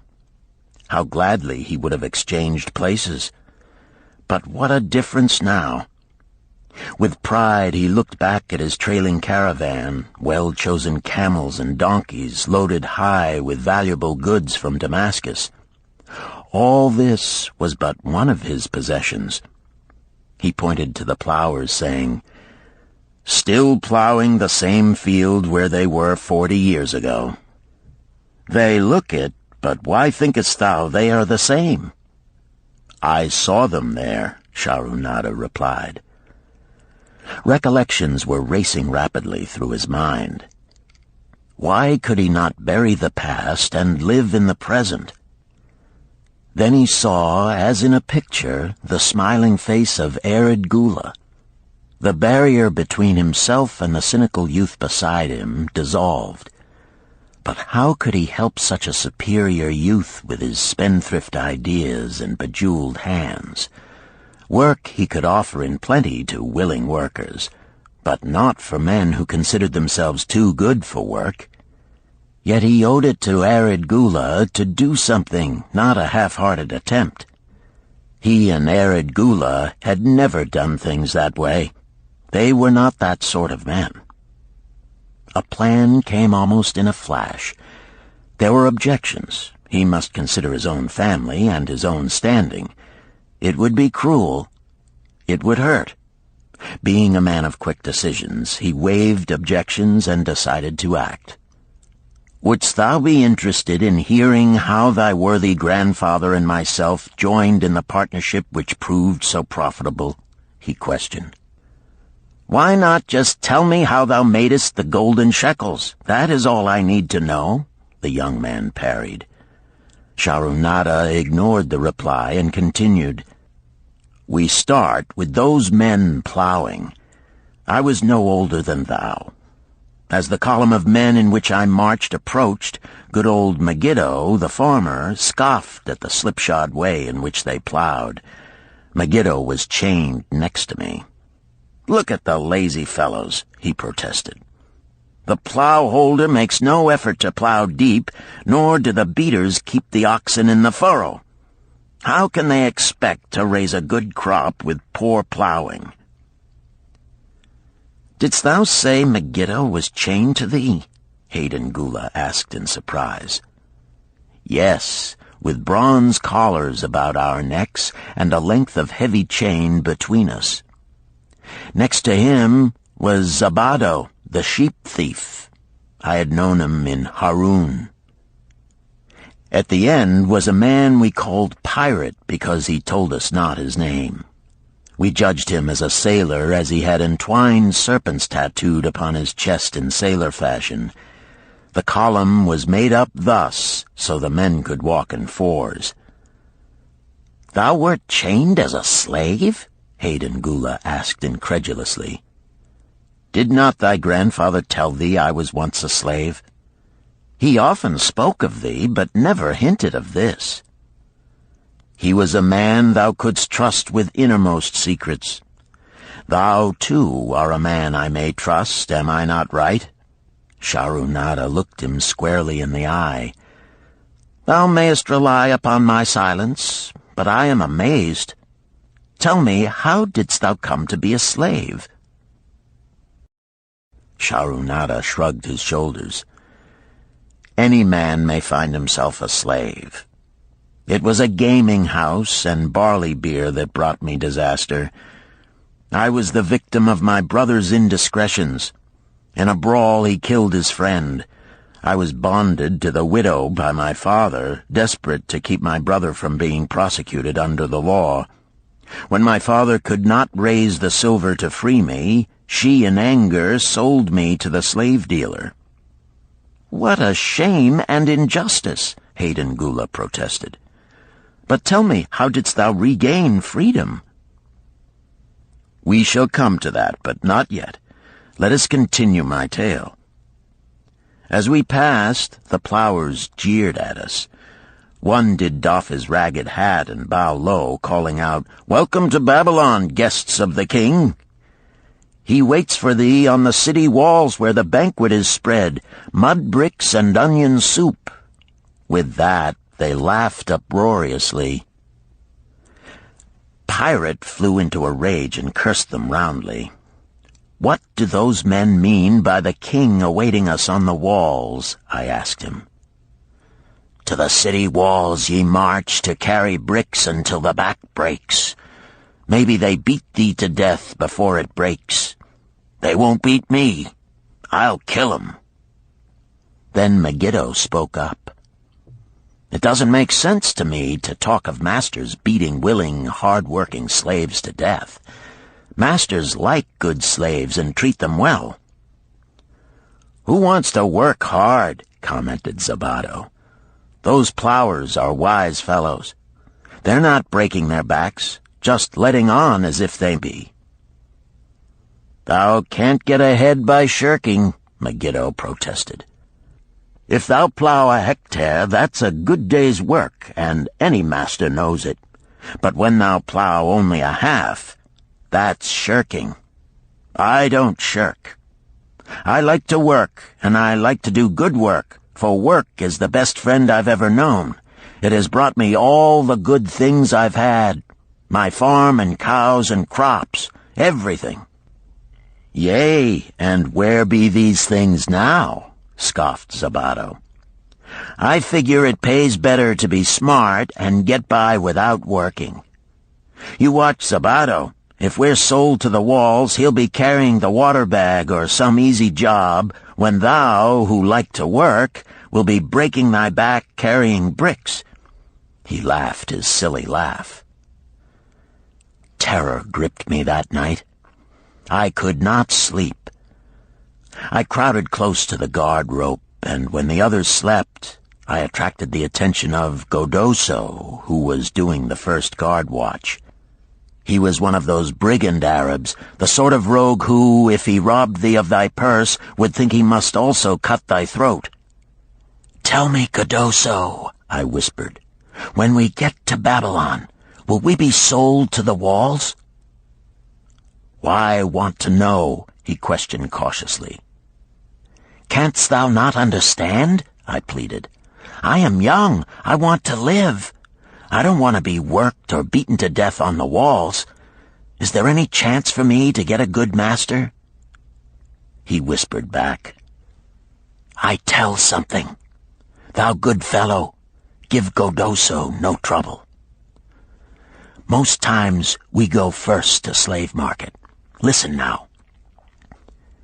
When buyers come, tell 'em you good worker, like to work hard for good master, make 'em want to buy. You not make 'em buy, next day you carry brick. Mighty hard work." After he walked away, I lay in the warm sand looking up at the stars and thinking about work. What Megiddo had said about it being his best friend made me wonder if it would be my best friend. Certainly it would be if it helped me out of this. When Megiddo awoke, I whispered my good news to him. It was our one ray of hope as we marched toward Babylon. Late in the afternoon, we approached the walls and could see the lines of men, like black ants, climbing up and down the steep diagonal paths. As we drew closer, we were amazed at the thousands of men working. Some were digging in the moat, others mixed the dirt into mud bricks. The greatest number were carrying the bricks in large baskets up those steep trails to the masons. Overseers cursed the laggards and cracked bullock whips over the backs of those who failed to keep in line. Poor, worn-out fellows were seen to stagger and fall beneath their heavy baskets, unable to rise again. If the lash failed to bring them to their feet, they were pushed to the side of the paths and left writhing in agony. Soon they would be dragged down to join other craven bodies beside the roadway to await unsanctified graves. As I beheld the ghastly sight, I shuddered. So this was what awaited my father's son if he failed at the slave market. Godoso had been right. We were taken through the gates of the city to the slave prison, and next morning marched to the pens in the market. Here the rest of the men huddled in fear, and only the whips of our guard could keep them moving so the buyers could examine them. Megiddo and myself eagerly talked to every man who permitted us to address him. The slave dealer brought soldiers from the king's guard who shackled Pirate and brutally beat him when he protested. As they led him away, I felt sorry for him. Megiddo felt that we would soon part. When no buyers were near, he talked to me earnestly to impress upon me how valuable work would be to me in the future. Some men hate it.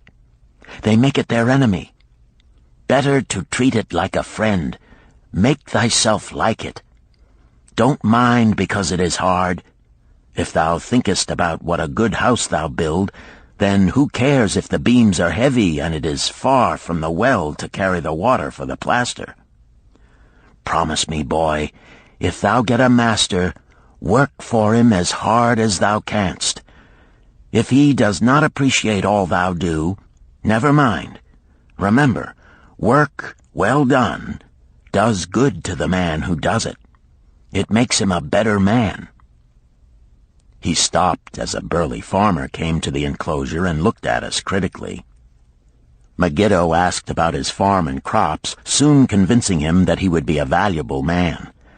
After violent bargaining with the slave dealer, the farmer drew a fat purse from beneath his robe, and soon Megiddo had followed his new master out of sight. A few other men were sold during the morning. At noon, Godoso confided to me that the dealer was disgusted and would not stay over another night, but would take all who remained at sundown to the king's buyer.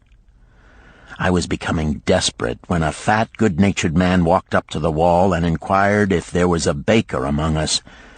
I approached him, saying, "Why should a good baker like thyself seek another baker of inferior ways? Would it not be easier to teach a willing man like myself thy skilled ways? Look at me. I am young, strong, and like to work. Give me a chance, and I will do my best to earn gold and silver for thy purse." He was impressed by my willingness, and began bargaining with the dealer, who had never noticed me since he had bought me, but now waxed eloquent on my abilities, good health, and good disposition. I felt like a fat ox being sold to a butcher. At last, much to my joy, the deal was closed. I followed my new master away, thinking I was the luckiest man in Babylon. My new home was much to my liking. Nananeid, my master, taught me how to grind the barley in the stone bowl that stood in the courtyard, how to build the fire in the oven, and then how to grind very fine the sesame flour for the honey cakes. I had a couch in the shed where his grain was stored. The old slave housekeeper, Swasti, fed me well and was pleased at the way I helped her with the heavy tasks. Here was the chance I had longed for to make myself valuable to my master, and, I hoped, to find a way to earn my freedom. I asked Nananeid to show me how to knead the bread and to bake. This he did, much pleased at my willingness. Later, when I could do this well, I asked him to show me how to make the honey cakes, and soon I was doing all the baking. My master was glad to be idle, but Swasti shook her head in disapproval. "No work to do is bad for any man," she declared. I felt it was time for me to think of a way by which I might start to earn coins to buy my freedom. As the baking was finished at noon, I thought Nananeid would approve if I found profitable employment for the afternoons and might share my earnings with me. Then the thought came to me, why not bake more of the honey cakes and peddle them to hungry men upon the streets of the city? I presented my plan to Nananeid this way. If I can use my afternoons after the baking is finished to earn for thee coins, would it be only fair for thee to share my earnings with me, that I might have money of my own to spend for those things which every man desires and needs?" Fair enough, he admitted. When I told him of my plan to peddle our honey cakes, he was well pleased. "Here is what we will do," he suggested. "Thou sellest them at 2 for a penny, then half of the pennies will be mine to pay for the flour and the honey and the wood to bake them. Of the rest I shall take half, and thou shalt keep half." I was much pleased by this generous offer that I might keep for myself 1/4 of my sales. That night I worked late to make a tray upon which to display them. Nananeid gave me one of his worn robes that I might look well, and Swasti helped me patch it and wash it clean. The next day I baked an extra supply of honey cakes. They looked brown and tempting upon the tray as I went along the street, loudly calling my wares. At first no one seemed interested, and I became discouraged. I kept on, and later in the afternoon, as men became hungry, the cakes began to sell, and soon my tray was empty. Nananeid was well pleased with my success and gladly paid me my share. I was delighted to own pennies. Megiddo had been right when he said a master appreciated good work from his slaves. That night I was so excited over my success I could hardly sleep, and tried to figure how much I could earn in a year and how many years would be required to buy my freedom. As I went forth with my tray of cakes every day, I soon found regular customers. One of these was none other than thy grandfather, Arid Gula. He was a rug merchant and sold to the housewives, going from one end of the city to the other, accompanied by a donkey loaded high with rugs and a black slave to tend it. He would buy 2 cakes for himself and 2 for his slave, always tarrying to talk with me while they ate them. Thy grandfather said something to me one day that I shall always remember. "I like thy cakes, boy. But better still, I like the fine enterprise with which thou offerest them. Such spirit can carry thee far on the road to success." But how canst thou understand, Hayden Gula, what such words of encouragement could mean to a slave boy, lonesome in a great city, struggling with all he had in him to find a way out of his humiliation? As the months went by, I continued to add pennies to my purse. It began to have a comforting weight upon my belt. Work was proving to be my best friend, just as Megiddo had said. I was happy, but Swasti was worried. "Thy master, I fear to have him spend so much time at the gaming houses," she protested. I was overjoyed one day to meet my friend Megiddo upon the street. He was leading 3 donkeys loaded with vegetables to the market. "I am doing mighty well," he said. "My master does appreciate my good work, for now I am a foreman. See, he does trust the marketing to me. And also he is sending for my family. Work is helping me to recover from my great trouble.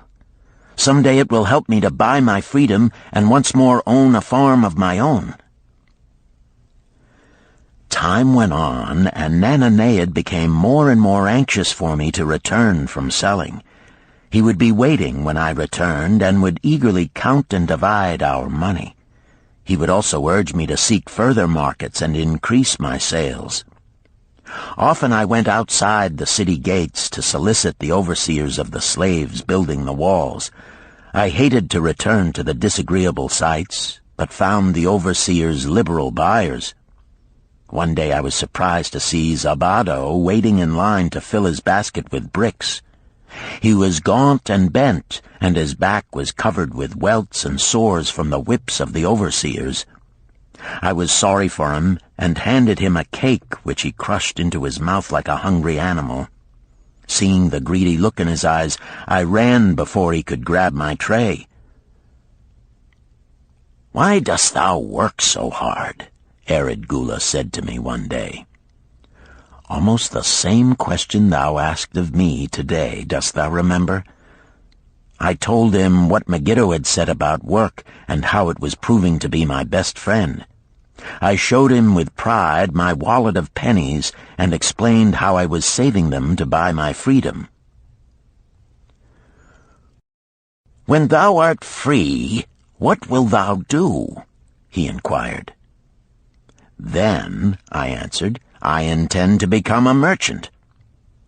At that he confided in me, something I had never suspected. "Thou knowest not that I also am a slave. I am in partnership with my master." "Stop," demanded Hayden Gula. "I will not listen to lies defaming my grandfather. He was no slave." His eyes blazed in anger. Sharunada remained calm. "I honor him for rising above his misfortune and becoming a leading citizen of Damascus.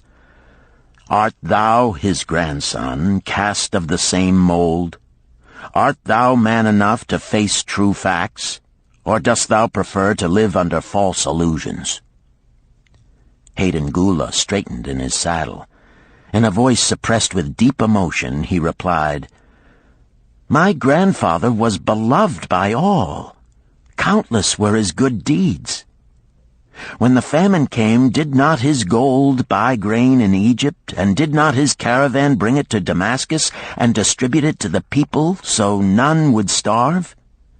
Now thou sayest he was but a despised slave in Babylon.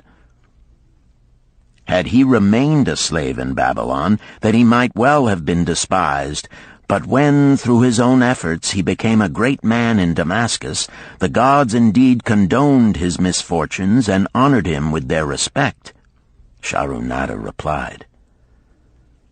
"After telling me that he was a slave," Sharunada continued, "he explained how anxious he had been to earn his freedom. Now that he had enough money to buy this, he was much disturbed as to what he should do. He was no longer making good sales and feared to leave the support of his master." I protested his indecision. "Cling no longer to thy master. Get once again the feeling of being a free man. Act like a free man and succeed like one. Decide what thou desirest to accomplish, and then work will aid thee to achieve it." He went on his way, saying he was glad I had shamed him for his cowardice. One day I went outside the gates again, and was surprised to find a great crowd gathering there. When I asked a man for an explanation, he replied, "Hast thou not heard? An escaped slave who murdered one of the king's guards has been brought to justice and will this day be flogged to death for his crime. Even the king himself is to be here." So dense was the crowd about the flogging post, I feared to go near lest my tray of honey cakes be upset. Therefore I climbed up the unfinished wall to see over the heads of the people. I was fortunate in having a view of Nebuchadnezzar himself as he rode by in his golden chariot. Never had I beheld such grandeur, such robes and hangings of gold cloth and velvet. I could not see the flogging, though I could hear the shrieks of the poor slave. I wondered how one so noble as our handsome king could endure to see such suffering, yet when I saw he was laughing and joking with his nobles, I knew he was cruel and understood why such inhuman tasks were demanded of the slaves building the walls. After the slave was dead, his body was hung upon a pole by a rope attached to his leg so all might see. As the crowd began to thin, I went close. On the hairy chest, I saw tattooed 2 entwined serpents. It was Pirate. The next time I met Arid Gula, he was a changed man. Full of enthusiasm, he greeted me. "Behold, the slave thou knewest is now a free man. There was magic in thy words. Already my sales and my profits are increasing. My wife is overjoyed. She was a free woman, the niece of my master. She much desires that we move to a strange city where no man shall know I was once a slave. Thus our children shall be above reproach for their father's misfortune. Work has become my best helper. It has enabled me to recapture my confidence and my skill to sell." I was overjoyed that I had been able, even in a small way, to repay him for the encouragement he had given me. One evening Swasti came to me in deep distress. "Thy master is in trouble. I fear for him. Some months ago he lost much at the gaming tables. He pays not the farmer for his grain, nor his honey. He pays not the money-lender. They are angry and threaten him." "Why should we worry over his folly? We are not his keepers," I replied thoughtlessly. "Foolish youth, thou understandest not. To the moneylender didst he give thy title to secure a loan? Under the law he can claim thee and sell thee. I know not what to do. He is a good master. Why, oh, why should such trouble come upon him? Not were Swasti's fears groundless. While I was doing the baking next morning, the moneylender returned with a man he called Sasi. This man looked me over and said I would do. The moneylender waited not for my master to return, but told Swasti to tell him he had taken me. With only the robe on my back and the purse of pennies hanging safely from my belt, I was hurried away from the unfinished baking. I was whirled away from my dearest hopes as the hurricane snatches the tree from the forest and casts it into the surging sea. Again a gaming house and barley beer had caused me disaster. Sasi was a blunt, gruff man. As he led me across the city, I told him of the good work I had been doing for Nananeid, and said I hoped to do good work for him. His reply offered no encouragement. I like not this work. My master likes it not. The king has told him to send me to build a section of the Grand Canal. Master tells Sasi to buy more slaves, work hard, and finish quick. Bah! How can any man finish a big job quick?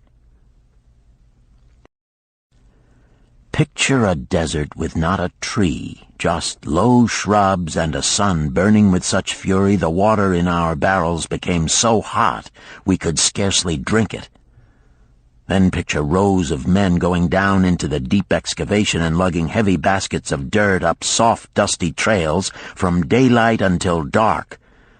Picture food served in open troughs from which we helped ourselves like swine. We had no tents, no straw for beds. That was the situation in which I found myself. I buried my wallet in a marked spot, wondering if I would ever dig it up again. At first I worked with good will, but as the months dragged on I felt my spirit breaking. Then the heat fever took hold of my weary body. I lost my appetite and could scarcely eat the mutton and vegetables. At night I would toss in unhappy wakefulness. In my misery I wondered if Zabado had not the best plan, to shirk and keep his back from being broken in work. Then I recalled my last sight of him and knew his plan was not good. I thought of Pirate with his bitterness and wondered if it might be just as well to fight and kill. The memory of his bleeding body reminded me that his plan was also useless. Then I remembered my last sight of Megiddo. His hands were deeply calloused from hard work, but his heart was light and there was happiness on his face. His was the best plan. Yet I was just as willing to work as Megiddo. He could not have worked harder than I. Why did not my work bring me happiness and success? Was it work that brought Megiddo happiness, or was happiness and success merely in the laps of the gods? Was I to work the rest of my life without gaining my desires, without happiness and success? All of these questions were jumbled in my mind, and I had not an answer. Indeed, I was sorely confused. Several days later, when it seemed that I was at the end of my endurance and my questions still unanswered, Sasi sent for me. A messenger had come from my master to take me back to Babylon. I dug up my precious wallet, wrapped myself in the tattered remnants of my robe, and was on my way. As we rode, the same thoughts of a hurricane whirling me hither and thither kept racing through my feverish brain. I seemed to be living the weird words of a chant from my native town of Harun. Besetting a man like a whirlwind, driving him like a storm, whose course no one can follow, whose destiny no one can foretell. Was I destined to be ever thus punished for I knew not what? What new miseries and disappointments awaited me? When we rode to the courtyard of my master's house, imagine my surprise when I saw Irid Gula awaiting me. He helped me down and hugged me like a long-lost brother. As we went our way, I would have followed him as a slave should follow his master, but he would not permit me. He put his arm about me, saying, "I hunted everywhere for thee. When I had almost given up hope, I did meet Swasti, who told me of the money-lender who directed me to thy noble owner. A hard bargain he did drive, and made me pay an outrageous price. But thou art worth it. Thy philosophy and thy enterprise have been my inspiration to this new success." "Megiddo's philosophy, not mine," I interrupted. "Megiddo's and thine. Thanks to thee both, we are going to Damascus, and I need thee for my partner." "See," he exclaimed, "in one moment thou wilt be a free man." So saying, he drew from beneath his robe the clay tablet carrying my title. This he raised above his head and hurled it to break in 100 pieces upon the cobblestones. With glee he stamped upon the fragments until they were but dust. Tears of gratitude filled my eyes. I knew I was the luckiest man in Babylon. Work, thou see, by this, in the time of my greatest distress, didst prove to be my best friend. My willingness to work enabled me to escape from being sold to join the slave gangs upon the walls. It also so impressed thy grandfather, he selected me for his partner. Then Hayden Gula questioned, "Was work my grandfather's secret key to the golden shekels?" "It was the only key he had when I first knew him," Sharunada replied. "Thy grandfather enjoyed working. The gods appreciated his efforts and rewarded him liberally." "I begin to see," Hayden Gula was speaking thoughtfully. "Work attracted as many friends who admired his industry and the success it brought. Work brought him the honors he enjoyed so much in Damascus. Work brought him all those things I have approved. And I thought work was fit only for slaves." "Life is rich with many pleasures for men to enjoy," Sharunada commented. "Each has its place. I am glad that work is not reserved for slaves. Were that the case, I would be deprived of my greatest pleasure. Many things do I enjoy, but nothing takes the place of work." Sharunada and Hayden Gula rode in the shadows of the towering walls up to the massive bronze gates of Babylon. At their approach, the gate guards jumped to attention and respectfully saluted an honored citizen. With head held high, Sharunada led the long caravan through the gates and up the streets of the city. "I have always hoped to be a man like my grandfather," Hayden Gula confided to him. "Never before did I realize just what kind of man he was. This thou hast shown me. Now that I understand, I do admire him all the more and feel more determined to be like him. I fear I can never repay thee for giving me the true key to his success. From this day forth I shall use his key. I shall start humbly as he started, which befits my true station far better than jewels and fine robes." So saying, Hayden Gula pulled the jeweled baubles from his ears and the rings from his fingers. Then, reining his horse, he dropped back and rode with deep respect behind the leader of the caravan.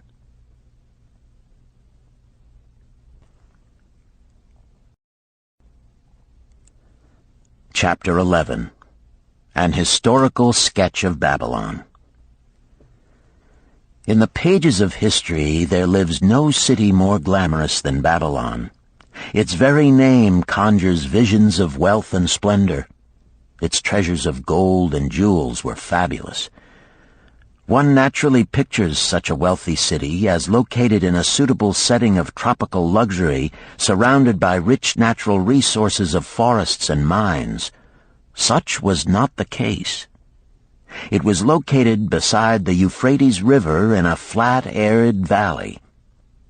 It had no forests, no mines, not even stone for building. It was not even located upon a natural trade route. The rainfall was insufficient to raise crops.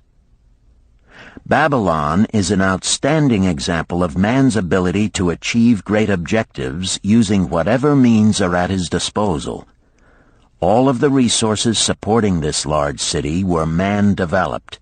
All of its riches were man-made. Babylon possessed just two natural resources: a fertile soil and water in the river. With one of the greatest engineering accomplishments of this or any other day, Babylonian engineers diverted the waters from the river by means of dams and immense irrigation canals. Far out across that arid valley went these canals to pour the life-giving waters over the fertile soil. This ranks among the first engineering feats known to history. Such abundant crops as were the reward of this irrigation system the world had never seen before. Fortunately, during its long existence, Babylon was ruled by successive lines of kings to whom conquest and plunder were but incidental. While it engaged in many wars, most of these were local or defensive against ambitious conquerors from other countries who coveted the fabulous treasures of Babylon. The outstanding rulers of Babylon live in history because of their wisdom, enterprise, and justice. Babylon produced no strutting monarchs who sought to conquer the known world that all nations might pay homage to their egotism. As a city, Babylon exists no more. When those energizing human forces that built and maintained the city for thousands of years were withdrawn, it soon became a deserted ruin. The site of the city is in Asia, about 600 miles east of the Suez Canal, just north of the Persian Gulf. The latitude is about 30 degrees above the equator, practically the same as that of Yuma, Arizona. It possessed a climate similar to that of this American city, hot and dry. Today, this valley of the Euphrates, once a populous irrigated farming district, is again a windswept arid waste. Scant grass and desert shrubs strive for existence against the wind-blown sands. Gone are the fertile fields, the mammoth cities, and the long caravans of rich merchandise. Nomadic bands of Arabs, securing a scant living by tending small herds, are the only inhabitants. Such it has been since about the beginning of the Christian era. Dotting this valley are earthen hills. For centuries they were considered by travelers to be nothing else. The attention of archaeologists were finally attracted to them because of broken pieces of pottery and brick washed down by the occasional rainstorms. Expeditions, financed by European and American museums, were sent here to excavate and see what could be found. Picks and shovels soon proved these hills to be ancient cities. City graves, they might well be called. Babylon was one of these. Over it for something like 20 centuries, the winds had scattered the desert dust. Built originally of brick, all exposed walls had disintegrated and gone back to earth once more. Such is Babylon, the wealthy city, today. A heap of dirt, so long abandoned that no living person even knew its name until it was discovered by carefully removing the refuse of centuries from the streets and the fallen wreckage of its noble temples and palaces. Many scientists considered the civilization of Babylon and other cities in this valley to be the oldest of which there is a definite record. Positive dates have been proved reaching back 8,000 years. An interesting fact in this connection is the means used to determine these dates. Uncovered in the ruins of Babylon were descriptions of an eclipse of the sun. Modern astronomers readily computed the time when such an eclipse, visible in Babylon, occurred, and thus established a known relationship between their calendar and our own. In this way, we have proved that 8,000 years ago, the Sumerites, who inhabited Babylonia, were living in walled cities. one can only conjecture for how many centuries previous such cities had existed. Their inhabitants were not mere barbarians living within protecting walls. They were an educated and enlightened people. So far as written history goes, they were the first engineers, the first astronomers, the first mathematicians, the first financiers, and the first people to have a written language. Mention has already been made of the irrigation systems which transformed the arid valley into an agricultural paradise. The remains of these canals can still be traced, although they are mostly filled with accumulated sand. Some of them were of such size that, when empty of water, a dozen horses could be ridden abreast along their bottoms. In size they compare favorably with the largest canals in Colorado and Utah. In addition to irrigating the valley lands, Babylonian engineers completed another project of similar magnitude. By means of an elaborate drainage system, they reclaimed an immense area of swampland at the mouths of the Euphrates and Tigris rivers and put this also under cultivation. Herodotus, the Greek traveler and historian, visited Babylon while it was in its prime and has given us the only known description by an outsider. His writings give a graphic description of the city and some of the unusual customs of its people. He mentions the remarkable fertility of the soil and the bountiful harvest of wheat and barley which they produced. The glory of Babylon has faded, but its wisdom has been preserved for us. For this we are indebted to their form of records. In that distant day, the use of paper had not been invented. Instead, they laboriously engraved their writing upon tablets of moist clay. When completed, these were baked and became hard tile. In size, they were about 6 by 8 inches and an inch in thickness. These clay tablets, as they are commonly called, were used much as we use modern forms of writing. Upon them were engraved legends, poetry, history, transcriptions of royal decrees, the laws of the land, titles to property, promissory notes, and even letters which were dispatched by messengers to distant cities. From these clay tablets we are permitted an insight into the intimate personal affairs of the people. For example, one tablet, evidently from the records of a country storekeeper, relates that upon the given date, a certain named customer brought in a cow and exchanged it for 7 sacks of wheat, 3 being delivered at the time, and the other 4 to await the customer's pleasure. Safely buried in the wrecked cities, archaeologists have recovered entire libraries of these tablets, hundreds of thousands of them. One of the outstanding wonders of Babylon was the immense walls surrounding the city. The ancients ranked them with the Great Pyramid of Egypt as belonging to the 7 wonders of the world. Queen Semiramis is credited with having erected the first walls during the early history of the city. Modern excavators have been unable to find any trace of the original walls, nor is their exact height known. From mention made by early writers, it is estimated they were about 50 to 60 feet high, faced on the outer side with burnt brick, and further protected by a deep moat of water. The later and more famous walls were started about 600 years before the time of Christ by King Nabopolassar. Upon such a gigantic scale did he plan the rebuilding, he did not live to see the work finished. This was left to his son Nebuchadnezzar, whose name is familiar in biblical history. The height and length of these later walls staggers belief. They are reported upon reliable authority to have been about 160 feet high, the equivalent of the height of a modern 15-story office building. The total length is estimated as between 9 and 11 miles. So wide was the top that a 6-horse chariot could be driven around them. Of this tremendous structure, little now remains except portions of the foundations and the moat. In addition to the ravages of the elements, the Arabs completed the destruction by quarrying the brick for building purposes elsewhere. Against the walls of Babylon marched, in turn, the victorious armies of almost every conqueror of that age of wars of conquest.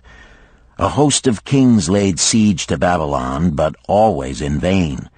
Invading armies of that day were not to be considered lightly.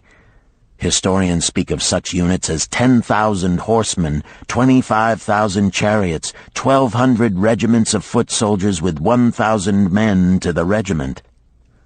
Often 2 or 3 years of preparation would be required to assemble war materials and depots of food along the proposed line of march. The city of Babylon was organized much like a modern city. There were streets and shops.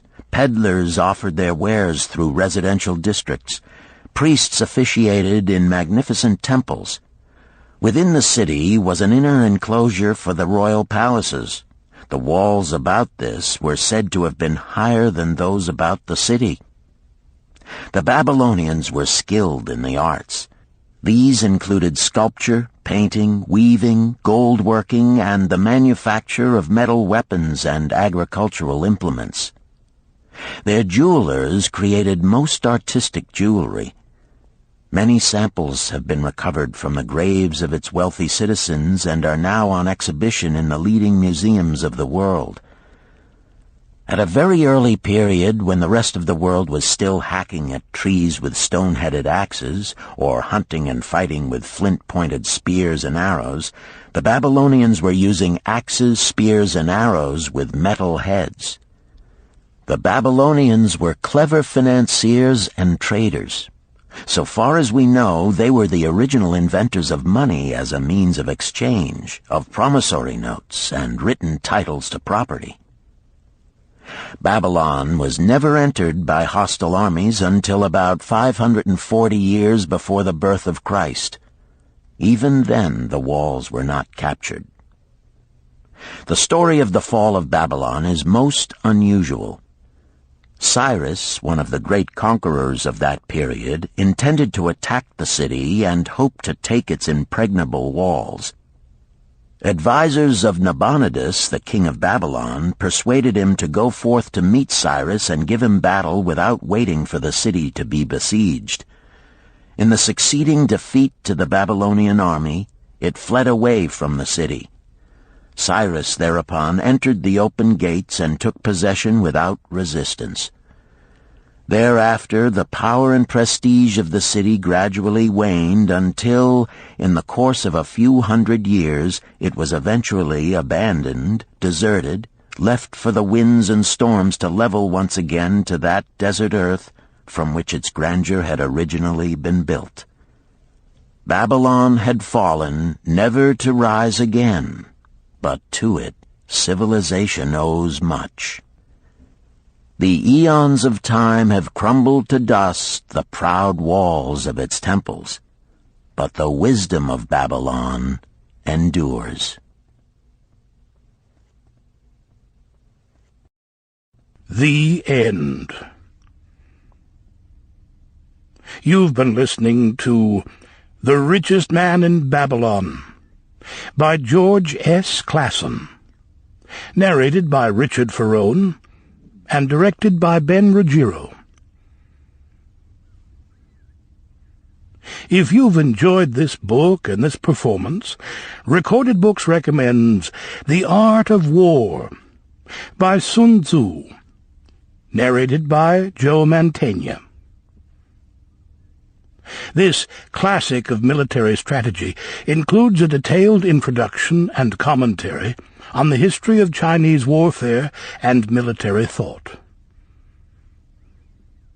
We also recommend Nickel and Dimed by Barbara Ehrenreich, narrated by Christine McMurdo Wallace. Nickel and Dimed reveals low-wage America in all its tenacity, anxiety, and surprising generosity. A land of big boxes, fast food, and 1,000 desperate stratagems for survival.